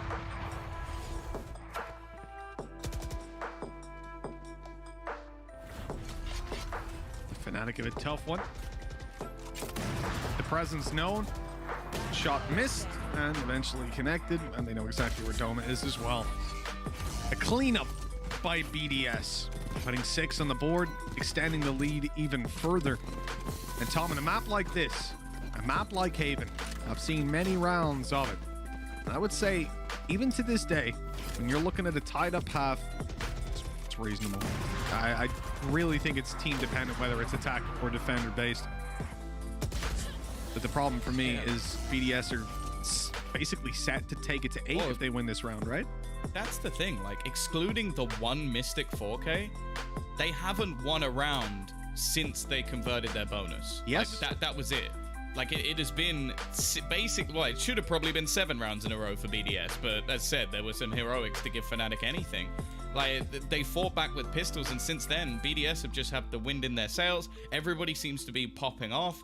We've had so many multi-frag rounds from players, which maybe that's Fnatic being a little bit disjointed, but I think just at the same time, BDS are just performing to such a high level. I'm not so much looking at this at being like, oh, it could be an even half. I'm looking at it as it almost has to be for Fnatic to show a little bit of life in this half, because as of the last few rounds, like, yeah, sure, there've been some moments, there've been some openers going their way, but BDS have just been slapping them back into the ground the second they go for any sort of retake or even just some aggressive plays. They've been winning them. The worrying thing, Tom, is that if you take a look over at the ulti economy, Akuma's about to get a very valuable ult of a lockdown online, and even more worrying is Gatch's aggressive position. The stance of just walking down mid, we've seen so many players do it. I think most famously would be Scream with a rifle, but when an operator's in play and you've got a jet, that dash out makes it almost more formidable. You might only lose the one player to it, but it's very rare that you're going to be able to trade that efficiently. Scream, maybe the Hibernator as well. Don't forget about him. His aggressive play down mid was sick as well. We saw that during the open qualifier. Someone I'm desperately hoping ends up within an organization. Now, this is looking like a straight up A-side execution, but I think the information has already been garnered. The only thorn in their side is Magnum. Now, if you've ever seen Magnum play, you should know that this is a possibility. And by the looks of it, they are going to be checking back into mid to see if he is lurking. Definitely a good call. Checking their back, making sure, but Magnum is taking his sweet time. Away. That's one of the best things about Magnum is how he's able to pace that. Where does that Seeker go? None of them are going backwards. They think their back is clear. This is it. Magnum able to get a double from there. Absolutely glorious work, and the operator of Gatch is good for nothing. 6-5, and just having those 3 players close on site opens up the door for that flank to be so impactful. Now looking at an equalized scoreline potentially. Fnatic have secured their economy. Remember, they would have been eco if they lost that round. Now, obviously, they wouldn't have actually ecoed, but they wouldn't have had a lot of money, and that would put them in a position to most likely lose this one out, and that wouldn't be a great birthday present for Doma. Or Ryan. I heard he's a Fnatic fan. He told me earlier, easy 2-0, so I heard he cursed it as well. Yeah, but you tweeted it, so there you go. That's true. I put it in writing. I messed up. Oh, gotcha. Is he going to walk out of there? Berserk, he's not even. He's going to stay in the corner. That is a brave move. Double cloud burst down, but he's confident in still having that dash that he can maintain this aggressive angle. Now, they're not even going to clear it with the Tiger. Of course, you use that Tiger on short. It gets you so much information. But here's the problem. When you go to cross, surely they'll flash it out. They've already cloud bursted across. They're giving him the respect. There's the flash coming in. It blinds him. They know he's here. Now, this is where the decision really matters. You know that operator is still around long. Chances are he hasn't fallen back. No dash was heard, so he still has it. What do you do? Well, that is a question the Fnatic currently have to answer. But they don't even really have anything to force him out of position either. The utility they've used, they could use the drone, but it might push him back. Instead, he's actually just going to reposition. Now that the wall is gone, it almost falsifies everything. Will it see him the second time around? It's just going to hide. So they still actually have absolutely no idea where Gatch is going to be. They just know that at least he wasn't peeking the long angle. 30 seconds left. And well, for Fnatic, they're still a little bit clueless. The push going to come through. He actually nails him straight through the smoke. However, it is going to be a quick trade. And now this gives all the information available. Shock darts over the top to destroy that lockdown. And it lands just in the nick of time. The push back in from Akuma, it means the players are still waiting there, maybe expecting them to have fallen back. Instead, he'll find that kill, another for Gatch, as he finds it back into a winnable situation. As pushing back in, they've been caught. Do they check for Doma? No, they don't. He's going to get himself a couple, but it's not quite enough. Poppy will close the round. A solid retake from BDS, but maybe a little bit closer than they would have liked. Yeah, but the long and far-reaching consequences of that will not be felt. That is the last round of the half, putting 7-5 BDS's favor as we swap sides. Now, with that 2-round lead, a pistol is, I wouldn't say required by Fnatic, but definitely desired. They can manage to find it. They should equalize up before we see a buy come out and end up in like an 8-7 deficit with BDS winning the first full buy. That's traditionally how things work, Tom, but you never really want to count out just pistols when it comes to round 2, or just pistols in general, as hopefully you've learned. Never. It's always just pistols. 7-5. So who wins this round? They all just have pistols. 50-50, as most pistol rounds are. Oh, God. Well, let's see. A solid start here for BDS could lead them on their way further into the lower bracket, eliminating a Masters finalist. It's happened before. The question is, will it happen again? Mystic is going to use the paranoia. It leads everyone pretty much blind. He has the chance for the dash away. It's perfectly timed to escape just as that plant goes down. Pistol switched up. Spike going to be tapped, and they don't have anything to deny them other than just pushing straight into the blender. And while that's actually going pretty well so far, they're denying any sort of aggression, and Akuma is going to find his second kill of the round. It's left all onto Boaster. And while there's nothing he can do this time, 8-5, pistol guaranteed now for BDS. Are we going to have any second round shenanigans?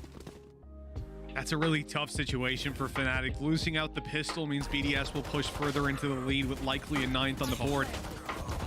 That is very unfortunate. Now let's take a look at what Fnatic are deciding to invest into. As expected, it is going to be a low buy. Very rare on pretty much every map that you see second round force buys within Valorant. But I wouldn't say very rare, but it is definitely rare. On defense, especially. When I it think comes you need to a spike plant or something like that. Yeah, and when it comes to defensive side, whoops. When it comes to defensive side, Haven especially, not really a feature. And I think the increased price of the Judge is going to affect that even further. If it was still a little bit cheaper, maybe you go for it, get light shields, and you can kind of make it happen. But even then, that'd be more of a bind situation. Oh, Doma. I saw the double. I saw it. Oh. He got him. He got him, right? We can't laugh. He got him. He did, yeah. I'm laughing at the fact he ran out of bullets. Like Akuma sprayed all of his bullets into the wall. Just pre-firing absolutely everything as he goes around the corner. But hey, it's a freebie. An extra ult orb for the wonderful From the Shadows, which is everyone's favorite ultimate. But now is the battle back. We've seen Fnatic do it time and time again. This is a nice spot. This might have been the longest day of playing they've ever had. We'll see if they still have the ability to dig deep. This, however, is a bonus round, Mitch, which we expect them to win. Because it's just pistols. But just in a Spectre form. Realistically for BDS, you don't win these a lot of the time, but they're one of the best teams at winning with these low buys, with these econ plays. And in fact, they're going to completely fake this beat. This is so smart. On a round like this, Fnatic are likely to try to make those pushes, and they've gone all the way up long. You can see this slow fall back from Durka as he creates space and gives himself that exit opportunity with the dash. First shot not going to land. The Cloudburst dash is going to get him out. So he's managed to tickle them up, but most importantly, he's gotten the information. His teammates are on the rotate, and this is where it gets a little bit more difficult. The dash in to create space. Of course, Gatch dies, but the teammates have gotten through the choke point. That's the most important part. Durka tucked in the corner, now under pressure. Players right up beside him. He tries to fade back down through short, but Akuma catches him to wall up, and it's going to stop Doma for a second, give away his position. The step up into heaven, there was a jump that might have been heard on Magnum. Logan up close. He's really forcing this fight, but all alone. 1 versus 2, and he even got a headshot out of that. 47 HP. Doma just about pulls it off to get 9-6 on the board. But as far as bonus rounds go, Tom, that's a pretty big win for BDS. Yeah, that's huge. They've done so much damage and now have the ability to rebuy as well. And we're starting to look down at the fact that they're getting ultimates online. So yeah, this is an incredibly scary time for Fnatic. Chances are as well, their purchase into this round is going to be worse than the one in the last round. So even after getting the victory, like the fact that he almost gets that second kill is unbelievable. And well, I know that there may not be any emotion there on Doma's face, but I'm sure there was a sigh of relief.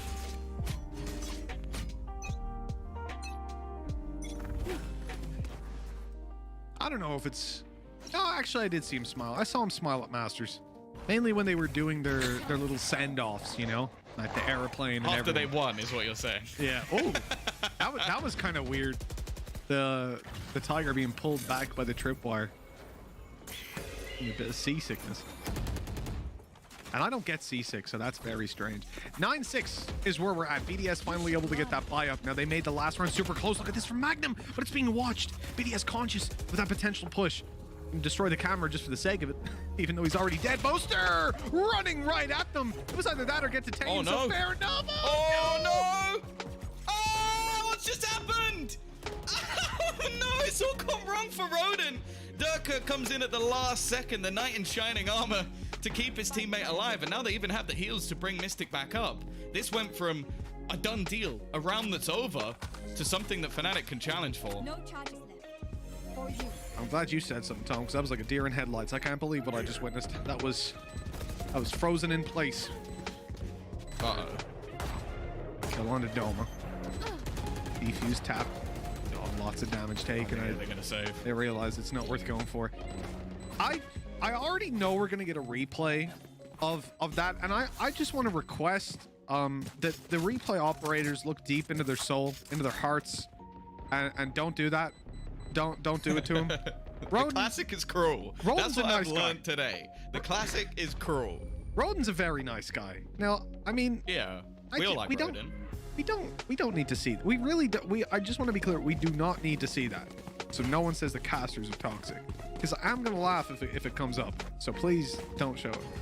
That was hilarious. Honestly, though, please show it because I want to laugh. Someone's gonna say casters toxic. I am wanted to toxic. Show shake it the now. responsibility of being toxic, but also be toxic. That was hilarious. Possibly one of the most awkward fights I've witnessed in Valorant in the last year and a half. I just loved like every how second of in it. that moment, Mystic had just accepted his fate. Oh, he and was just dead, yeah, crouched he knew it. in the corner, just like, I am dead. Finish me. Finish me. They've dodged the flash with the cloudburst. That's worked out so well. They just wanted to get the orb. They run into the cloudburst then just to avoid the flash. These guys run out on long like, oh yay, there's no one here. Bang, two guys here shooting at you right away. That was gorgeous. BDS at a man disadvantage. Logan down, a very impactful kill, but Gatch has managed to seize a lot of space. One thing I'll say about Gatch, don't judge this man on his jet stats. I don't want to hear anyone going, oh, actually, he was negative on opening duels. Blah, blah, blah. He has opened up so many sites for these guys. He's bought frenzies when the rest of the team is buying up so he can give someone a weapon and dive at them and die so that they can enter into the site and get space. I'm really enjoying watching Gatch play. I think he's a great jet, but it's kind of off-brand. It's not like your normal jet operator gameplay. It's more like the screen jet that we saw for so long. That's not Surely not. This is a lot of pistols in play at the moment, and there's only one man left. Durka has killed off 3 of them. It's going to be Akuma remaining, trying to turn the tides, but he's not going to be able to. Fnatic break back with what was a very weak purchase into this round. Some weird ones is what we're getting in this series. And, well, I feel like the guy who has to bring up the thrifty board is going to start, like, his fingers have got to be hurting by the end of today. Yeah, I remember, you know, I'm glad we're not doing the call-outs right now because I feel like every round would be a Red Bull clutch and a Blast Playzilla thrifty. Anyone that was around for First Strike knows what's up. 10-7, Tom. Double digits for BDS. Fnatic. More than halfway. Is that good enough for you? More than 50% of the way, or do you want me to give exact percentages, Tom? You're going to give out again? Say, oh, you could have said 53. I want the exact. Now well, 7 out of 13 rounds obtained. 7/13ths of the way, you could say, to a victory. They've already taken... I'm not that quick, okay? No, Doma, very nice stuff.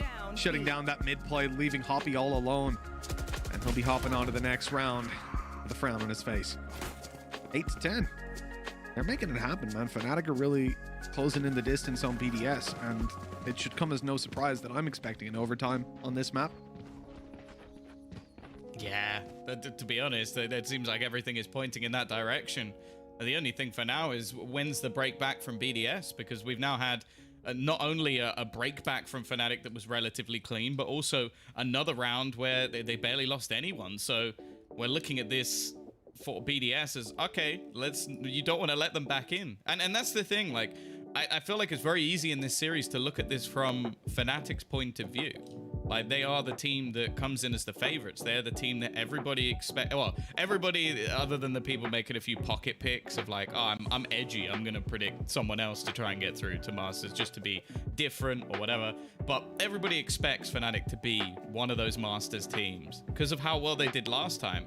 BDS are a team that have always done well. They've always been in the VCT. They've always competed within it, but they've never had that sort of standout tournament, that victory, that spot at a big Masters event. So they may be on different storylines, at least for now, but for BDS, letting this one slip away from an advantage, it would be heartbreaking. Oh yeah, it most definitely would. I think you have to look at it from a realistic perspective that, you know, BDS have constantly been on the cusp of tier 1. They've been able to compete with tier 1 teams, but never convincingly getting those wins up there, never making those super deep tournament runs past qualification. And that's really the legacy that they have right now. They're a contender, but not a champion. At this point, they're definitely more of a contender than I've ever estimated them to be. It's the best look of BDS that I've seen to date. even the one that's beat Alliance? No, Yes, moving Tom, let's move on. It is 10-8, and a buy from Durka left him all the way down on middle. We had Mystic with him at the start, but they decided to leave Durka as a lurk. He gets shut down after the one kill. The res comes in, but Magnum catches Hoppy unaware. And with that, that's the man advantage. Kept in equal territory. What was that from Akuma? The man has a death wish. Yeah, not expecting anybody to be in that corner, looking to try and take space aggressively, and they've been caught because of it. There is actually a trip here as well. Very low down, so that's going to give a lot of information over. Already a couple of players ready and waiting. Cage going to be put up as well. Magnum's still in this corner. They haven't spotted him, but he won't get anything for it. Just opting to try and stay alive at the back of the site. Distracts and eventually will pounce with a kill. Make it his third of the round. Surviving at the back, giving Fnatic now their 9th. And this is starting to slip away from BDS. Fnatic, this is their 6th map of the day, and they still are not down and out. Has Magnum just taken the ult from the orb from the defuse for a neural theft? Is this man absolutely mad? Boaster, I suppose Boaster is 0 out of 8, so they just felt a little bit more comfortable. You might as well have the ult. Yeah, I guess. Have something in a couple of rounds. This is something I'd like. Maybe Ryan could take a look at it. This round right here, the fact that you have Magnum baiting out like that, is he knows he's probably not getting a kill, but he starts making a lot of noise. He starts spraying at them on sight. Also that his teammate up on top of logs gets that angle and is able to fight. Look at the adaptation we're seeing from Durka. Yep. Consistently putting down that cloudburst so the flash doesn't reveal him to the enemies. That means then they'll walk out thinking, hey, we're all good. No one's here. Bang. Oh, God. They get knocked. Welcome to the party. It just seemed like their whole team just crouched in the smoke. It's like nobody walk in that smoke. That is a death trap if ever I've seen one. Now they're going to smoke off Duck. Oh, that was so close. That was pixels away from 2. I think he's taking the trigger off someone's gun with that shot. That was ridiculous. He's injured their finger. They can't shoot anymore. Also, going to be popped. It's all leading in this direction. Mystic in the corner again. They don't check it properly. He's able to survive, but the squid will save at least one. The trade's again back thick and fast, and you have to bear in mind this was a weaker purchase. Somehow, every single time BDS seemed to make this competitive. Doma going to try and give a little bit of extra space to Magnum. The plant, not yet in. They're going to try and bait the peak. They've already gotten Roden. He has 3 kills in this round. Such a huge performer, leaving Gatch to do it all. He knows where both players are, and it's safe to go and get that plant. Getting out of there is going to be another story. These guys can just group up, go for the 2v1, clear everything out, and that's exactly what they're doing. You can see Magnum dropping out of heaven as we speak. They know he's close, but he's close enough that one headshot will do it for him. The first and second both delivered. How did Gatch get away with it? 11-9, BDS fly into the lead, and another weak buy that somehow gives the win to BDS. These guys are ridiculous on low econ buys. I cannot explain how they make it work so consistently. They'd even been spotted on A, Tom. Pretty much the whole team was A, and they knew it, and they still lost it. I could not have made that easier. So I asked a question earlier whether or not Gatch made it onto the clutch list. He's on the list. He's on the list. He's definitely good. Yeah, he's made the cut. Anybody who joins BDS from now on automatically becomes a clutch master, and well, this is not the start they were looking for. Durka down and out. Boaster, he's trying to make a risky play, but he might get caught here. Shock dart being sent through. But realistically, at this stage, BDS are just happy with the advantage, especially with the man that they've taken out. You should run. Lockdown, in effect. It's going to push them out of the A side. Dart. He used it so they know that he can't destroy it. Mm-hmm. As soon as you hear that coming in, you know you're happy. Boaster, Mystic. Oh, again? Mystic in the corner. It's the same corner. It's the same corner. Why have they not checked it again?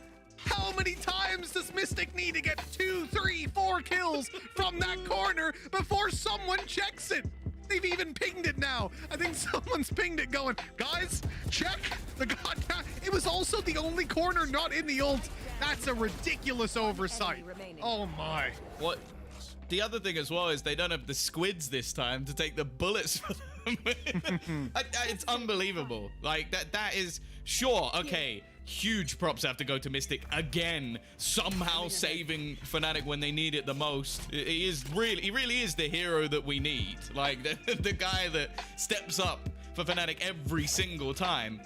But that is a massive mistake from BDS. A huge one at that. They've been spotted on the push in, and of course, they don't check Mystic's corner. He's always in the right place at the right time. They finally were like, guys, just remember, if we walk into the A site, make sure to check that, well, Mystic isn't there anymore. He's got 25 kills, man. Mystic's had such a good day.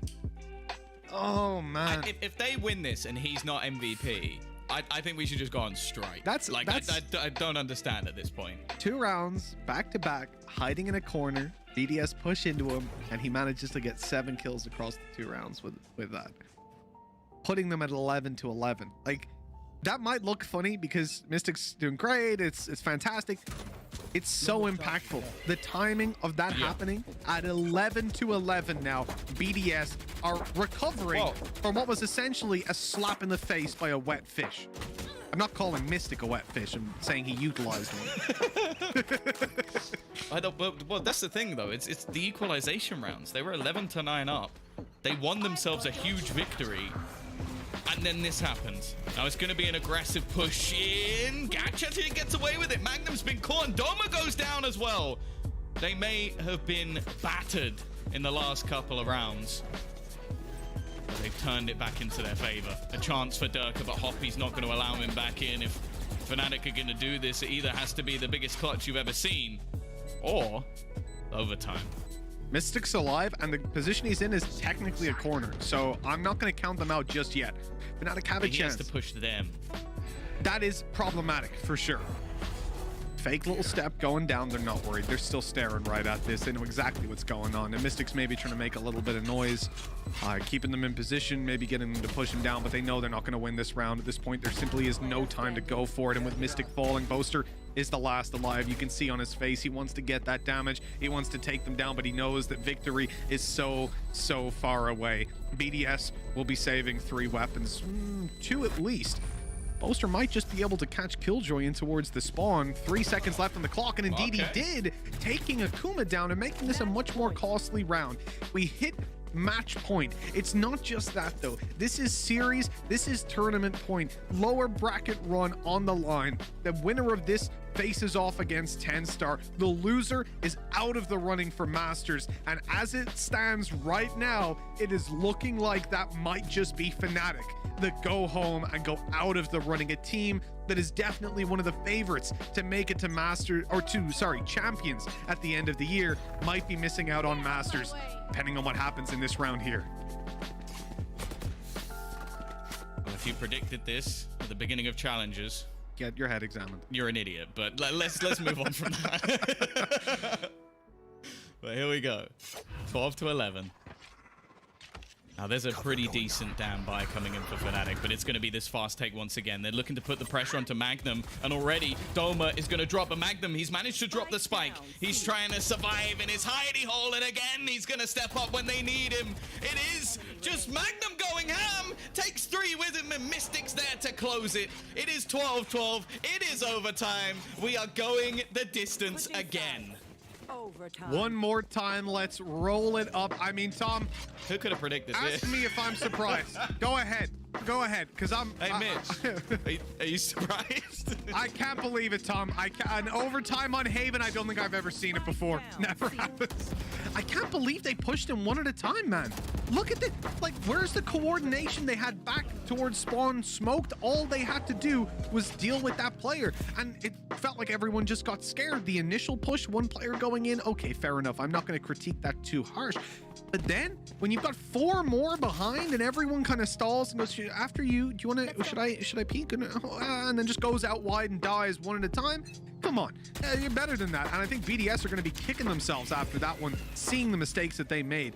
Now, into overtime we go. Fnatic not going to be playing with an operator. Same for BDS. This becomes a much more scrappy fight. And look at the difference in holding down the A site now. BDS have 2 players here. They're going for the deep Tiger, which was being covered in case he got pushed down. They know that short is clear at this point. The flash clears long, and now they start to rotate, content that they've got all the information they need. But what they don't know is that Fnatic have heard that flash go through. They heard the Tiger from the mid window, and they realized these guys have given up all the control at this stage. So let's go in and take some free real estate. Blinded. That's a lot of information, though. Straight away, the wall goes up. And it's going to be broken. Partly, at least. Dirk will get there eventually. Yeah, he only needs the 24 bullets he has remaining. I've never seen that. Headshot, so it's fine. They've got plenty. They're running this clock way down. Yeah. They've almost tried to pull the rotations with the wall break. They've still got the owl drone, but this is a lot of time that's being utilized. And the fact is, the alarm bot in there is going to give everything away. 20 seconds to make this execute work. Akuma's on the backside, flashed up and dealt with. Magnum quick to take down Gatch. The rotating player dead to rights, and that is going to be Fnatic's plant.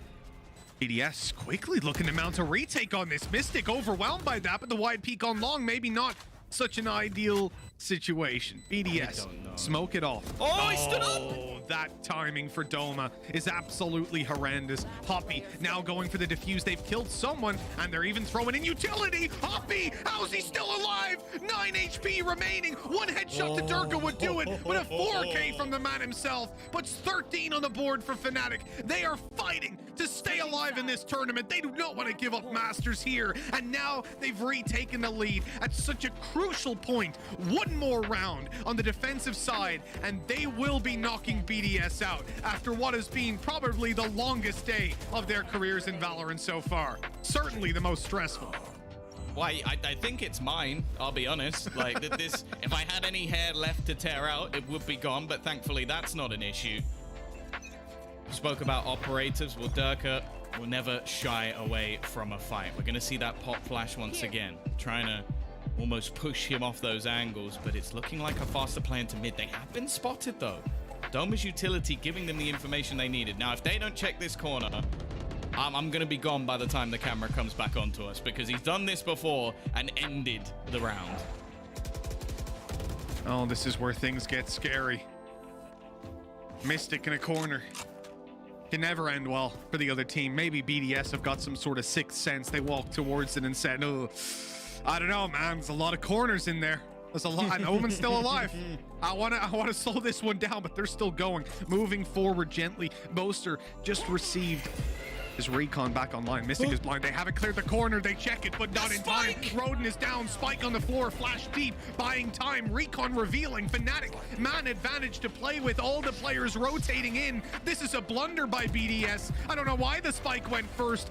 Mystic's faking it out. They might think that he's moved out of position, but he's still up above Doma, spraying away at the smoke. BDS on their last legs with 30 seconds left. They need to get into this site, or as site, and the spike is on its way towards A, but it seems like Akuma is getting a little bit scared of where to go. With 20 on the clock, they need to make a decision. They've got to go now or never, and there's still 4 players on B. This is it. It's done and dusted. Akuma's the last man left alive. With 10 seconds left, there is no way BDS win it, and Fnatic will move on in the lower bracket. BDS eliminated from VCT this stage. What an incredible series this has been, Tom, and what a lengthy one. Fnatic fighting tooth and nail for the upper bracket spot. They might have fallen, but here they put up a damn good fight. Good enough to make it to the next round and take on 10-star. Tom, I know I'm gonna sleep like a baby tonight. That's for damn sure.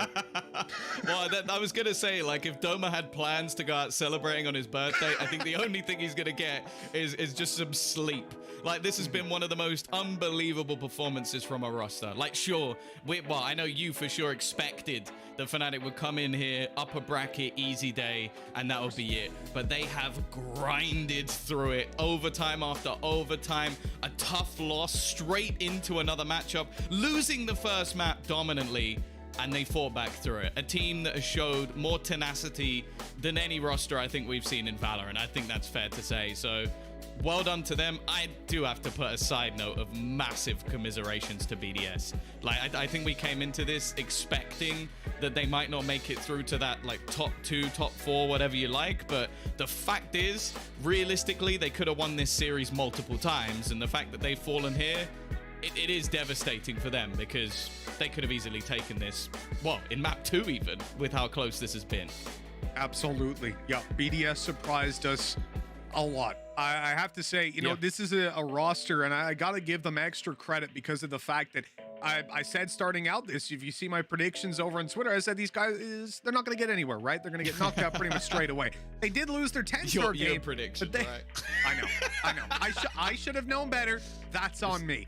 But they did well versus 10-star, close game. They came down to the lower bracket. They managed to beat Vitality 2-0 in glorious fashion. And now this Fnatic series has put more credit to their name than they've ever had before. In the initial Masters run they made, they earned a lot of respect in the EU scene, but this one honestly just blew me away completely. But Tom, you know what? We can't sit here talking all day.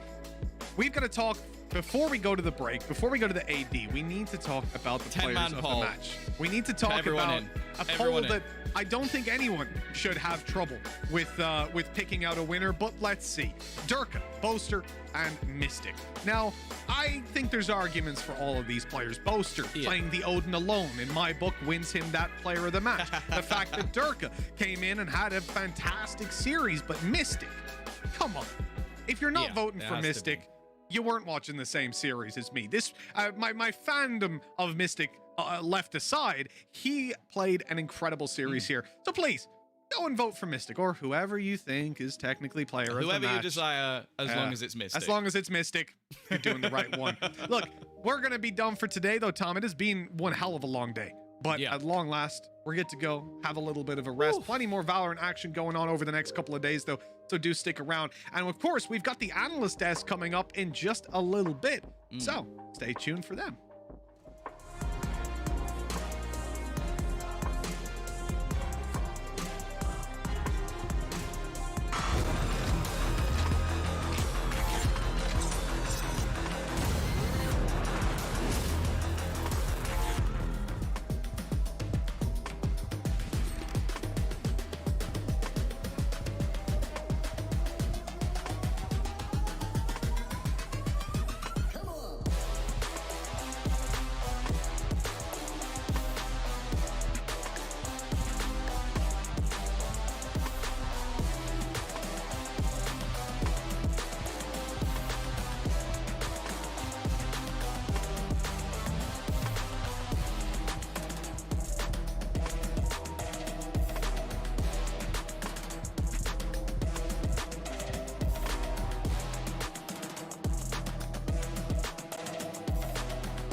welcome back once again to the VCT Challengers main event, where we just witnessed one of the longest days of Valorant we have ever had here in Europe, all thanks to Fnatic, who have just managed to qualify to the next round in this lower bracket. I'm Yingsu, and I'm joined now by Fnatic's IGL Boaster. Hello, Boaster.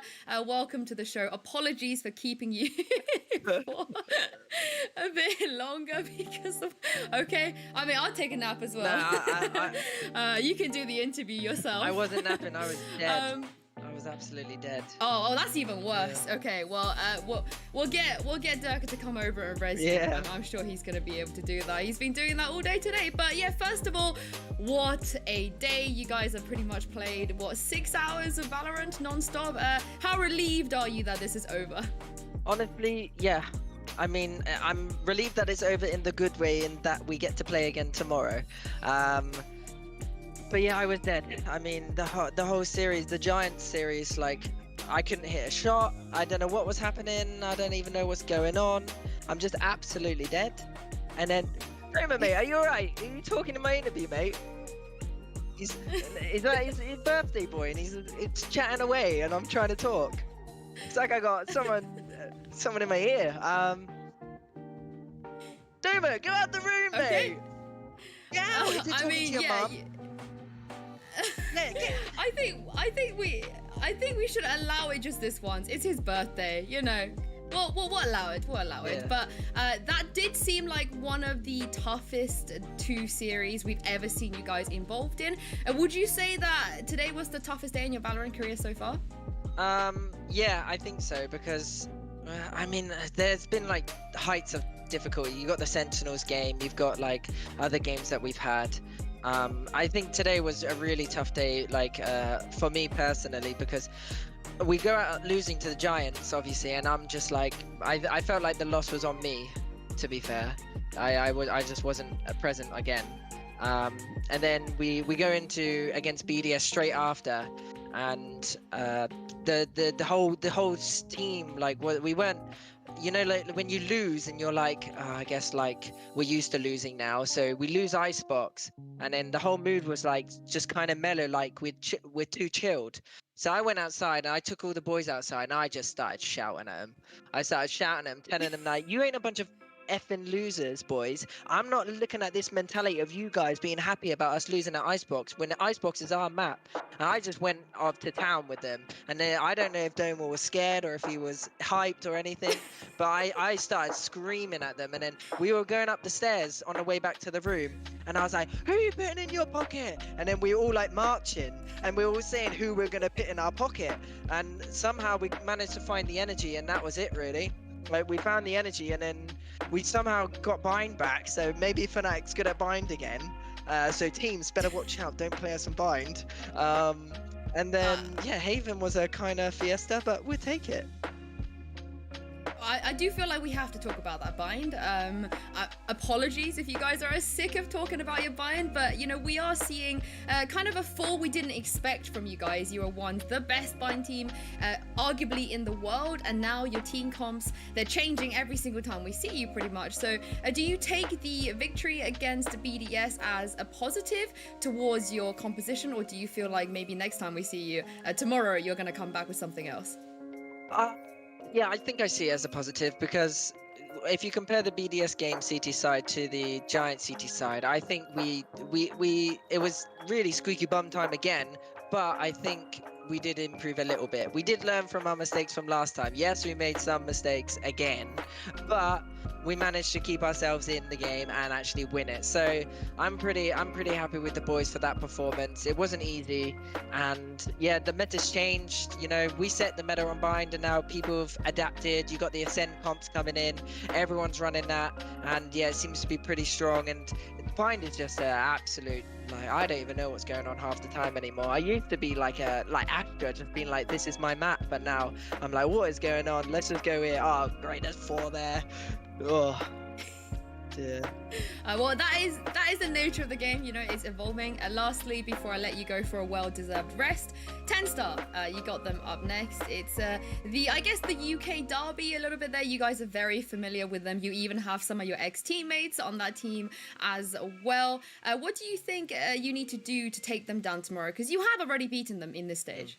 Yep, I think all we need to do is come in with full confidence. We get hyped. We make good decisions. We don't need any big hero plays, but we need people trusting each other that we can make those plays, like, to keep us in the game, you know? And that's what was happening. You saw Mystic come up big, Magnum on the C-bombs out in Haven. We just need more of that, more confidence, and just making sure we don't fall off mentality-wise and we stay in the game. As for that, we just play our game. And yeah, I mean, today against Giants, like I said, I'm very annoyed at that game and I'm very disappointed in myself. And that's, I hope, and I didn't think it will happen again, but we, TenStar and whoever we play next after, I'm coming in like fist blazing, you know what I'm saying? Oh. Unfortunately, I know exactly what you're saying. But, I conserve your energy booster and go get a good night's sleep. And we'll see you back here on stream tomorrow. Thank you very much, Yinsu. My goodness, I'm gonna bring in Jess and Ryan into this. I gotta say, Ryan, I think Boast is the only person on the planet that will go 6+ hours non-stop playing Valorant and then give an interview where he's shadowboxing. Oh yeah, definitely. He was like a kid because he was just rambling at the point where he's just talking on and on. It's like, all right, just lay down, There you go. He just needs a minute. But I think I saw like a little bit on Reddit for the first series against Giants. A lot of people kind of going in on Boaster because statistically he was down there. Wasn't played as well, but what he said about taking people into the parking lot and shooting at them until they were good, you don't see that on VLR.gg. You don't see that on stats websites. You don't see it talked about on Reddit, and it really goes to show that, like, there's so much about him as an individual that needs shouting out. But like he mentioned, Magnum, this was insane playing in this position, the lovely stuff Mitch pointed out, like Magnum baiting so Doma could get a kill on logs, and Magnum still survives there, is just absolutely nuts overall. I just say the Fnatic have done amazingly to come back here. It's just about taking that to the next level and beating TenStar.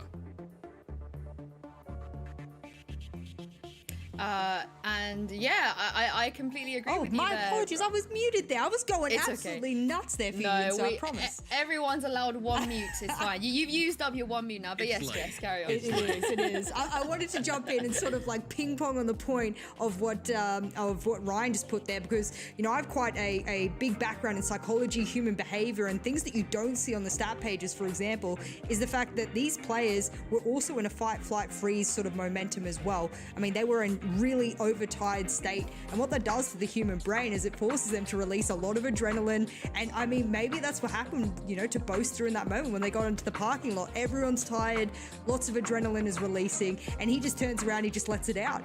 And I mean, then all the adrenaline kicks in for everyone else, and this is probably where we saw that revitalization from Fnatic there. So yeah, I liked how Ryan brought that up, because we don't discuss this enough about the psychology, the physiology of players, and in that moment where they're playing 6 hours of Valorant straight, that is a very real discussion to have.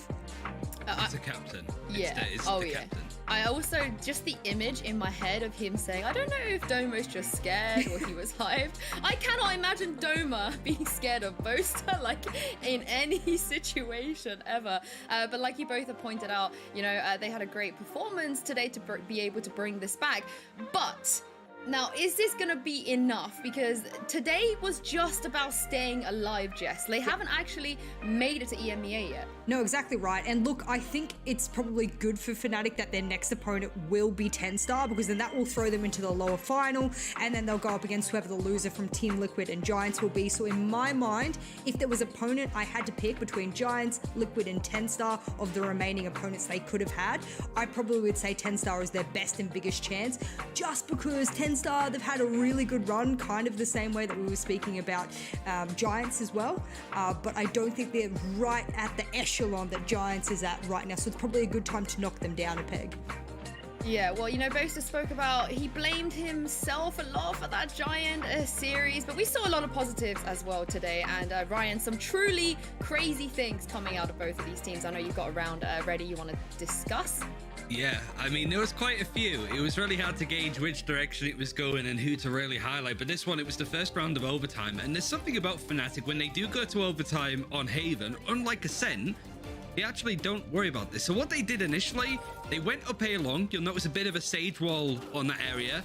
And Durka broke it. And it kept all three of those players in at that point. This is a nice execute. And again, Doma looking better on the sky. That's an amazing flash, an even better peek. And the scaling that's now coming out of Fnatic here, you'll see the Shrouded Step to put Mystic onto a nice angle. He doesn't win the duel here, but it's just the fact that Fnatic are able to go over to A initially. They get walled off, they break it. BDS, I think, panic a little bit too much and have 3 players over there just watching one site that is absolutely barren. Fnatic use that, they split through Garage, they break the alarm bot, they go through here. It's still a bit close for comfort, like Boaster missing up on the aim duel a little bit there, but it's just that adaptation, the fact that Fnatic were able to pull out those smart plays right at the depth after playing 6 hours is a testament. I think 10 Star tomorrow is the brain game. I think this series was really fun because BDS were just hitting some nasty shots. It was all brawn, it was all mechanics. 10 Star are going to go in for a different mindset. They're going to play Breeze, they're going to play Icebox, they're going to want to play Split, but that's going to get banned out. So yeah, Fnatic need to be switched on with their brains because it's going to be a tough match in that department. Well, speaking of brains and nasty shots as well, I'm so glad that Twitter this time around have made the correct decision because they have voted Mystic as the player of the match. Now, Mystic, he's been around for a long time, since the beta. Him and Boaster kind of stuck around for a long time as well throughout the Summon FC days and now to Fnatic. And Jess, it feels like Mystic, you know, he's never really properly been recognized on this team as that star player because that's always fallen to Durka or Doma before Durka's arrival. So it's great to see him get some recognition today. Yeah, I mean, earlier on in the day, we were like, yeah, it's the Durka Doma show, the D&D, if you want to put it that way. And we were really highlighting those two players. You're absolutely right. And then, of course, we get into this series, the Do or Die series, and Mystic was just on something. I mean, if you look to map 1, okay, he was on the Viper. He didn't necessarily have the most aggressive, but he was playing a bit more supportive. So I'm going to put that, you know, map 1 Icebox to the side. We get on to Bide, and the man just goes aggro Viper, like times 20, gets a mass amount of kills, but, you know, that works out well for them. And for Haven, when he gets on the Omen, it was incredible. So between his Omen and Viper plays, he accrued an ACS of 240, and he had a plus 18 on his KD. And he was positive in his opening deaths and kills. So the man had everything going for him and a super high headshot percentage as well, if we want to add that little cherry on top. Yeah, I think a lot of people in Iceland called Mystic a land animal, like a land animal. So I'm glad that's been able to kind of translate over now. He's back here in Europe. But that sort of closes everything out for our 2 best of 3s today, and the bracket now looks a little bit funky. Maybe some people didn't expect some of the outcomes we had today, but of course the upper bracket, we have that one more game left, which is going to be Team Liquid versus Giants, Fnatic versus 10 Star. But today we got to say goodbye to 2 more teams, Ryan, and it's BDS and RixGG. Yeah, BDS, even though they have, I think, like 10 points, 20 points maybe in the VCT circuit, not enough to make last chance qualifiers. I gotta say, the 6-player roster, it impressed me. I thought they did relatively well, and I'm curious to see what they do in the future. RixGG did well as well. The fact that it's come down to these 4 teams is interesting, though. I don't think 10 Star is just gonna be a surefire loss just because they're playing up against Fnatic. I think that could be a really good series, but I think I need to see Fnatic 2-0 that series, you know, see a bit more of a controlled, okay, we're back, we were on the brink, but now we're actually going to perform and go into the losers bracket final, a qualifying day for EMEA with a bit more momentum. Yeah, it's going to be a big day tomorrow, but unfortunately we're not going to have you two with us, so I want a quick prediction from the both of you. Jess, at the end of tomorrow, who do you see coming out of this? I said from the very beginning, and I don't really want to be the person that wavers away from my prediction, I said I wanted Fnatic and Liquid in the finals. I'm going to stand by that, and it's still a possibility after that beautiful series today to keep Fnatic in it. So I'm going to stand by my word. Oh, okay, Ryan, are you going to give us some curses now? Do I want to? No, I will. I am on the Giants train 100%. They're going to beat Liquid tomorrow. I think 10 Star are going to lose to Fnatic. Hopefully, I guess at least, because I want to see this Fnatic team qualify for EMEA. But I just think that, like, Giants, They're on a roll right now. Vamos to them. And yeah, let's see them take on a informed Liquid have surprised quite a few people that they're even in this far, which really goes to show how much of a fall they've had recently. I mean, basically what you're both saying is no matter what happens, Team Liquid play Fnatic at some point. That's true, yeah. Because that just feels like, that feels like what's going to happen and unfold here. But that is everything we have for Europe. But if you guys feel like 6 hours is not enough because you just love Valorant this much, I know Ryan is probably going to go do this right after we end the show. Over there in NA, our little brothers, I like to call them, they are also having some incredible matches. I believe the last time we checked, Genji versus TSM were deep into overtime. That's going to be on Valorant Esports 2, twitch.tv/, of course. And V1 version 1 versus T1 is going to be on Valorant Esports 4. Ryan, these two matchups are both pretty exciting. Yeah, that overtime is still going on. 21-22 with Genji and TSM. It's been going on for an hour and a half, and they're in break currently, so I don't know what's happened there. But in any case, full best of 3 being played out between V1, who made it to Reykjavik, and T1, who are now on a nice little bit of form. So yeah, NA is stacked right now, and there's still plenty of games to go on, but I think WardL's on like 50 kills right now, so we'll see how that goes. I mean, Jess, it's just typical, right? Like, we've had a long day, but NA are like, no, we're gonna beat you at everything. We're gonna have an even longer day. Oh, it's like this NA over EU, EU over NA. I mean, at the moment, okay, we get it. NA slightly better, and they also want to be better in the overtimes and how long the broadcasts go for. Take it away, because I get to go jump in bed in a moment, spread out with the fan on, and I'm gonna be fine. So, and Fnatic made it through, so I'm having a good day. Yeah, well, it's been a great day here having both of you with me, of course. Congratulations once again to the teams that made us through. And sadly, we've had to say goodbye to Rix, GG, and BDS. Thank you to Mitch and Tom as well for holding down the fort on the mic, as always. And thank you to you guys for watching at home. We'll be back tomorrow at 5 p.m. CEST for that all-important qualification day, starting with Team Liquid versus Giants. We'll see you then.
One enemy remaining.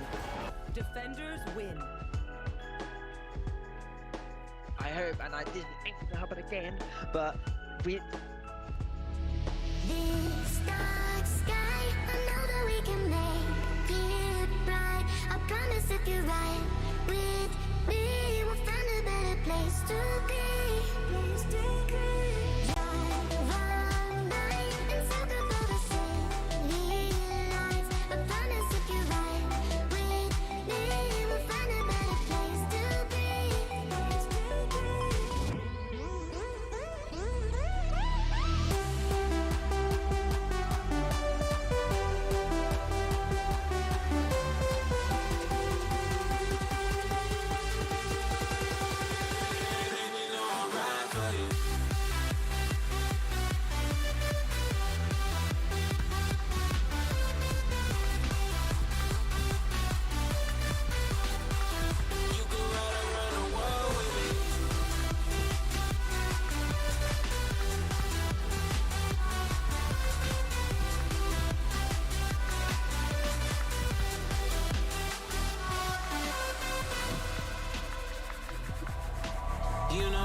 my shit. Hero in the nighttime, I just need my sidekick. Sexy in that leather with the tight fit. Try to get between us, I'ma start a riot.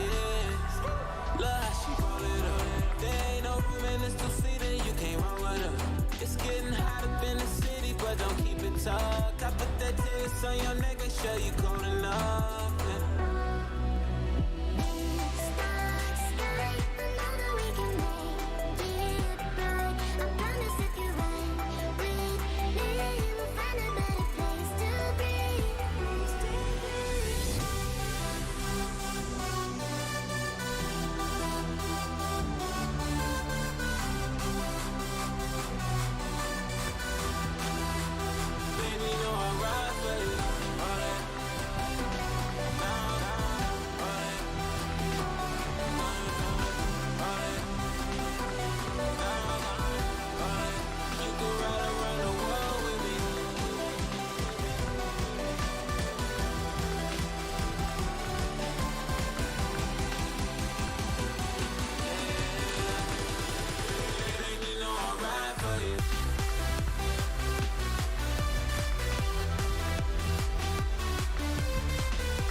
They had a beautiful attack execute where that worked out well. Yep. I guess I just wanted to see more of that because I think that GenG could have won the map if they had had faster play. Yeah, maybe. For sure. We would never know. We'll never know. Truly, we'll never know. And now we're on Icebox where things are completely different. Yeah, this is so fitting. I mean, this series to go 3 maps, number one, for it to go 3 maps, which it has historically been going the last couple times they played each other, and for it to be such a historic matchup, right? They've played each other. Both teams have eliminated each other once from an open qualifier in the final qualifying round. Both teams have done that. And then TSM has also beaten GenG in this exact round in stage number 2, or stage number 1. So you have to kind of think that these guys are definitely feeling it. Obviously, the biggest thing that it's new, and this split game was new for both sides. I mean, I've never seen TSM be resilient on this map with it. So the addition of the players so far, it looks good. GenG also coming in with Nature, and that man was phenomenal. We didn't even look at the map stats yet, by the way, because we're just trying to skip over to get to map number 3. But if you look at it, this guy, what was he on that game? It's something ridiculous. That's all I gotta say. It could be just the KO buff. I'm pretty sure him and Wardell probably had kills. 80 kills together. Wardell and Nature, for sure. 80 kills together, no doubt. Yep, so 86 together. That's unbelievable. Now we move on to Icebox, and that is something that we're going to have to tee up, because when it comes to a map like this, the ancient compositions are going to change a little bit, the playstyle is going to be a little bit, and the stamina that we talked about. We've already been through 100+ rounds of Valorant. Now we got to go through 24 more. That is, you know, for GenG, I'm wondering which team is slowly starting to get drained. And these aren't regular Valorant rounds. These are Icebox rounds. These are much more draining, in my opinion, much more draining than I think any other rounds could be. So to do that after overtime, I mean, already credit to the players in the server, because this is ridiculous, the length that they're playing at, and the just how difficult it is to play this game on the regular. I mean, to do, what was it, 43 rounds or something like that, and now have to play Icebox, and it's probably going to be close as we probably had it in the first 2 maps. I mean, it was 13-9 on mine. It didn't feel close, but it still was close. You know what I'm saying? Yeah, and you know, I think when it comes to stamina, at the bare minimum, one of these teams is going to have like a second wind, for the sole reason that if I was in any of these players' shoes, I would not want to be playing the best of 3 after this, and I've got to wait for it too. So you want this to be done. You want to be waiting for tomorrow. You don't want to be dealing with the rest of the day. So, you know, we talk about stamina. I think there's going to be a second win. Players are going to be like, I'm just going to push through. So we might actually get a pretty bloody map on Icebox in that regard. But again, waiting and kind of considering, at least for me, again, the agent composition, what's going to get brought in. Do we see the return of the KO? Is that something that is even worth bringing back? Because Nature did so well, and you know, whether or not they have it in the bag, that it might be just worth putting it out, even if they don't have set pieces with it. Maybe. I mean, the issue I think with KO on this map is no command is going to be really, really difficult to actually use, because the ranges actually are like playable for the defensive side. So if you see that no command is up, you just play really far back as Wardell with the op, you know, because he could do that down the B lane. It doesn't reach all the way, and then the knives can probably still find value with lineups and whatnot, because you can throw that all over the place. It's just implementing that is a difficult thing, and they've not had much time to do so. So yeah, I mean, already seeing it on one map is enough for me to be like, yeah, I don't think we're going to see it too much more, you know? Yeah, and it does feel like the Killjoy does have a little bit better utilization on a map like this, which is what, you know, Nature might be bringing forward instead. Again, I don't really know what players might be just getting into the lobby where, okay, listen, you think about it, you manifest it, it's destiny, boom, match is ready. So we will get an answer to those agent select questions as we head into map number 3. And I'm honestly expecting the same old from both sides. I think we're going to get Kusan Viper, we're going to get Nature on Sage, you know, we're going to get the Raze from GenG, which is actually something that not a lot of people are playing these days, which is Raze on Icebox. And then from TSM, the same thing that they played against Sandbox and Dark Zero, which is Sabros on Sky, and yeah, Bang on Sage, yeah, like all that stuff. It's exactly the same. Cool. So no surprises anywhere, which means we get the best, because both sides have been prepping this map significantly for time, right? It's not like a pocket pick, like not a pick from GenG, but like a pocket let through that they kind of knew that TSM was going to play, so they prepared something new with KO because they knew they would have to play it through this main event. This is standard old GenG. Oh, we get a little bit of a breather. You know, we had a break. We had all that. Take a deep little breath. Don't bring the energy down. You know why? It's because as soon as you bring that energy down, it's never coming back up. That's a problem. Not for us. I'm not even. This is for. I'm thinking LG and KCP right now. They're waiting. They're waiting for this game to end. They are absolutely waiting. And they had a 9-3 half. You know what they're doing? They're popping their Red Bull. They're like, all right, let's go. Like, it's time to go. It's time to go, because we're about to get in this game. And now they're crashing. You know, that's the type of thing. So don't bring that energy down, because you're going to crash if that happens. Wardell's looking to crash right into GenG. Has to back away because the recon bolt does spot him out. Smoke to give him safe passage back through. But they're actually pushing in fast. Shots are once again connecting. Wardell finds the opening pick, and that might be a little bit problematic as Hayes finds another. Still moving up. Quick jump up. GMD. My goodness. 3v3 now as the rest of TSM starting to rotate from the B site, and they're pushing in. Sabrosa finds one, but the Goomba stomp from above from GMD. He's just untapped. An animal unleashed. Still, though, the spike has not been planted. Levi's the last player standing, no utility, and of course the snake bite as he pushes through the ace for GMD. Wow. What a way to start off a game after just playing 43 rounds of Valorant. He's got the energy to do this. This jump shot already started things off. He's spraying, he knows what's happening. He's like, yeah, there's a corgi exploding. Here's some shots exploding in your face. And then the fifth one there, that is ridiculous. And that's the GMD I want to show up. He wasn't quite there. I mean, he was definitely still positive on split, definitely contributing in a lot of ways, but bind, he was insane. This is the one that I want to see. And already, hey, we got an attack round on the board and another pistol round for GenG. Yeah, that's a phantom for GMD as well. That's got to feel real good. Especially if he's feeling himself. Fast move on towards the B site. Of course, a lot of toxic screens. Get used to this. We'll see this a lot. Basically fighting for control of yellow. The yellow comes and then they have to wait for, you know, secondary smokes and whatnot and try to get the utility out on the Viper wall rotations.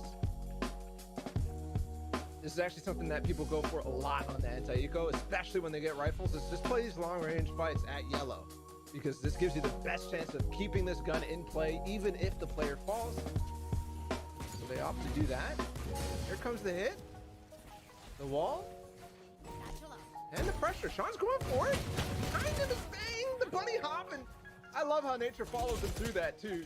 That's a sign of a good teammate. Reviving through the smoke. They might not know. Oh, wow. Quick trade, though.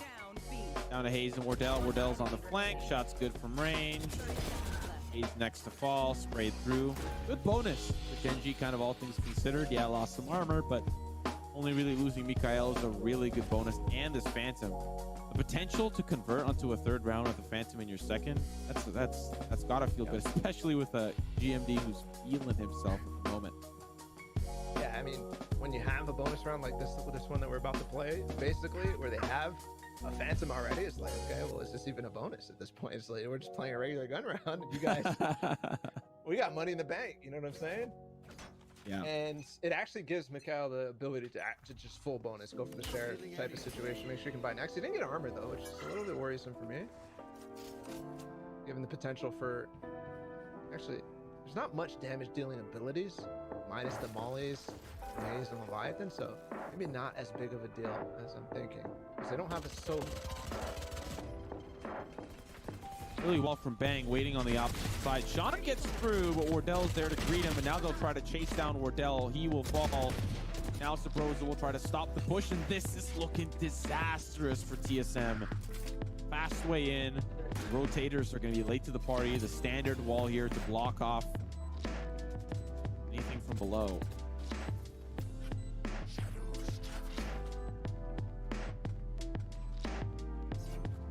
How do they fight into this? They really don't have many tools at all, so I think they're just gonna play for exit, save the Phantom, save the Vandal.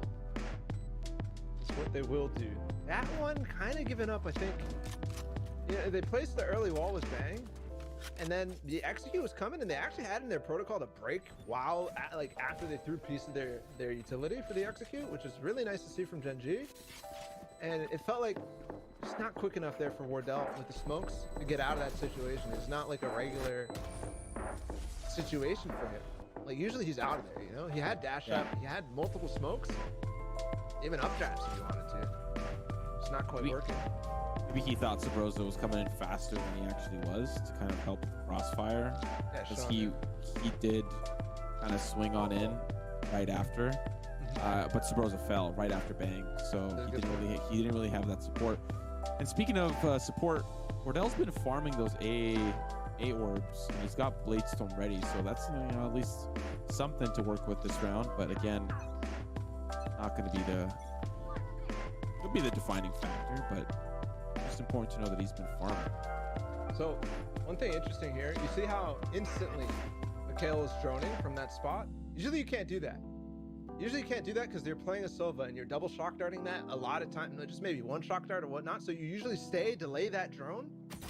And because of that, that actually gives GMD a lot of early control by himself. Wardell with the knives down mid though.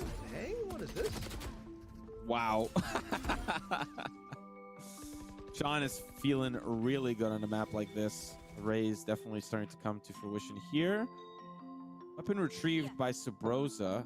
Not yet. Nature saw him jump across the GMD nose, and he's supposed to expecting this to be like easy for him. Actually, back off of this though. Went the hands of Haze. He has a Phantom. Wardell and Leviathan nowhere near though. The big thing, Nature still has his wall.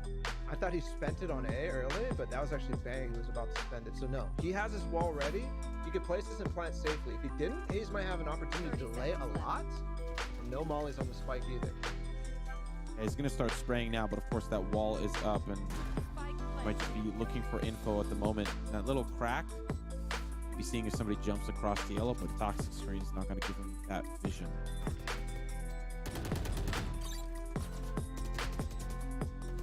Two rifles and some knives. TSM can get this done 3v4, but of course they don't have the advantage. And they're moving a little bit slow. Wardell still waiting for his swing into orange. There's the first contact play. Knives don't connect with GMD, and he hears something whizzing by his head. Let's get taken down by Haze, then TSM quickly to back away. Wardell's going to go hunting for exits because he can, and he might as well find the value out of his knives. He needs to die. I mean, get the kill. Yeah, if he kills him there, he's going in the next round with... Oh, Spike was down. Spike was down, so... Things are chaotic. Huh? Hey. Three. I do have to question why Wardell isn't a little bit more aggressive there and trying to find space for Haze and Leviathan to save. And Leviathan's all the way down mid in that case. Because obviously he doesn't have a weapon of his own. So now we got the full back because it was a save last time, so everything is fine, but the bank is not really building up. Here's the drone I was talking about. They have no way to punish this.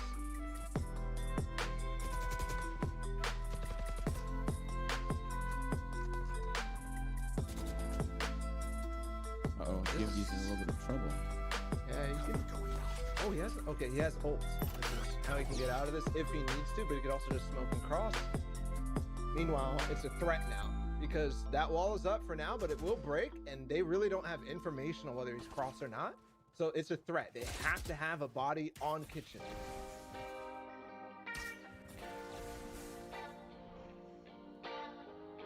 Oh, Haze. Oh, he's got a beautiful spray here. Oh, he's gonna spray. No, cost him his life. Wall goes up. Now the spike to follow as well. But supposed to go to. Oh, that's a little bit problematic. The flash can't find one. Can't find the second. Or sorry, yes he does before he falls. 3v3 TP here from GMD to try to get a little bit of a different position. Oh, and he's gonna find one very fast. Now just trying to get to safety. Operator is online, but here comes the hit. It's gonna allow them to plant. I thought they planted while GMD went for that. That actually brought enough time for them to get it down with the pit, and that should nullify Wardell. How do you play close with this? He doesn't have knives. He has a classic, yes. You can do Wardell things, but this is so difficult. Bang has to be the key factor here with his Phantom, and they're not making any progress. Got slow orbs. Not that that's going to be like crazy, but it can definitely benefit. Player starts to walk through. Oh, but he backs out of it. Mikael will be able to catch him, but Wardell just trying to flank around the yellow. I like it. Close enough. Mikael, does he spot him? No, now he's on the run. Here's this updraft over. Mikael trying to catch him, but tailwind out. Wardell is not spending any situation. Yeah. Good. You saw how Wardell was walking in the Viper's pit, and he was looking down. That's very important if you haven't seen Viper's Pit, if you're playing in it, you're wondering how people are so quick with the frags as the players come up, because you're basically in a perpetual smoke haze on your face. So he's looking down to see the feet first. And that almost got him the kill onto, was it Mikael in the smoke? So really, really well adjusted round. I think GMD buying the time, and then the Viper's Pit coming down. Good stuff from Gen G. And hey, look at this. It didn't take 21 overtimes for them to get 5 attacking rounds. They've broken the record from last game. Last game, they only got 4. Oh, wow. Oof. A little troublesome for Haze. But again, this is the eco. What I've been very interested to see in the development of this defense for TSM is this Trailblazer mid with Wardell following behind it. Happened one of the knives round. Again, it seems like it's an eco piece, at least for the time being. They're trying to nullify the drone that you're talking about because the Trailblazer seems to go that direction. And they actually found Mikhail on one of those ecos. And they tried to get a weapon from it as well. Kind of in the process of doing so, GMD's gotten so much space. Does get nullified, but Mordell's on his lonesome now with an op. 1v4. They are very, very split right now, but I love how Kusta plays this. Deep into spawn, should be able to take him out no problem as soon as he wants to come around the greens. Look how far he is. And Wardell's not really gonna think about this. I mean, Kusta's not even really looking at him. Hello,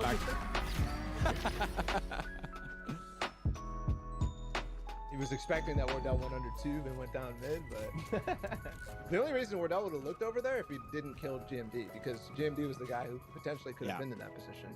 That was hard. That was a really good play from Kusta, and now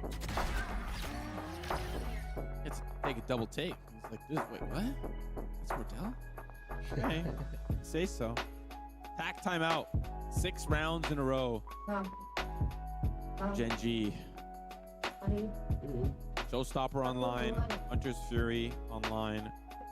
Cabbages on the other side.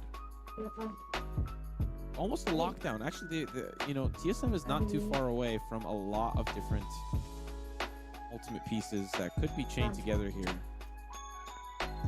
Chained together to win the round is the big key, though, because Mikhail and Sean both have ults that can shut down a Viper's Pit if it comes online.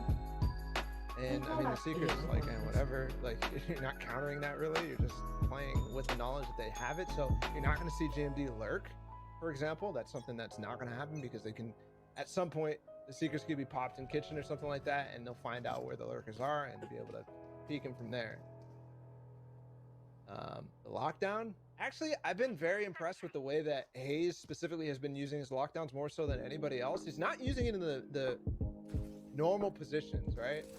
And on A retakes, it can be very, very good. It pushes you all the way back. You have all this time to get into the site, and it can be really, really nice. Oh, I love this combination. They drone early, TP up from GMD, and they try to make them dance on the hot coals. They'll find a pick as a result of it. Know that maybe one is still remaining, and GMD's gonna get a little more space. Showstopper as well. Oh my goodness. BenQ still finds one though. That's the spike carrier. In the meanwhile, Sabrosa and Wardell pushing up with the cabbages. They know where the location of this is. Sean's gonna get in an advanced position alongside Kusta. Kusta has to be a little bit safer. Has a lot more to cover in the kitchen.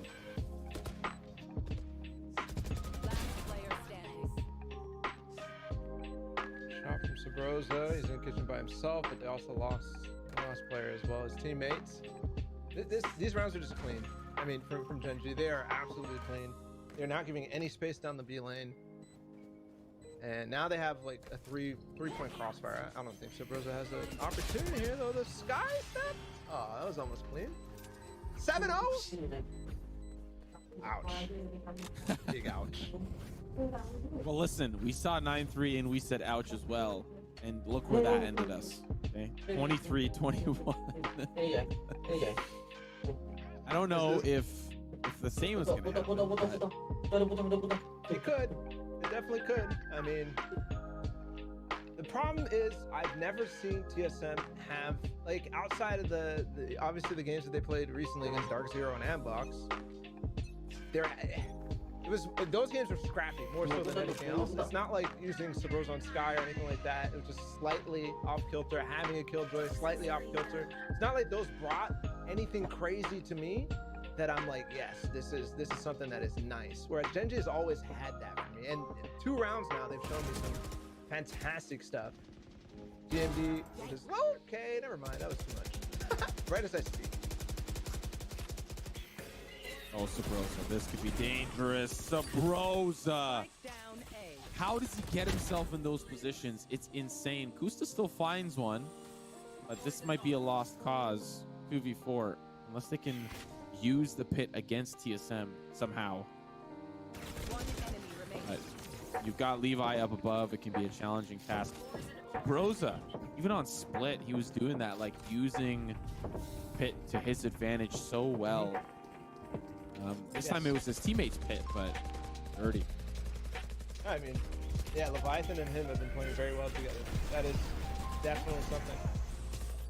I think this is the most time out of any TSM like expedition through challengers through VCT. This is the time where I've seen more support for each other than ever.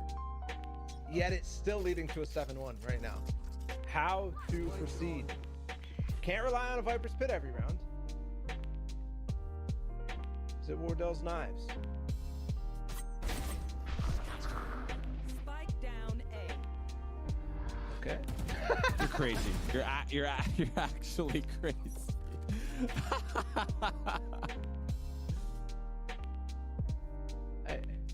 Jim has been my favorite Omen altar of all time, easily. These last two, I'm like, never mind. He's in a really, really good position. He can pick off the alarm bots. Sean gone. Wow. Nature gone. Here we go. Here we go. Good adjustments. The really cool part about that alarm bot for Hayes too is that that's after GMD's already been lurking.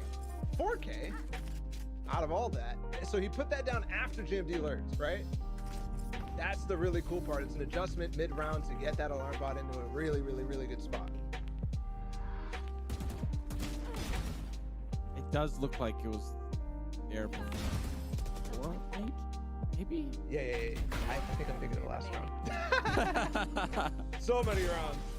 So many rounds. What's interesting is how Wardell plays the A side. He's never going B. And for Genji, B has been working, but Wardell, either alone or with Sabrosa, always on the lurk through A. Last time it was the knives. Look, they're already moving up again because they know it's going to be the B hit. Toxic screen telegraph. It's up to Levi to stop them. Oh, they can't.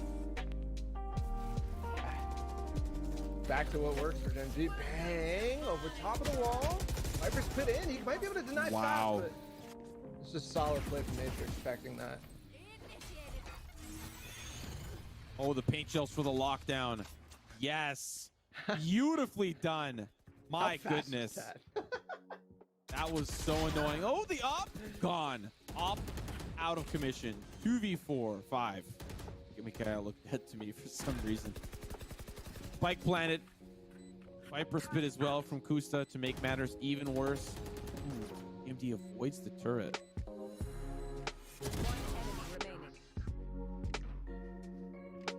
Fired off though, so it's still kind of new, but even still, Jim is able to win the fights. Just more proof how he's playing very well. Sabrosa 1v5. Spike's ticking. More exits. More of the same old, same old. This is ridiculous. This is, he had the potential. I believed in him, but those paint shells for the lockdown, that was probably the best part of that round. That was crazy how fast that was reacted to, and the fact that Nature sprayed up to bang. I don't know how many times I've seen teams just like not spray that spot just in case. Yeah. Those two things in combination really put them in a good spot. Also the beginning part of that round too, instead of droning, I mean they're droning in combination with a boom bot that keeps them stuck, right? So Nature's able to take the fight on them on the left side of this because that's the only place that gets in the fight. Big mid split coming. He only gets one and the rest is quick. Now Wardell's gonna be a little bit of an awkward spot though, but this engagement is very nice and long for him. The push through, shot's good onto Sean. 3-4 as Wardell backs away, and this mid split was a good idea initially, but now with the res committed, they're losing members left and right. Shot doesn't connect there. Will there though. This Goose was the last man standing up flawless here. Nope, psych, that's the wrong number. TSM winning round number 3. I like the idea, but good on Hayes for being in that position. Don't we all like the idea of mid splits? In theory, right? In theory, they're like, wow, this is gonna be great. We've got Yeah, this tactical idea, you know, and I never see this happen. I've never seen the poison orb Kusa just threw that actually lets them plant in the mid lane. It's like, wow, so cool. But I'd love to see some stat nerd go through the games. I don't know when billing go kah. through EU's like FPX crazy takes in mid and Fanatics takes in mid and stuff, and the times that they plan and nest and stuff, and give me the success rate of those rounds compared to just go away. You know what I'm saying? Like, obviously it's good to mix things up and throw in some curveballs every once in a while, but I have to wonder. And it's my favorite round too. Every time I see a mid split, I get so excited because it's always new, and that's honestly my favorite part of watching Icebox these days. But it's just they feel weaker. Gue tadi dibangunin sholat subuh, nyokap gue teriak-teriak langsung gak kedengeran dulu ya. Hell, shot missed, tailwind gone.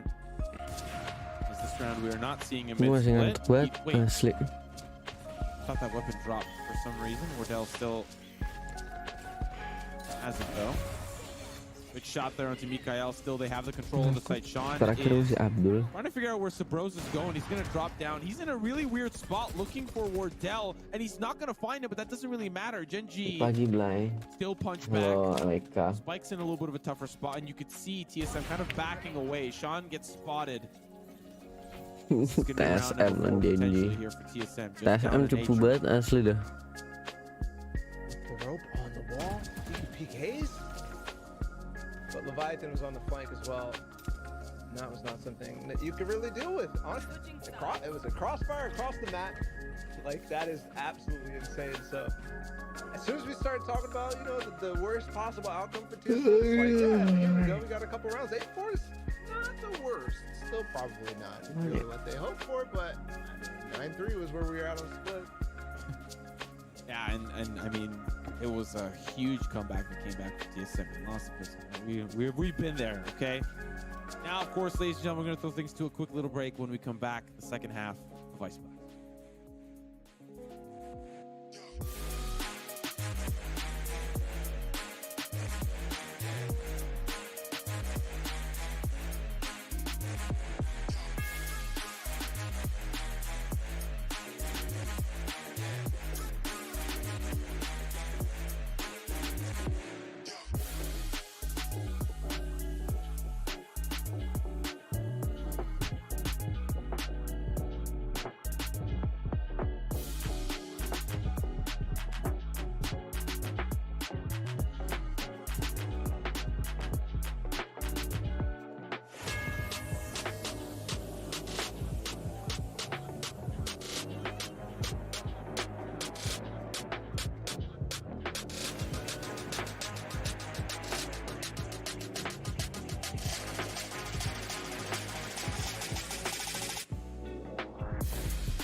Map 2-nya 40 round mulai. Serius loh.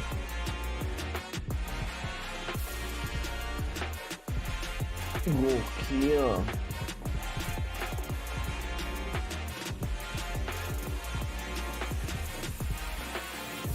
Lu dari tadi nontonin. Gimana Dora?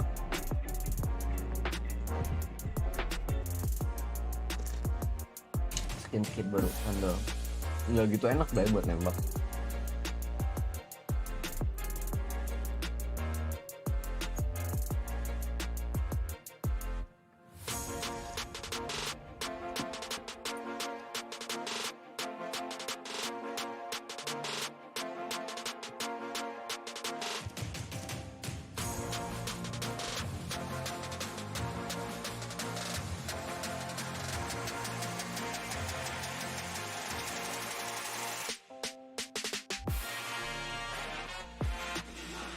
Kelar. Parah nih pick nugget. Gue juga udah ngerti lagi. Sampai ke kelar.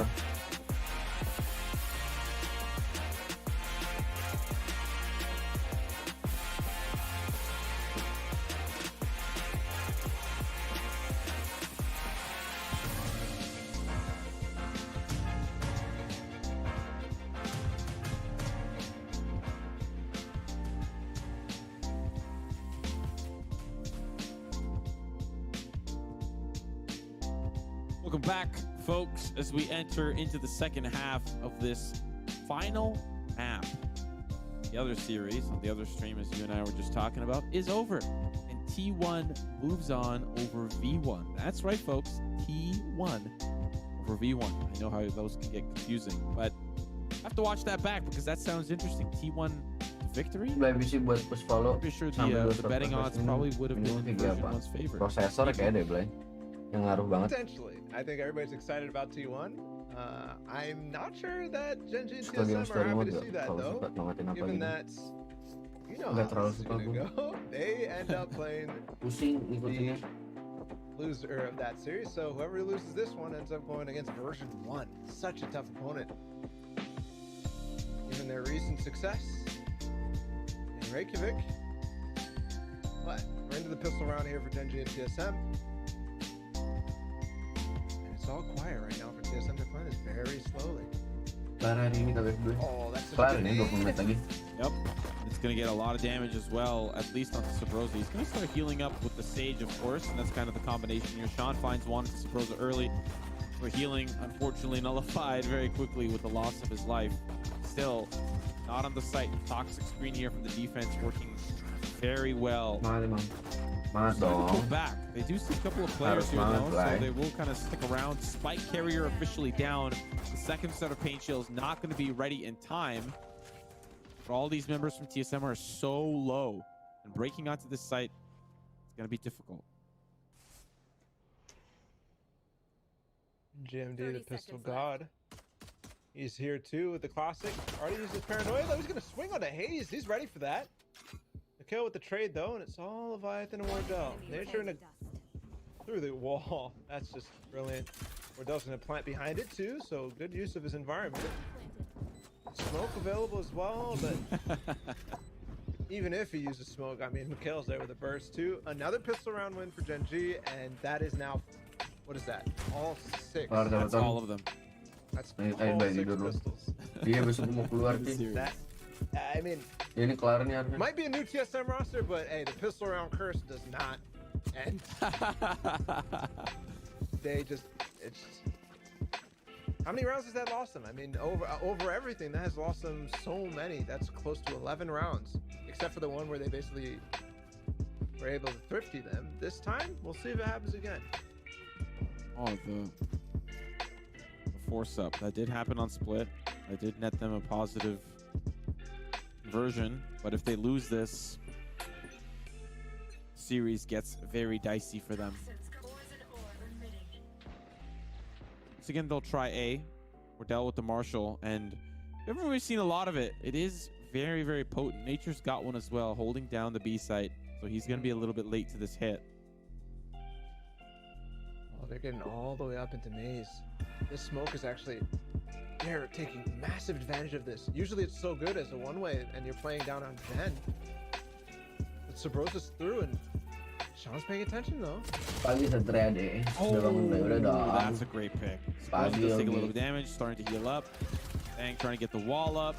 And of course, GMD sprayed doesn't really quite find the mark onto Bang. Now, of course, the spike will be planted. Levi is on the flank. This is something we theorized would happen on Split. Didn't quite get to see it, but now we get to see Levi in a really good position. And all TSM need to do is buy time. And that's really what Sabrosa's position is. It's one and done as Levi calms it all out, starts to spray. Oh, no. Finds one, finds two. Paranoia to try to answer back. 2v3 now. As TSM can play off the site with a lot of their post-plant utility, particularly the nano swarms.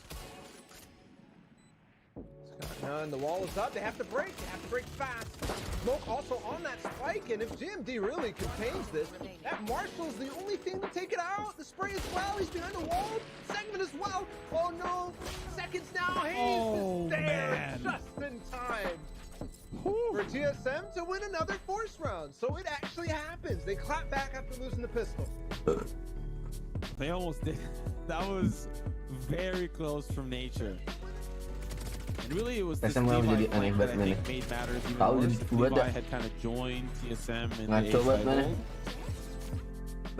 Might have been able to survive here for GNG and maybe even fight back. We'll never know. Great flank there from Levi, and I'm imagining positioning mid is going to have to be a little bit more of a priority for GNG to not let that happen again. Bagi Fajri. Nice pick from Wardell right off the bat, but don't forget anti-eco. Bagi Tony. One thing to note in the future rounds is I talked a lot about how they don't have Sky to punish the drone on the attacking side, or on the defensive side, TSM, that Mikhail was throwing every time in default positions. Look how Gen G will punish as we watch the rest of this round onto like Sabrosa, for example, when he goes for his drones. Just keep that in mind. What is this lineup? Is he lining up a default plan? Nade? It's actually cool. Sky nade.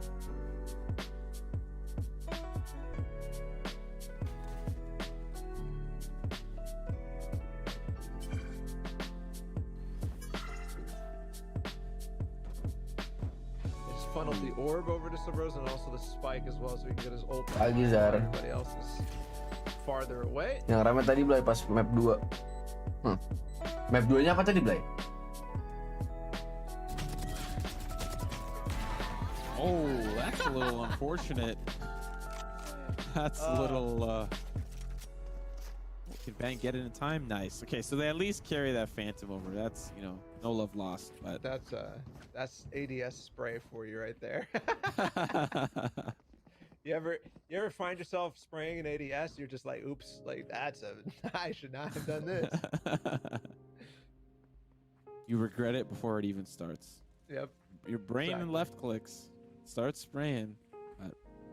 9-6. Gun round here for Gen G. He's some goofed up here around the mid.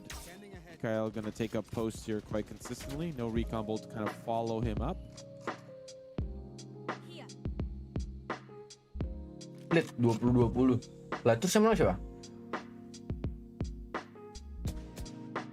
Blay menurut tuh 144 sama 240 beda jauh nggak? Nggak terlalu jauh tapi kerasa. Juga dapat. Slightly weaker here, the Trailblazer compared to the all drone. Either way, they finally do get control, and they should be able to fight over this yellow control like we've seen over and over on Icebox.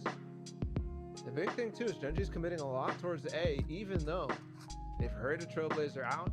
Problem is no info anywhere else, so they can't really guess for this. And look at the turret too. Ooh, it's a gap. Oh, they can't quite. That's a weird wall. They can't quite get it, but still, Gusta falls through. Probably the toxic screen spray. Now Viper's Pit to follow up. They had a lot of ultimates moving into this. Swing here from Hayes. Gonna find shot, but still dies to the Roomba anyway. Still though, man advantage for TSM.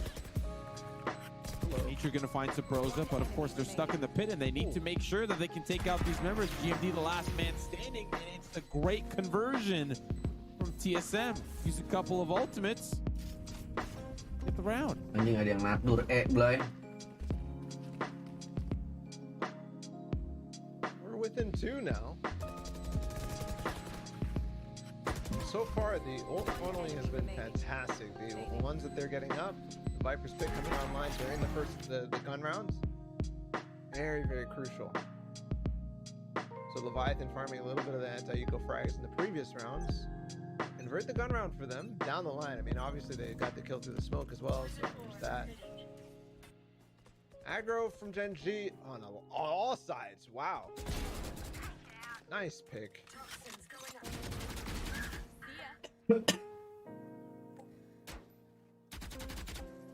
GMD though be in a unique position.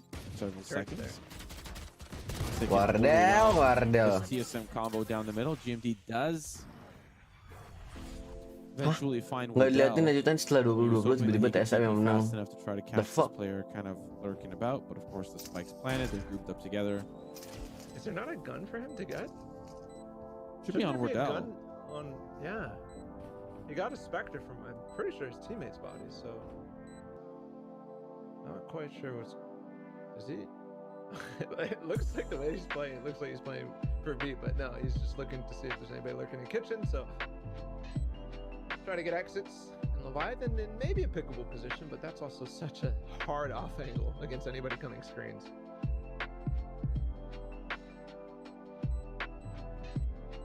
Big credit right now to TSM and how they're approaching the round. GMD finds Sabrosa, but that's not too much damage. That's pretty good. They're really starting to get a bankroll. That's the important part, right? These rounds are clean. Yeah. Even the gun round, the Viper's Pit round was very, very clean.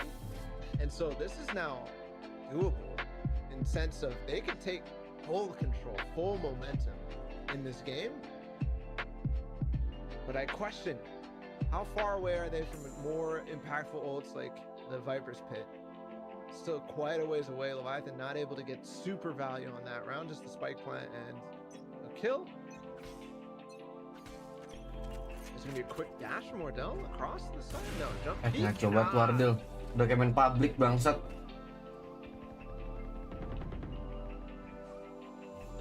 On the opposite side though, Paula, a lot of momentum ending tools. Genji, Showstopper in particular, Hunter's Fury a point away. TSM sebelumnya udah 3-2-1. Something at least to work with. Stop TSM from. Pas Sauton sarapan terus nih, tidur enak banget. Ini barusan gue sarapan makan roti. Right. GMD is now in a really juicy position, but Hayes is a little bit wiser. Sinatra kalau punya TSM kata lu bakal gantiin siapa Bang Sen? Gantiin Wardell ini. That is really nice. Good, fantastic. Wardell I kursi. actually think this, for the most part, like even when there's a Viper wall gap or something like that, they're just very aware, and they're also patient. There's good discipline right now. They know the Trailblazer can't get the vertical angle, so just looks for it. Is this another lineup? Is this a lineup right now for the Killjoy ult? Doesn't matter because they're going back towards A, but no, that's way too far. It's for the spike plant. Oh, but Kusta's in such a good spot. The drop down from Levi. Now, of course, the spike carrier is starting to come through and unfortunately gives up the angle. But he'll re-peek here. Hayes has it down pat, but shot's good. Guy out who notices Hayes trying to take out his turret. And of course, turret down, but so is Nature. 2v3 advantage now in favor of TSM, and the backstab from Sabrosa all onto the shoulders of Sean. And of course, who's down below? Oh my goodness! Sean! He does it for Gen G! What is this parkour for Sean? Unbelievable! Showstopper onto the top of screens? What is that? That is movement unlike that. I think that's an iconic round right there. That is just gorgeous. The Red Bull clutch. Showstopper off onto Wardell. Udah mau selesai nih. Young bro. And then lands on screen. Come on, man. Gorgeous movement. That's gotta be a Red Bull clutch. Wow. Dialay-alayin Blay sama Rajinya Blay. No doubt, Sean. I mean, TSM teralaikan. Here's what happens, right? If Gen G wins, yeah, there you go. If they don't win, then Bang's 1v2 is slightly better.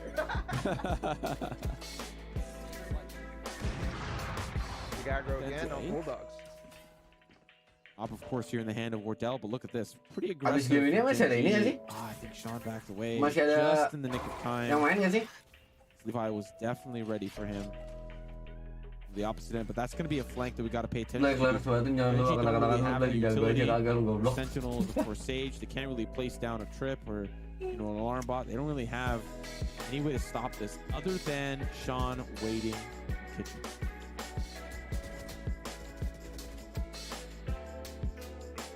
Making their approach cleared a lot right now. What? Is Mikhail? I think Mikhail was watching mid right there. Oh no, Sabrosa with such a good angle, and now the leg shot as well. These are still. Oh wow. That is crazy. And the res, of course, does come back to try to nullify that. Of course, the flank now starting to come through for Levi. Finds one. Sean having to back away. Now pinch from Kusta. the Bulldog. Masih ada Trying to match-nya. stop this as well, as Kusta is the last man standing, but Sabrosa is Coba lihat schedule. bloodthirsty as they start to trail Genji by 1 round. I'm getting scared here. As much as I liked what we just saw in Split, I'm getting scared. Masih dong. You know what I'm saying? I'm getting terrified. However, TSM is looking good right now. I feel like in terms of like how these Sisa rounds are going, Vodafone TSM, Giants. every time they have something Sama tim in their Liquid. back pocket to be able to take this out. Right now, Genji has not shown much. They just forced Bulldogs and light armor to push down Kan mid udah ya and have Vodafone three Giants aggro back tim on the Liquid. A. Nature still got immense value, way more than he should have, and TSM still end up winning.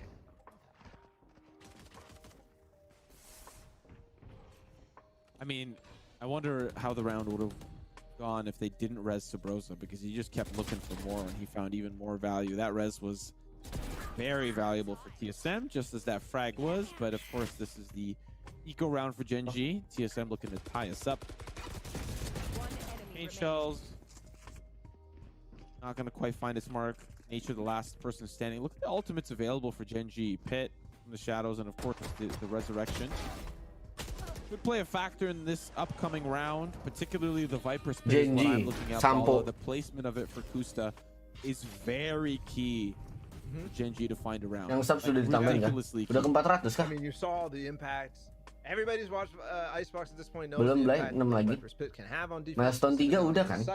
Which is, you know, on top of pipes Ini pakai or on apa? top of Indie 410. That middle box in between the nest and the other nest, right? That's that middle little place. There's a attack timeout for Genji, and they're going to decide exactly how to use that Viper Spit. That's going to be one of the things that they look at.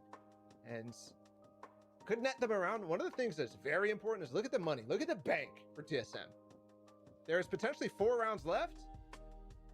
And based on how it goes, if it goes to 4 rounds, they're playing two. So basically, they have 2 losses of bank already. So this should not be a problem for them. They should be able to play out the entire game, no matter what happens with Genji. Meanwhile, on the other side, this is reset potential, right? Yeah. If Genji ends up winning a round, and they especially if it's really, really low money, that's something they have to avoid. If they want to stay in this game, they need to win the round cleanly. Dia ngomongin nih. Not to mention that Levi, which PC masih aman. doesn't have his ultimate, will likely get it within these 4 rounds, and these have been super impactful. Tinggal nunggu 10 menit for tidur. TSM. So having another one of those as well in relation to all the credits that they have could really just, like, I think they have the all the beginnings of a map closer, but NG is still in this ultimate very important for them to put up. TSM not even really going to send any players there. Actually, that's a very new way to throw it. I'm specifically reminded of, you know, Nitro ending up not having that go off and teams specifically countering for it, but he's tossing it in the air so that he's not, you know, getting updrafted on and spammed by Wardell. So they don't do anything like that, so it's not really a big deal, but those are the type of details that really make teams fantastic down the line. Spot ya Wardell. Jadi dong spot sama saja. Oh, off angle from Mikhail, but he gets taken down. Very unfortunate. And now GMG just trying to hold off from these cabbages. Good paranoia, but of course he's going to be followed up by Hayes. Menang PSM sih That does lagi. not feel good. As Hayes does find another, and Sabrosa backside. This is slowly starting to fall apart. That ultimate that Kusta placed, not really going to have an effect on TSM, other than saying we're going to go B instead of A.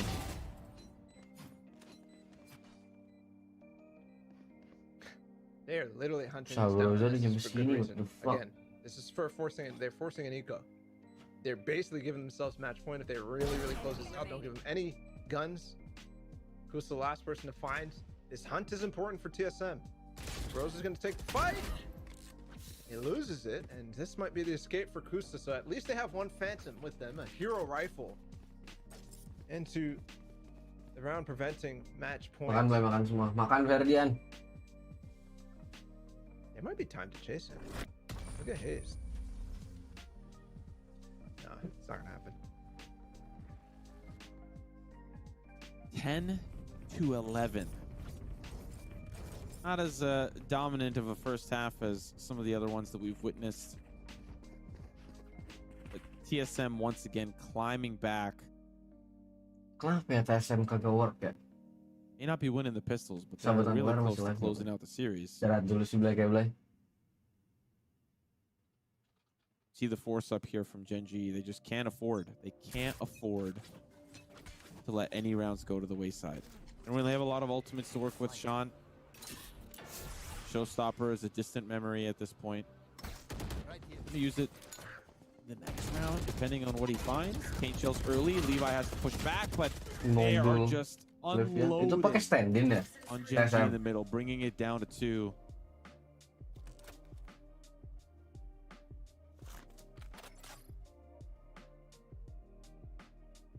Rotate around for nature. There are Genji, Natur Leviathan dropped all the way Sampo. over on the crate on the left, so they might be able to bring 2 guns into a fort. Abis ini langsung off. Kalau sahabatannya kelar, gua off Fight lah. against. TSM playing it slow, so they're aware. They know that potentially they want to take over these guns. Kusa's going to help with it. They've got a rest too. You can see how long they're sitting in the back line. They want to fight back in mid. Look, they're starting to swing instantly. Bang's there. Sean gone. Oh, once somebody re-peeks, but Kusta finds that frag onto Sabrosa. Saya This might have sahabatin been a udah little live bit bro, costly. Minggu paling live lagi atau Senin. Slowing down Genji. Sabtu gue yang pasti pergi. Now they'll be together. Lockdown is well timed, but still they have to consider the safety of the lockdown is just for this plant. Spike planted.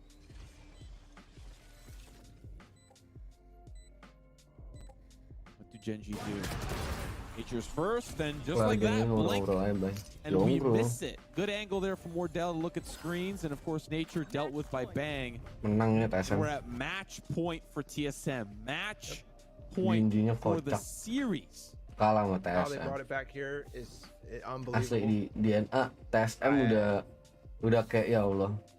Kayak sedih banget orang-orang anjir. I'm very impressed with TSM. Dari yang TSM super look power banget anjing awal-awal so Valorant. strong right now, but hey, Sekarang buat still masuk main rounds to eventnya play. susah anjir. Big obstacles for Genji if they want to come back here. They need to win this round cleanly. Kenapa tapi ya? Otherwise, they're basically on a full reset and Apa eco karena against full guns. Wardell's gonna have off all permainannya of maksud kayak everything, gitu-gitu man, aja? because these rounds have been clean for TSM. They've been building a bank. Even tossing the Phantom off just so that they can't get it. Because look at them. They actually all have Spectres. This could catch them off guard because you already know GMD's ready with that run spray. RRQ 2.0. Trailblazer. Sejak kapan Bottom RRQ out. jago? Ooh, he's got Pas to run to safety now. Valorant awal-awal. Paranoia finds one. That's the spike carrier. And Kusta's going to punch in from the back. 2-for-1 trade. Resurrection, though, available. TSM's been holding on to that one. Resurrection comes in, and Sabros is going to buy some time to fight them where it hurts. Up close and personal. Can't quite control it, but finds it in the end. 5 HP. The shots from range from Mikael will be the nail in the coffin. Viper Spit, this is what they've been waiting for. The plant now ready. Sean does have a showstopper. This is what can be used to try to nullify this Viper Spit, but TSM still stuck. Lawannya 3 Spectre. They want to go back. Di ulti Viper. They want to go back. Ya kali kalah. Kocak ini kalau kalah. Sean has this showstopper that they want to use, and here they go. They're going to cross. The poison orb is Pencet up. keyboard aing. Cross with no information. The Sage didn't see, and they are second guessing. Leviathan goes through, and that might have costed them right now because now it's a 2 versus 3. Waduh, And like you Vipernya said, mati, Blay. Sean has already pulled off miracles with the showstopper. They will get the spike down though, but miracles also work on the other side. In Wardell's hands, he's got the op. Genji have to act Tiga fast. lawan 2. I know that the fear of Wardell can be quite daunting. And of course, he's got the op here, but Mikael's first to peek. The cape does get spotted out. Now Wardell backs away. We're in an even fight, 2v2. Showstopper ready to go. Locked and loaded. Sean's going to pop in. Does Wardell have the shot? No, he doesn't, but he avoids the Showstopper. Now backing away. Bang's got Nature just down to Sean. And TSM will move on to take on T1. What a series from TSM from the beginning to end. They went down 0-1 on Bind, then 10-3 on Splits. If that what like that's a team that all of a sudden we're looking at TSM with resilience. Right? Previously, when they played against Genji in stage 1 and they ended up bangun, tapi gue udah mau kelar sabetonnya, udah mau tidur they lagi. ended up just kind of skating through, right? It's just some easy games where Dell kind of pops off like a crazy man. That's how they eliminated them from open quals, but Here it happens again. TSM in the VCT go 3-1 against Gen G, and they actually give themselves massive chances right now to go into Challengers playoffs. So they're still here for the road to Berlin, and they're still here for the chance at Last Chance qualifiers and champions at the end of the year. After both stages, everybody's writing them off, left and right. TSM, they have no chance. This looks like a completely different TSM, and I have to say it, TSM is back. They're back. And like Backstreet, they are also back. But I gotta give credit to really, you know, a player that Ya elah, subsnya nambah nggak tuh? enjoyed watching. 59.400. Came in very clutch for TSM. Ya elah. And Hayes as well. You know, I think that you know, especially when Cutler was on the roster, people like to give flack to players that are a little bit older. And Hayes does kind of fit within that same boat, but he had a phenomenal series. Hayes had a very good series. Playing around the Viper often, on Bind, playing it very well. He had a great map on Split. Did a great job here on the Killjoy. Very good in kind of combination in tandem with all these phenomenal players on TSM. But we also have to give a little bit of credit to Gen G. We saw some phenomenal set pieces, some great utilization. We saw their new KO on Split looking good. You know, of course, there's a lot still to work on, but this Gen G roster, you know, despite losing to TSM, isn't a pushover. They're here to fight too. Yeah, and I think Gen G was the favorite going to the series. I honestly don't think that their stock has changed that much, to be honest. They looked good in this series. Maybe this last half on Icebox was probably the worst that we saw in this entire series, but hey, they just played. They literally just played 43 rounds of Valorant on Split, and they lost a game that they should have had in the bag, you know? So if that doesn't take a toll on physically, mentally, I don't know. So I'm not writing them off at all. GMD is fantastic. Nature looks so good slotted in this role. Gen G, my fear is that they have to go up against version 1 now. Yeah. And after playing such a series, version 1 obviously is waiting for them, so it's like kind of like they have a little bit of fatigue too, but they got the chance on version 1 Blay, katanya Blay. that hurts, and that's going to be in a long time. So who knows? Yeah, that's a scary sight. Of course, we do have something that might be a little bit more pleasant to your eyes. We've got the Credit Karma Instant Karma, and this is something that I think, that you and I were both thinking about when we were thinking about the Instant Karma moment. I think we're going to be surprised by which one it is. But this series had a lot of kind of instant karma moments, and yes, this is what, 5th round of the series. So close for TSM, but Gen G did an amazing job of delaying that defuse. Yeah, they played so Rice versus Face. Abis ini Rice versus Face. Coba kita lihat ada yang main lagi nggak? Let's go T1. Yang mana ini T1? Lu nonton yang mana anjing ini? Seret.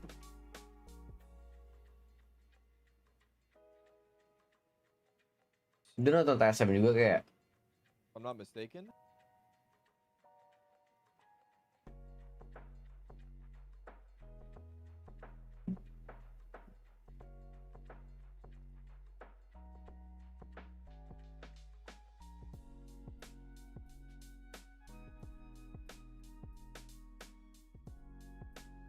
Nine and 4 in the previous map that we just saw.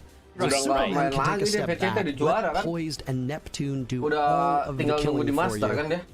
We'll see what exactly shakes up here on Bind, though, as map number 2 is ready, and we are just seconds away from getting into the agent selection phase. We will go to Bind. This is the first time that we've seen this map on this channel today. I like Bind. I like Bind too. I know there's, you know, differing opinions, obviously, with the teleporters, but no, I'm a fan. Thanks. So let's talk about these agents. Thanks, so far, boys. For FaZe, the Astra coming in. There's no Brim. Okay, there's the Brim. It's locked in. I was waiting for it. Or not Brim, but Breach, excuse me. The Jet as well. This is all actually typical. The Sova and everything, the Rays. So FaZe is not changing up their agent lineup at all. On the side of Rise, they do see some fluctuation as the Sky is not typically brought here by Rise. Last time they played without one, so that's a little bit of a rotation.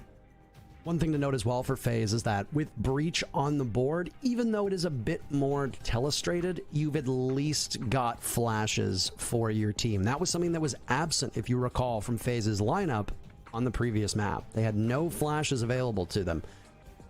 Rise obviously going to keep flashes on the board, smokes as well for these teams. Astra is going to play a very pivotal role here. So it'll be fun to see exactly what happens. And we don't see a ton of Breach, so... Right.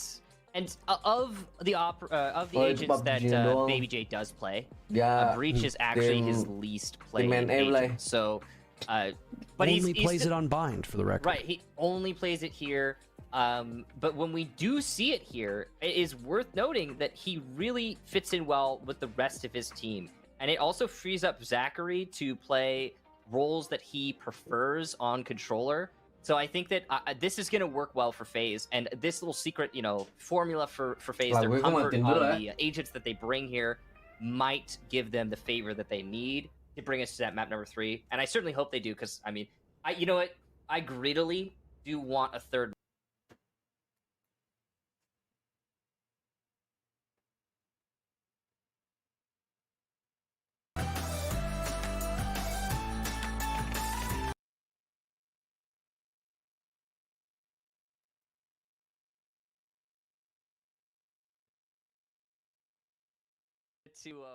Like itu juga.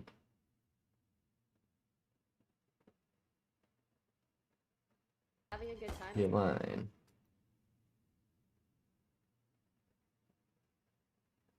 The road for us here on VCT Stage 3 Challengers 2. But we'll see. First pistol round, by the way, as we had a technical timeout to start off the map. Now we'll go back into the action and see what exactly unfolds. Already some utility usage coming out from Baby J right off the rip. There's no picks, though. It's going to be a flush into A. They come up through U-Haul, and they've got firm control. FaZe are ready to plant that spike. The rotation coming from Rise, though, over by Defender Spawn is going to be quick. And down goes Baby J. Rise so good on these entries. Derek in particular. The shock dart takes out Corey. Baby Bay flashed as the guiding light goes around the corner. And from above, Astra doing what she can to try and either stun them or simply produce some nebulas. One for Raucus, but he's the only player on FaZe to find the score sheet just yet. Zachary will join him, and then we'll also join him in the afterlife. Rise continues their streak of winning that carried over from the very first map as they jostle on that spike, giving it to the Sova of Derek, and that'll be it for round number 1. Wow, so obviously masterful Sova play from Derek. I think he got that shock dart kill all the way from Defender Spawn. I'm not sure exactly where he launched it from, but it was before he even got that kill. The first kill onto Baby J. There's the follow-up from the shock dart. Fortunately, doesn't kill the planter as well. Could have been 2 shock dart kills, but either way, he gets a third to end it out. So well played there to Derek. He knew exactly what he was doing there. And Parker, this is tricky because you just come off of an absolute devastating defeat, and you lose the pistol round in the second map. That's got to be hard for FaZe. Yeah, it's not exactly the start that they wanted here. Rise on defense can't even go for a trend line to see if it's just an attacker-sided matchup between these teams or not. But Rise capitalizing off of that. He was quiet in the first map, but he's come alive, at least for this round. Finished off by Corey, so that'll be all she wrote. Boombot goes out, and Poised punishes him. An explosion will kill them both, ultimately, though the gun from Poised is the one credited with the kill onto Corey. Neptune's hot on the trail, trying to catch the jet, but she hits the teleporter. Down he goes. Shorty in the hands of Zachary. That's a long-range gunfight, and only on 15 HP, you're in tough shape there. Neptune will punish you for that. Spike gets planted over on Beast. The teleporter's the play for Neptune. Hugging a close angle is Baby Bay. He gets the call, a swing from Neptune. He reads that one well. Raucus, what are you going to do? Well, you can't take down any of them. It's just a frenzy in your hands, and a feeding frenzy for Rise is what ends up happening. That's 2-0 for Rise. That's exactly what you want to see if you're Rise. Obviously, FaZe going to be on a save there. They don't really have much of a choice or a chance. They're going to play the long game, and I appreciate that for FaZe, not trying to force out that round. Now, we're in a much better position. They did manage to get the spike down, so that is worth noting. That's going to help their economy a little bit. Rise are being very reactive, and they are rotating before the need has arisen. One of the biggest problems here for FaZe is actually they, again, on that last map, they didn't get a lot of attacks, but they weren't faking out very much. This map, they did a great fake for B, but now they don't have rifles. So what are you supposed to do at that point? It's tricky. Rise manage it. We'll see if FaZe can make something happen now that they are fully equipped. There's an aftershock inside a hookah, but there's nobody there to catch it just yet. Those things can be fatal if you don't, be too careful about them. Full buy now for FaZe, and the Vandal in the hands of Corey, picking away up on that hookah box, but no, he's not going to hit Poised at all. Baby J's flash, Poised will push up. He's got the Frenzy in his hands. So they're trying to go thrifty on this one. That's a little bit of confidence on their end. Then you pick up some of these weaponry. Poised is the only one to find a kill so far for Rise, as FaZe doubles up on that. Yeah. FaZe an advantage here, and he'll trade back and forth. But any trades will, of course, favor none other than FaZe. They already have a numbers advantage. They'll go down to just a single advantage. Baby Bay manages to catch Shanks looking the wrong way. And it's Derek in a 1v3 with a spike down as well. As Recon Dart will find at least one. Firing away at the window. Trying through this nebula, but no, they're all just spraying away, and it'll be ZOWIE to follow the tracers. It doesn't take quite as long for FaZe to get on the board this time around, and all they're going to need to quicken the pace. This is their map, and they want to hang tough with how good Rise has been doing. FaZe is going to need a couple more rounds like that. FaZe Clan fans rejoice. They manage it, and they manage it well. The execution to be the complete collapse, well done. Hookah pressure, not really much of a factor there for Rise. The most notable thing, though, is honestly the fact that Rise didn't buy up on rifles. Now, luckily, they are going to be able to buy rifles this round as a result.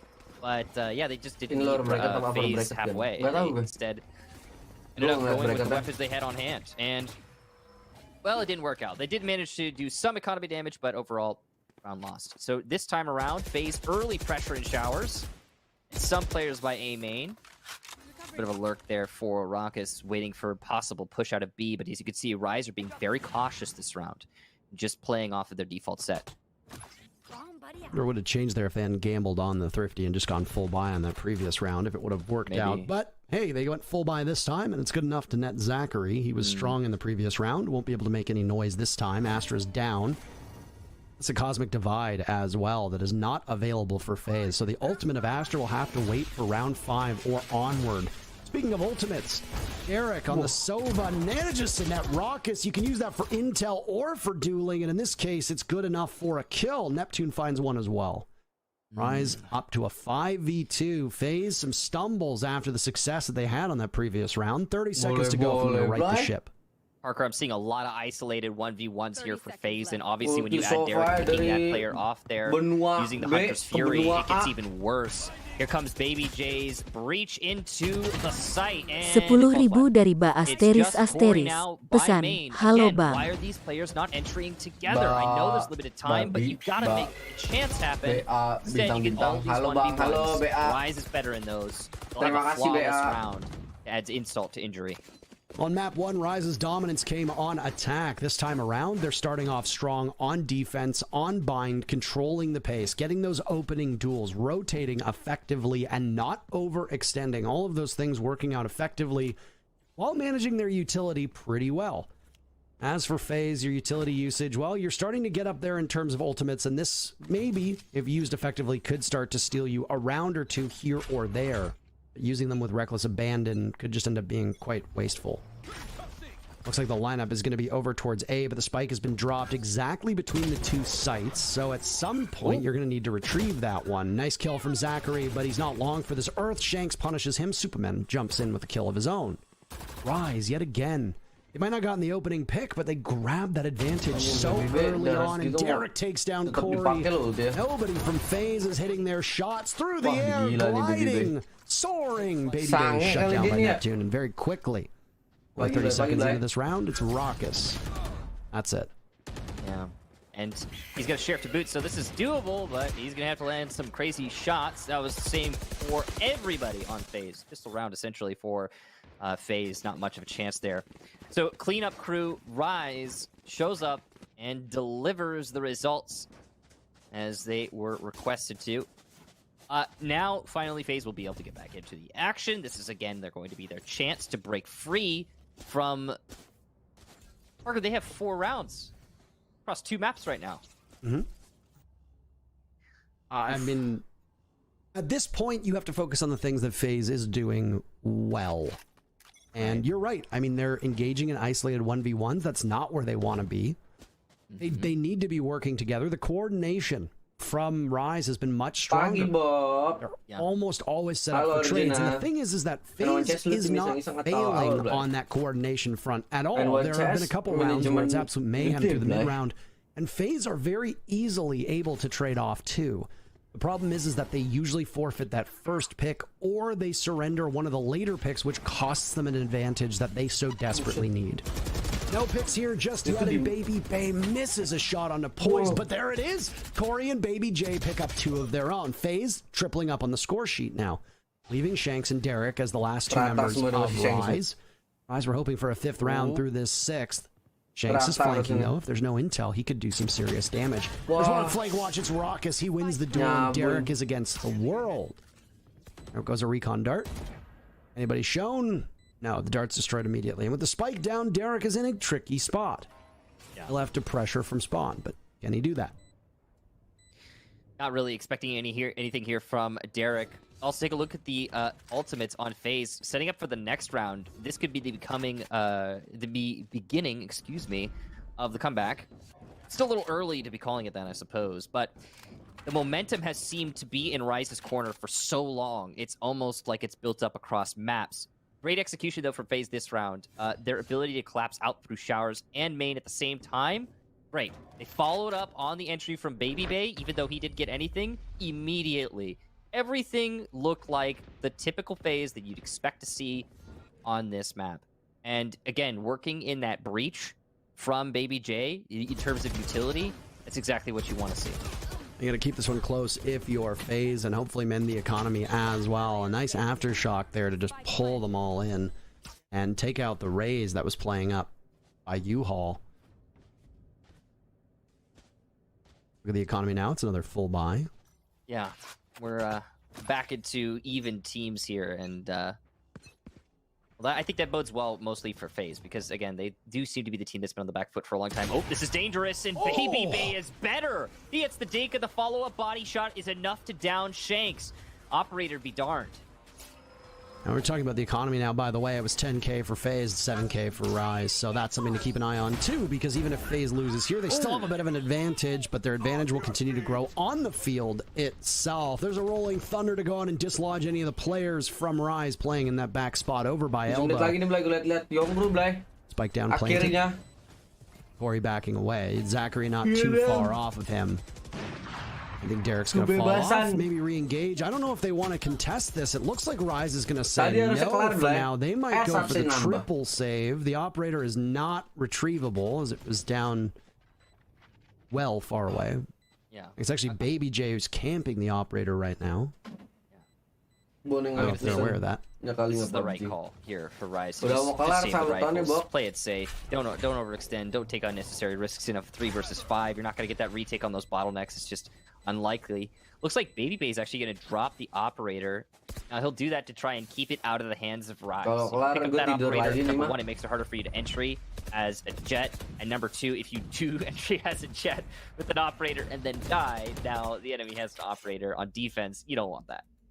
Yeah, unlucky to surrender it in Garden, but you're playing that long angle all the way down to Fountain. If you can get that pick, then you just fall off right away. You hope that nobody else is there to push up onto you. If there is, you can always smoke off Garden and then play aggressively off of that with the Jets somewhat safer inside of B site. But obviously not the play. A nice shot with the Phantom hand from Baby Bay to surrender that operator. And then a wise move from Rise to save up. It's the 2nd round in a row that FaZe has now taken. Their economy's in significantly better spot.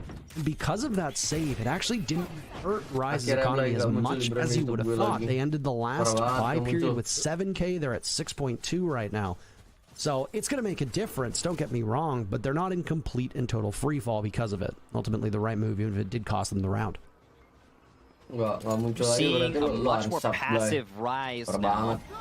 They're trying to play smart off this, but the collapse out through FaZe, and oh, look at this, the Hunter's Fury coming out fast, and it's actually Rise on top. Corey the only one to get to an entry, and he's shut down as he hits on top of Pipe. It's all on Zachary and Raucous now. Zachary does have site control, But what does that really amount to when you've lost the man advantage? The retake will come from Rise in due course, and Raucus has to be focused on the flank. Zachary's position given away in the midst of the site by that boom bot going up on him. A shock dart goes out. FaZe deciding to pull off as they hear the showstopper emerge, and Neptune pulls trigger a little bit too fast. They hit the teleporter, and it's very quick to A that Zach and Raucus will go. How quickly can the rotate come in from Rise? Seemingly very quickly. One going over to Vents, the other up to Heaven. It's the Astra to try and suck them off of that. No, it's going to be a stun on Zachary. There's another orb in the middle. Working its magic. Shock dart goes out. Does it connect? Not enough. Not what they need. Zachary trying to hold this one in. Can't do it. Derek takes him down, and Raucus and U-Haul is buried. Derek sits on that diffuser, and what has become a close match. Finally, Rise will take a round to stop FaZe from streaking. Well, all right. Bangun, tidur, kelar. Passive play on B ended up being a absolute meat grinder for FaZe. They tried to force for that push, but they just walked into multiple crossfires. The disruption that you expect to see from your Astra just wasn't enough. And because the breach was unable to get anything done, because there's nobody to breach onto, it ended up being really, really problematic for FaZe on the entry in B. Following that, you lose your man advantage, and, well, Rise does a little bit. Neptune mess up his showstopper on the retake into B. They don't necessarily need to do that. There was no plant going down. There was no post plant. So, yeah, unnecessary. But hey, they do it. And Rise still managed to make the rotate over to A happen in that post plant. So, yeah, it's good awareness from Rise, even if they're maybe jumping the gun a little bit. Eric's owl doesn't go far enough to catch Raucus, who's playing behind the crates. So, doesn't get the information that he wants. Raucus will now head over from Fountain towards Garden. Up B long. Paint shells will come out. Will they hit onto Poise? Poise immediately moves, but the gate is there. Can't be spotted. 10 HP. Baby Bay collapses on him. Corey downs Derek as well. So FaZe strong on this entry. A significantly better showing from FaZe thus far. Spike goes down too, so the objective in their favor. They've got control of the site. So the retake from Rise is going to come in from elbow. Baby Bay's good enough for that shot. He's looking for more. He's feeling it. He'll pick up his third kill. A fourth one is on the menu, but Baby J takes it instead. Regardless, it's the babies working together, and FaZe are very much in this one, Michael. Very well played there for FaZe. One thing to note is that they didn't really give too much of a prompt to Rise of the execution prior to it happening. That's why we saw such a late rotation from Rise. 3 players on Rise's side, still over by A, when that execution comes into B.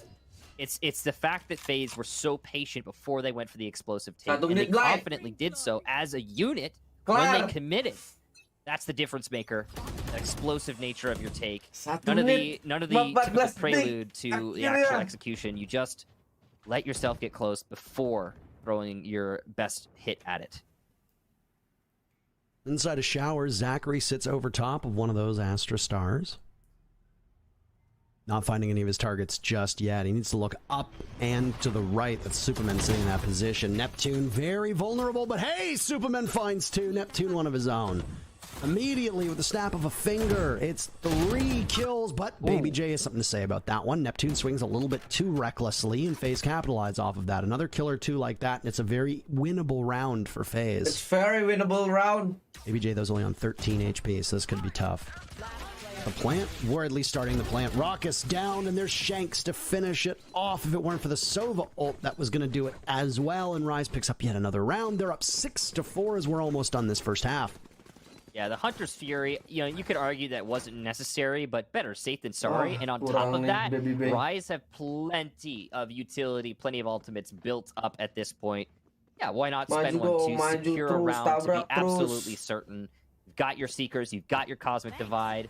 There's so many options for you right now if you are Rise. So 100.000 dari seseorang, pesan gak boleh. Baby Bay's gonna pull out the knives. He's just trying to save as much money as he can since his team currently finds itself on the back foot.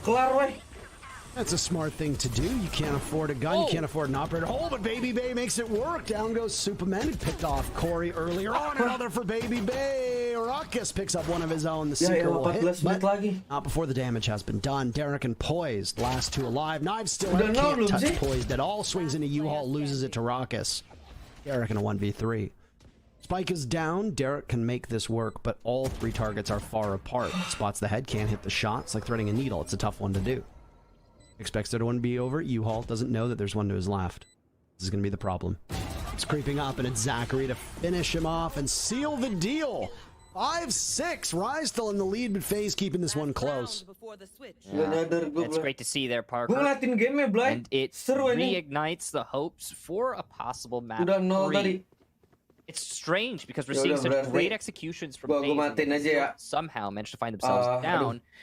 One round, it feels almost like they've captured the momentum, but not quite.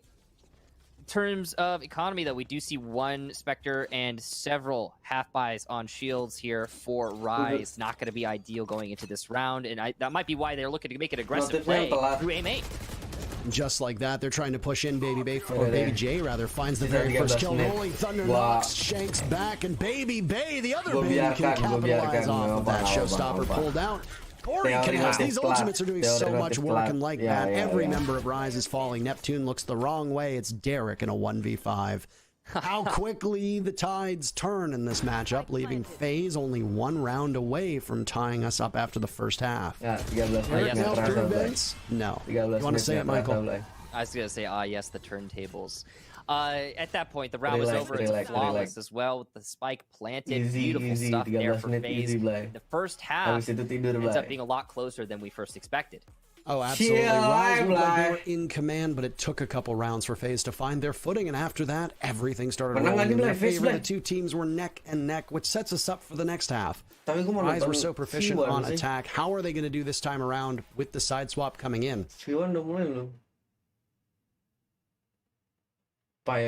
City.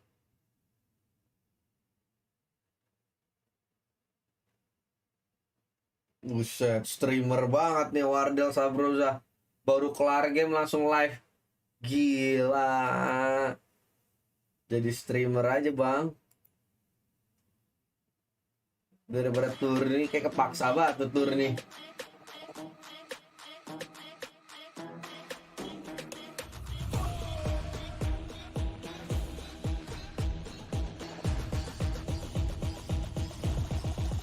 Got the money in the bank.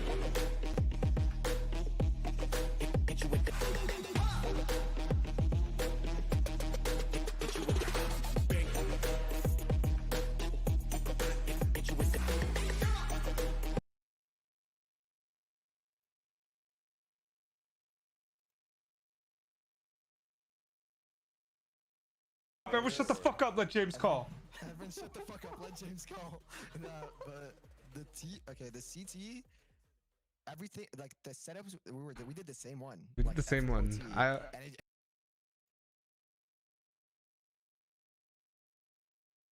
You want no man dong. Like a one and done, but he managed to get more than just the one. Yeah. KCP. I loved what KCP did.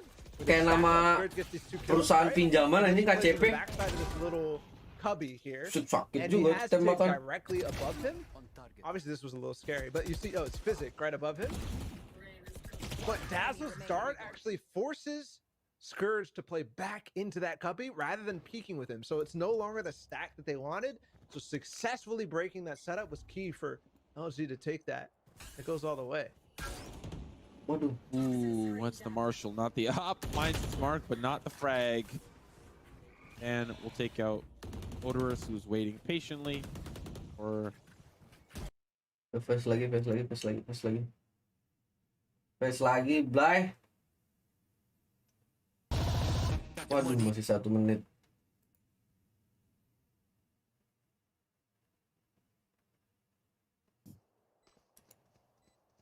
again, I don't think they really want to let that go either. He's got a little dicey. It's still 3 players left though, and Jeremy's will try to pull off a Wardell. Oh, they're chasing him. A little damage too, but most importantly, they've confirmed where he's at. So you actually have a Proto down underneath kitchen who can cut off that space. James has to. Ya Allah. He's so patient. No. And eventually he How bites. many times did he juggle that? Like Wow, 400.000 dari times did he seseorang. juggle that? Pesan kerasa Jamies nih, was- Blay. I'd be mauling. Like, You okay, already know. sixth time has to peak. Nope. Couple more jiggles. You already know NSG social media right now. They're making a compilation. Ih, of how many kerasa times you jiggle. seseorang. 1, 2, 3, and then some funny music on top of it. I got you puns. So that, I mean, they buy Marshall and that, basically buying what they can. They don't save the op though, and look at how that hurts.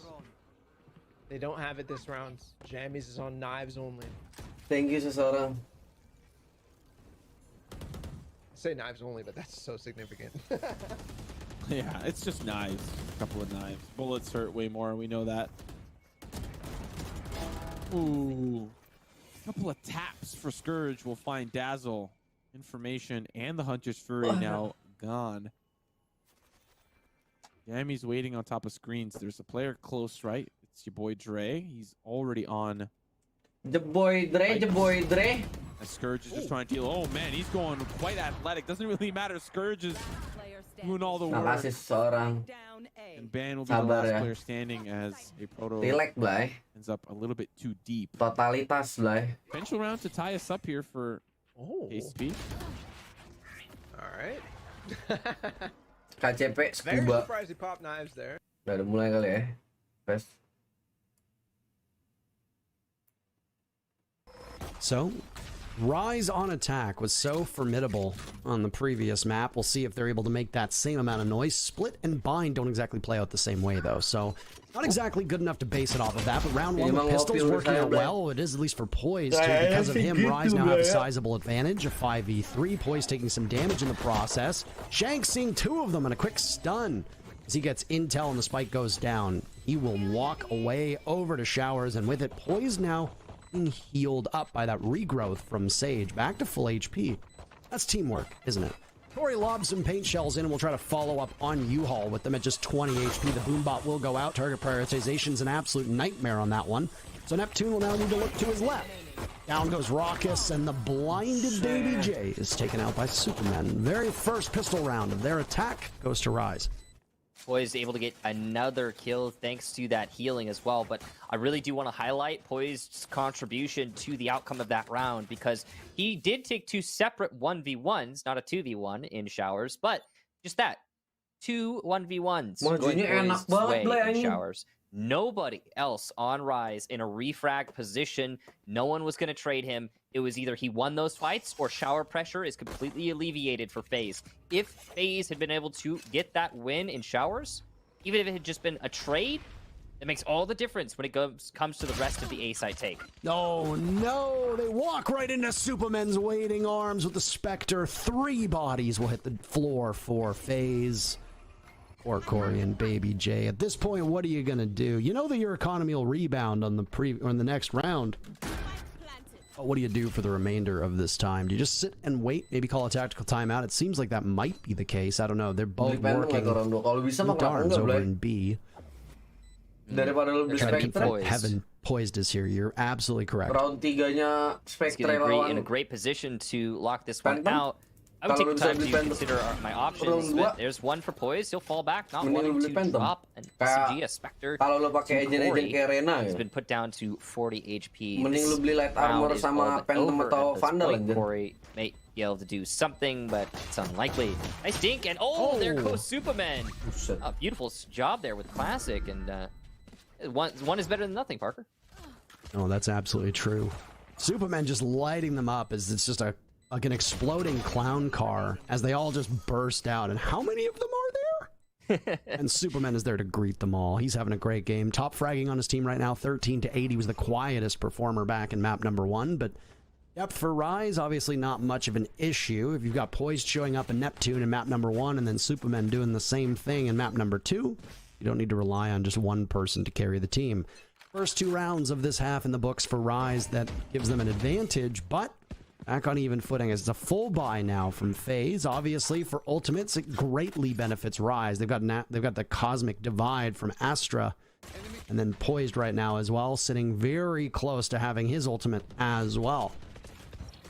Gotta say, the performance we've seen so far from Rise across these two maps suggests to me that they are just vastly better on attack.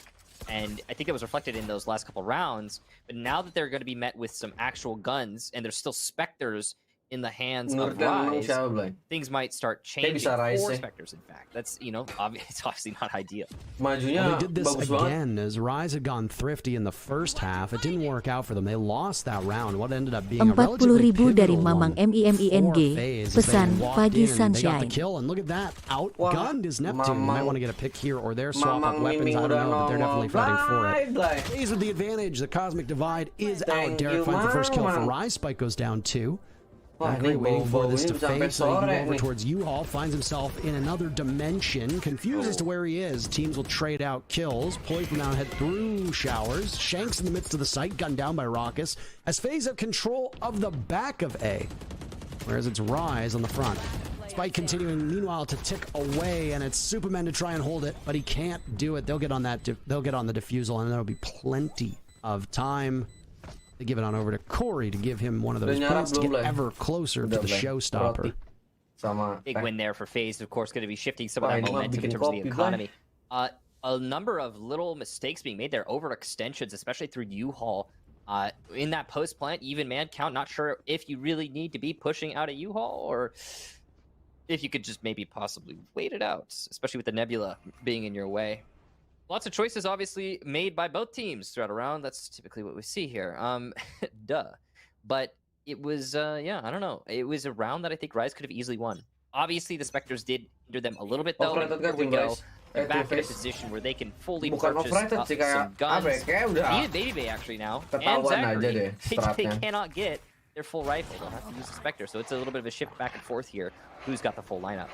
Interestingly enough, so it's definitely borked. I think you could say that. I don't know what that means. Shanks taken down as Neptune gets technically the first kill. So Rise opens things up, but they gain no advantage from it whatsoever. Borked is like, it's broken. Oh, okay. I can think of another acronym. Bork is also Blade of the Rune, so. Oh, nice shot from Corey onto the head of Derek. Say goodbye. Showstopper out from Corey. Connects onto Neptune. Paint shells for added measure as he just pushes on up. Vandal in hand for him. He'll look over towards Market to see who's next in line. And also coming from Spawn, it's Poised, but Poised with a nice shot on that one. That's the spike as well, able to be retrieved by Supa. He'll pick it up. Shock Arrow goes past him. No damage done to him. Poised a little worse from where. Neural Theft on the board for Poised too, if he wants to use it. I don't know if he's going to pull it out in this round, as it's still the disadvantage here for Rise. They might want to save it for later. The wrap over towards Elbow, and that works out. Down goes Baby Bay. Now it's a 2 versus 2, but Raucus is in a great position. He'll lose to Superman. Incredible gunplay from the man. It's just Zachary now, and he's all the way in defender spawn. He was the sole A player. Now he's got to rotate back in the post plant. Oh boy, this is going to be a tricky retake. That inhuman effort by Superman Michael was really something to behold. So Zachary will walk in blind, unsure of what to do, and maybe might give himself some cover with these nebulas, doing just that. One went over towards Elbow, the other on top of the spike. Unsure as he sees the cage right now over by Garden.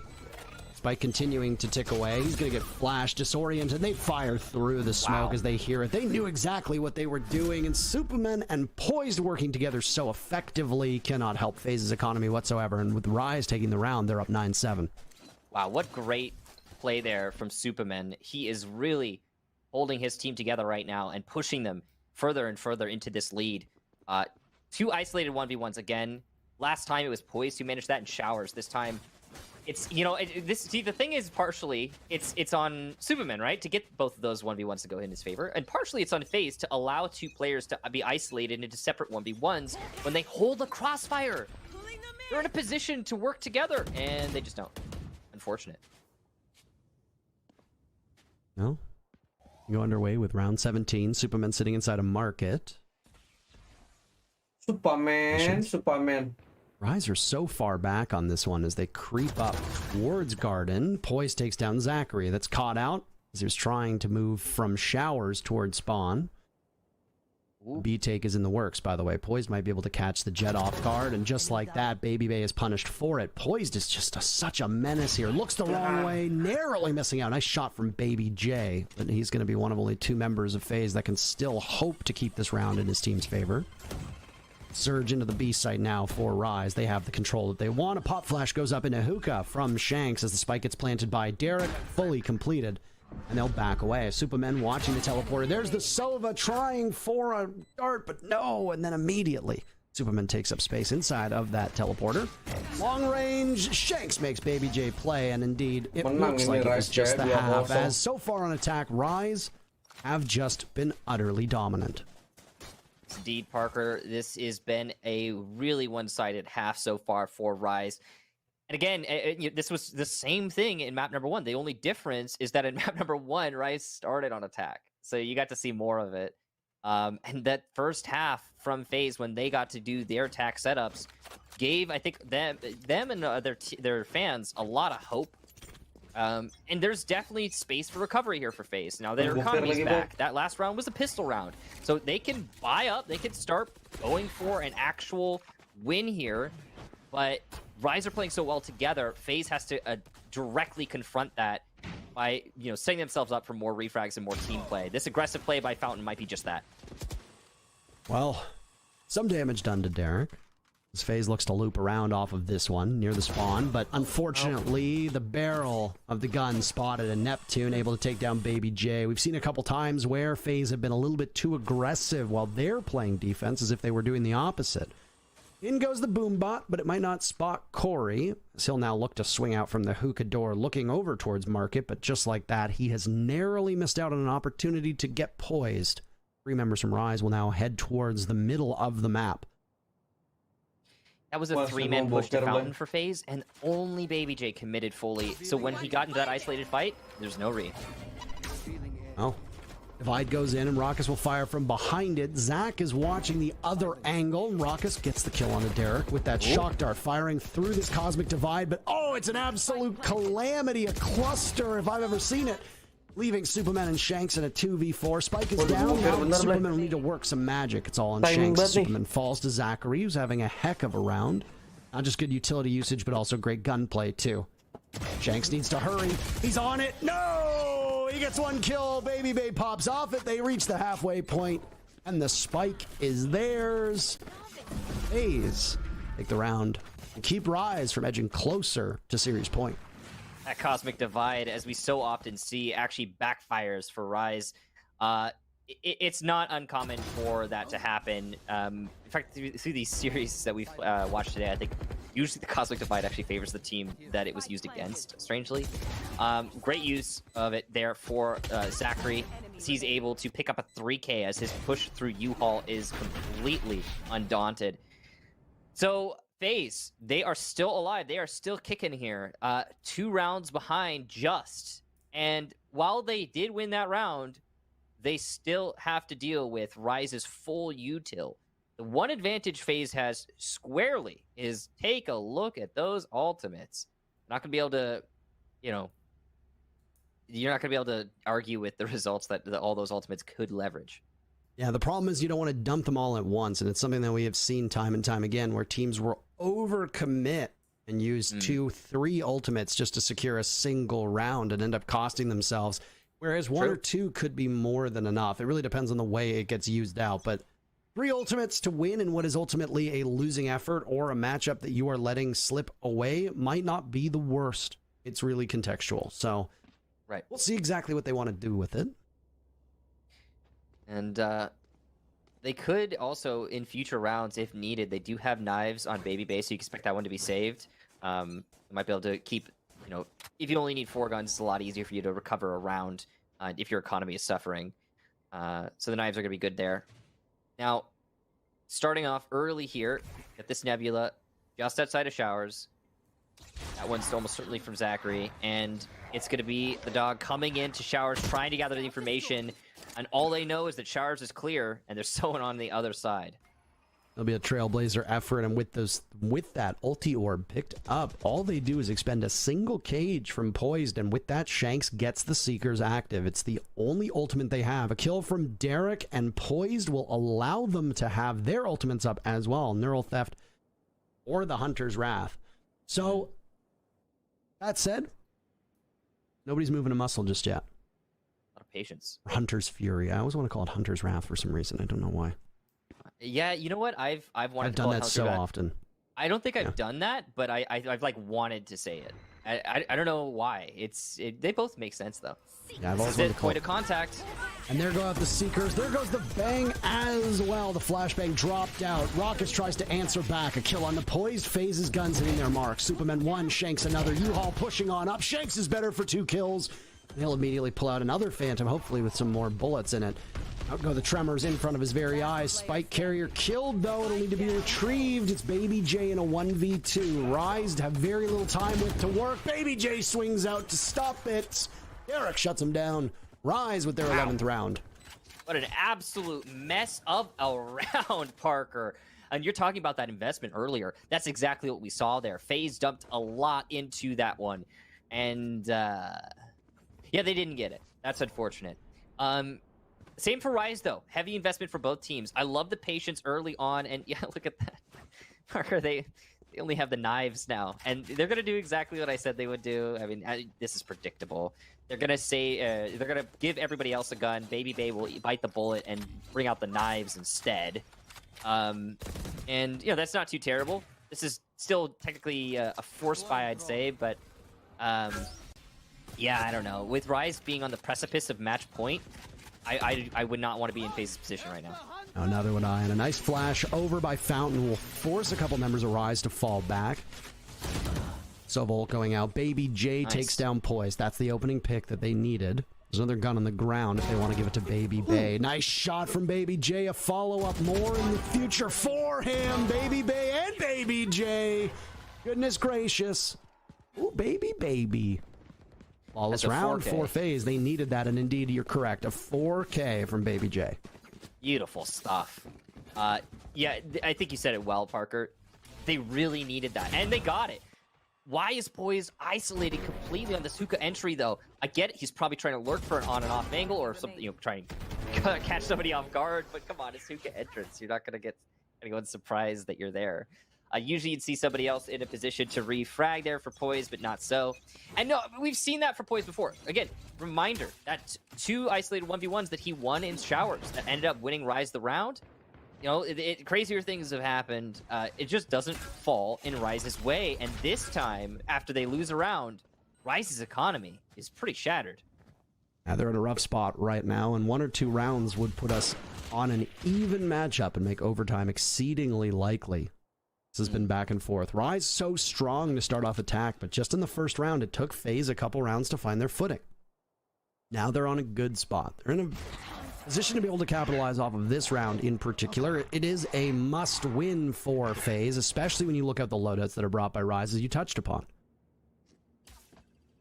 Well, they'll almost certainly be able to lock this one out. You do have Sky of Shanks in showers as the A main push comes out. Rise and Neptune is going to use his showstopper, but he's not finding anyone. As FaZe starts cleaning up his team, that's about as poor as that could have gone for Rise. And it's just Superman, Neptune, and Poised now. And they don't even have full utility. Now just Poised. That's rough. And a flawless for FaZe. Heavy investment for Rise. Really well done by FaZe. Yet again, another absolutely indomitable round from FaZe, and Rise have let 2 rounds now slip in a row into what's been a relatively even half, all things considered. There's your score sheet in front of you, just to note how close it's been. In terms of kills right now, the tip of the hat to Rise, but not by too much. In terms of economy, well, you don't need to look too far. If Rise lose this round, they're going to be flat out broke. They are in rough shape. Meanwhile, FaZe is flush with cash. So they can lose here and they'll still be okay. They won't be okay because they'll be on match point against them, series point against them, but they'll be okay from a financial perspective. And FaZe knows this. They've doubled up. No, but nobody can slow down Neptune. Got in hand, he's good enough for 2 kills. He bobs right into the middle of the site. It's theirs for the taking, and they can get that spike down very quickly, and that's exactly what Superman is going to do. Spike down in the middle of the site, 30 seconds into the round, and they're going to fall off, leaving the last 3 members of FaZe to try and retake as best as they can. None of them were close. 2 will go up top to heaven, 1 will head through the vents. Anything to stop them? Not right now. You don't need to necessarily challenge this angle. Corey's got the showstopper out. He'll fire on over towards the back of U-Haul. It doesn't get the kill that he wants. Neptune sees the breach. Down Baby J goes. It was a flawless round for FaZe, and it looks like the same for Neptune and the rest of Rise. And Ace as it's knocked down by Neptune. Series point for Rise. Huge round from Neptune, obviously. What an ace. 2 on the entry, 3 on the hold by U-Haul.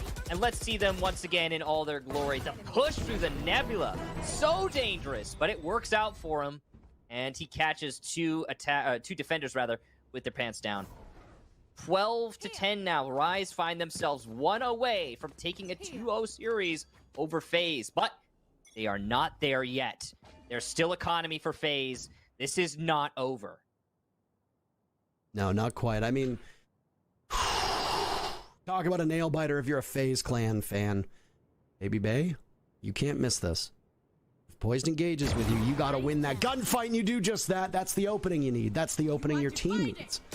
Next to Zachary, gets pinged by the drone. Out goes a shock arrow. Try to do some damage. Nice follow-up. Down he goes. Baby Bay, 2 for show. Neptune's guns him down, trading right back. Rise know they've got this series on the line. Nice shot by Corey, sneaking up. Tries for 3, can't land it. Shanks in a 1v2. He'll have to grab onto that spike, but Raucus won't let him get away, and they won't let Rise get away with the series either. FaZe take the round, and we're 1 away from overtime. Corey was such an assertive flank there. Didn't wait, didn't hesitate at all. And clearly for Rise, there was not enough flank watch, not enough presence to make sure that they aren't going to have somebody coming from behind. Beautiful stuff there for FaZe. Obviously, you got to hand it to Baby Bay with those 2 early picks as well. Could have been better. Obviously, you could have gotten 3, but you're trading you and your teammates out. And that's the most Wow, important thing. 500.000 dari penjahat. Pesan, bisa yuk sampai sore. That it was unrecoverable. This is brazen. It's not going to catch anyone just yet. There's nobody to catch, as Rise is primarily focused on the B side. This aggressive play with the operator from Baby Bay might actually hint at that B pressure and might call for the rotate, but no, 2 players by showers still. Very slow. He'll creep up. Garden is theirs. That goes the boom bot. Calls must come out soon. Absolutely. And there you go. Neptune pulls out the showstopper. This is where the rubber needs to hit the road. Everybody is still alive. Location is revealed. It screams to you, but you can't capitalize off of that information. No, not whatsoever. Spike going down, and in the midst of the nebula, there's Shanks firing away as best he can. Neptune holding elbow. Who's first to be able to contest him? Who's going to dare to try to stop them? Clock running out. Time running out for FaZe. They want to meet version 1 down below in the lower bracket. Shock Dart goes over the shoulder, but there's Corey to capitalize off of that. Derek drops. Corey picks up 2 big kills. 2 HP in a dream. Baby J is shut down. Corey a 3rd kill. He needs to be the hero here. Superman watching him, flanking around. A flick of the wrist, and Superman picks up his 3rd kill. Corey's got 2, and he gets shut down by Poised. So close yet so far for FaZe Clan. Rise take the series 2-0. Oh man, Corey! You said it yourself, Parker. 2 kills on elbow while he only had 2 HP, landing those headshots with a Vandal, but it just wasn't enough. They gave up the site without losing any bodies. But they also, transversely, of course, did not kill anyone when the site came out, or take came out, and so the retake there. Oh, that's so difficult. That's just, again, it's 2 bottlenecks, and there's no flank this time. Corey's not behind anymore. So you got to confront that directly with still all bodies up. It's just not going to happen. Well done to Rise, isolating that site and securing the win. Absolutely impressive stuff by Rise. And after how dominant that first map was, the fact that they were able to recover after FaZe seemed to grab momentum a number of times, Michael, really goes to show that Rise are ready for this. FaZe obviously have to reset very quickly. FaZe Clan and version 1 will be coming up pretty soon. So for FaZe Clan, you don't have a ton of time to really wait. If you're version 1, you've been sitting there watching this entire matchup, wondering which of the two you're going to get. And FaZe Clan mentally, well, they're probably going to be pretty beat after that one. Yeah, I know I would be. That was rough. Here are the highlights for you, by the way. The first map was very quick, and the second one ended up being as exhilarating as we thought. It went the full rounds into regulation on the 13-11 scoreline in favor of Rise. What really stood out to you here on this map? Superman obviously was one of the standout performers, but generally speaking, I feel like Rise was just more tacked on to the objective. What we saw from FaZe was a lot of passivity, especially even in this highlight right here. You get that initial pick on the baby bait, and then Raucus just allows himself to be, isolated into another separate 1v1. There were moments of brilliance, though, like where FaZe, for example, uses that Cosmic Divide, actually the one that was used by Rise, against them, and they managed to steal rounds away, and that's why this was such a close map. And honestly, Parker, my main takeaway is that it's just a shame that we didn't get a full best-of-3 series, because I would have liked to see these teams play against each other more. Oh, absolutely. Wow, 500.000 dari bukan orang jahat. Pesan, bisa nih ya sampai sore. Slow starter. They weren't particularly awake in map number 1. In map number 2, well, it took them each half. It took them about 4 or 5 rounds after Rise was able to get an early lead to claw it back. And once again, you give up too much at the start, and you can never get that time back. And unfortunately for FaZe, this ended up being a game of inches where even 5 kills could have determined the difference between a win or a loss, and as to whether or not we needed a third map to settle the score. Well, again, the aggressive plays from FaZe too were also something that paid out. I think the individualism on FaZe was superb. It just wasn't enough in the end to deal with the coordination we saw from Rise. Now, we will have an interview lined up in just a couple minutes. We're just awaiting confirmation as to who we're going to speak to from Rise, but it'll be nice to actually get to talk to them about their perspective. I don't know if you have any questions, Michael, but I certainly have a couple for them. I'm sure I will come up with something. Oh, you mean you don't have them ready? I usually actually do, but I don't have any specifically right now for Rise. No. Man, Neptune poised. The individual performances that we saw here were just absolutely spectacular, and well, they're off to see another day. We won't see Rise in action until tomorrow. They are the winners alongside T1, and yeah, I mean, for FaZe Clan, you've got some work to do. Here's the tale of the tapes, by the way. The score sheet for you. The standout performer from FaZe was Corey, but the rest of the team, obviously, they struggled. And despite the fact that it was such a close matchup, look at the kills, look at the combat scores that rolled in from some of these players. Yeah, it was, again, mostly Supermen who took the show, and job on that Astra. We've seen him do such kind of, we've seen him play in this kind of a way before. Again, I'm going to harken back to that C9 Blue match. And we didn't get to go to that final map where Superman excels, but he found his moment. Yeah.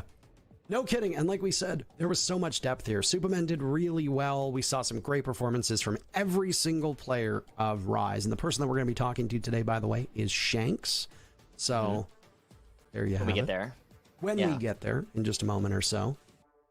But this is going to be an interesting matchup. I mean, I don't think we saw enough from FaZe today to know how well they're going to be against version 1. Version 1 played a gauntlet against T1. FaZe had that tough first map, and now they were able to find their footing. They had some great plays on entry. They looked coordinated. Their utility usage was quite strong in a number of rounds. They didn't just throw everything with reckless abandon and hope for the best, as we had speculated that could possibly happen. So it'll be an interesting stylistic matchup.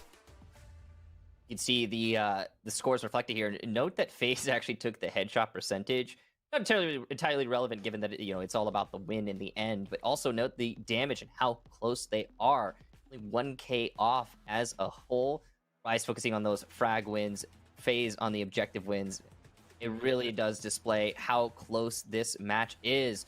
But it's it's time for Credit Karma Instant Karma. So we're going to take a look at a replay, and we're going to show you some Instant Karma. Came as two teammates tried to coordinate to make something happen together. It's going to be from a round on Bind, round 16, where Superman and Poise play contact together and are able to come back in a 2 versus 4. This is that teamwork that we're talking about that gets you that instant karma, that work togetherness. It was also in the replays for the match as a whole, so you probably saw this one a few times, but it really was a magnificent play for both of these players to clutch that round out, and it made a lot of difference in the end, and that's your instant karma. Well, with that said, we've got our interview ready. We'll bring up Shanks from Rise to talk to them about what exactly happened in that matchup and what their thoughts were now that they're on to the next bracket. Shanks, how are you? Nice to see you. How are you guys? You look very comfortable right now. Yes, sir. How are you guys doing today, man? We're doing really, really well. Congratulations on your victory. I know everybody kind of hates asking this question, but we got to ask it just for cliche at this point. How does it feel to win? Man, it was some light, you know. I told everybody it was gonna be a quick 2-0. It was some light. I'm not even like happy. I'm not surprised right now. It was really some light, you know. After that first map, what was the team's vibe heading into the second? I know you say it might be a quick 2-0, but did you expect Bind to be as close as it ended up being? Bind. I feel like Bind's kind of like, you know, it's a little 50-50 map right now. Anything can go on in Bind, but yeah, we were like after the 13-2, we were completely confident. Feel like we're just better than them in every way. I don't know what to say. All right. Were you happy that it didn't get to the third map, or were you expecting to go there? And I mean, obviously 2-0 is better, but were you confident if you had to go to that final map? Yeah, we were super confident. That's one of our best maps. And yeah, honestly, we weren't even thinking of map 3 the entire time. We thought it was going to be 2-0 from the get-go. Paul, didn't mean to interrupt you there. I was going to say, one of the questions that I like to ask is, in regards to where the meta is, some teams like to trot out Breeze, you banned it. Did you expect FaZe to bring it out if you hadn't banned it? FaZe 100% would have picked Breeze if we banned it. If we didn't ban it. They love that Baju map. tuh si Shanks. We watched them play Biasa kagak pakai baju deh. we just knew what they like to do, so it was pretty easy. Now, there's two teams that are playing. Wah, You're elah, gonna fight balik-balik off against 3 one of jam. them. It's the Pioneers versus Luminosity. Ya, or any elah. team that you want. Siapa yang between ngedonate those dulu two lah? to Matter, face. man. It's gonna be a 2-0. Like, it really doesn't matter. We're going to Berlin. You hear me, everyone in the chat? We're going to fucking Berlin. Miming penjahat, bukan orang So jahat. I'm curious then, based on what you're saying, Bisa would you say sampai that your sore. philosophy when Bisa building nih your sampai team sore, is buset. mainly around yourselves and your Thank own you, play, penjahat. or do you consider counterplay for other Waduh. teams? We consider everything, man. You have to go in and you have to see what the other team likes to do. Getting tendencies from the other team, I swear to God, that wins you games. Because some teams, they don't really change it up. They'll keep doing the same thing over and over and over, even from beta. So like, if you just figure out the tendencies of the certain teams, then you'll win the game. Yeah, Are there any about it. shout outs or any thanks that you want to give, by the way, at the tail end of Teori the kalau bertinggal interview boker here? begini ya. Shout out my entire team, Rise Nation, Team Vietnam. We will be the #1 team in North America. Mana apa Give kita us 1 boleh? to 2 months and we will be there.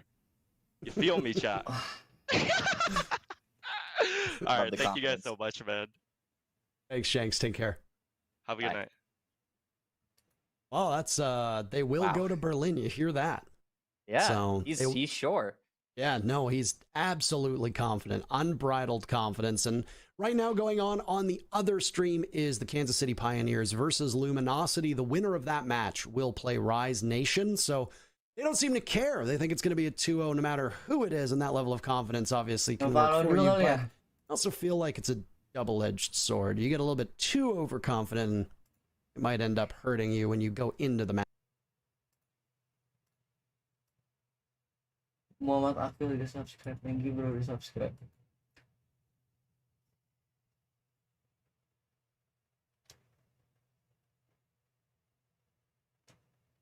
Malam ini harus kelar sih.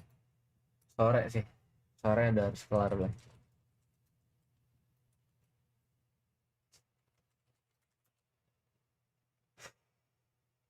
San, oi, Dava. PUBG with Boning. Boning masih main Valo.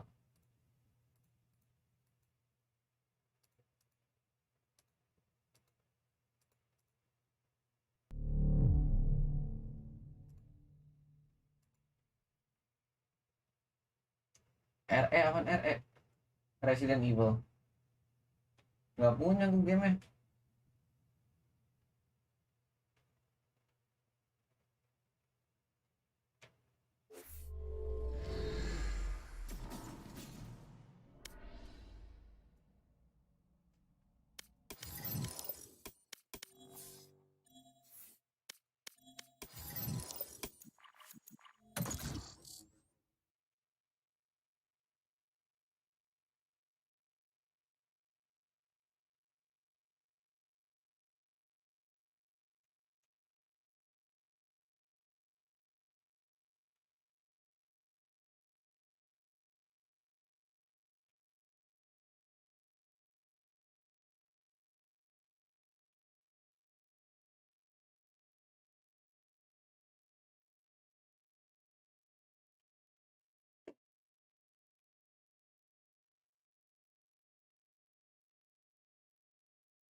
Nopal nih lah.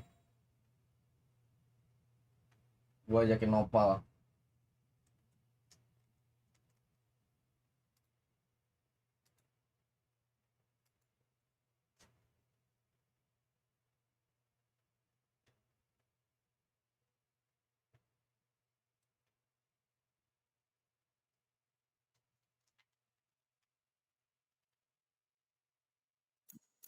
Sumpah tadi 50 nggak bisa 3 jam lagi Alik. Perkara nambah subscriber tadi ya. Gokil. 60k gue tambahin berapa kemarin gue bilang nggak? 3 jam Blay. Kalau nyampe 60k 60k gue tambahin 3 jam.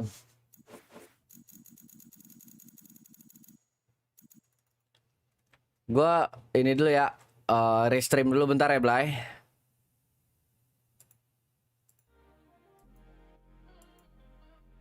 Tadi per VCT-an full dengan copyright. Bentar ya Blay.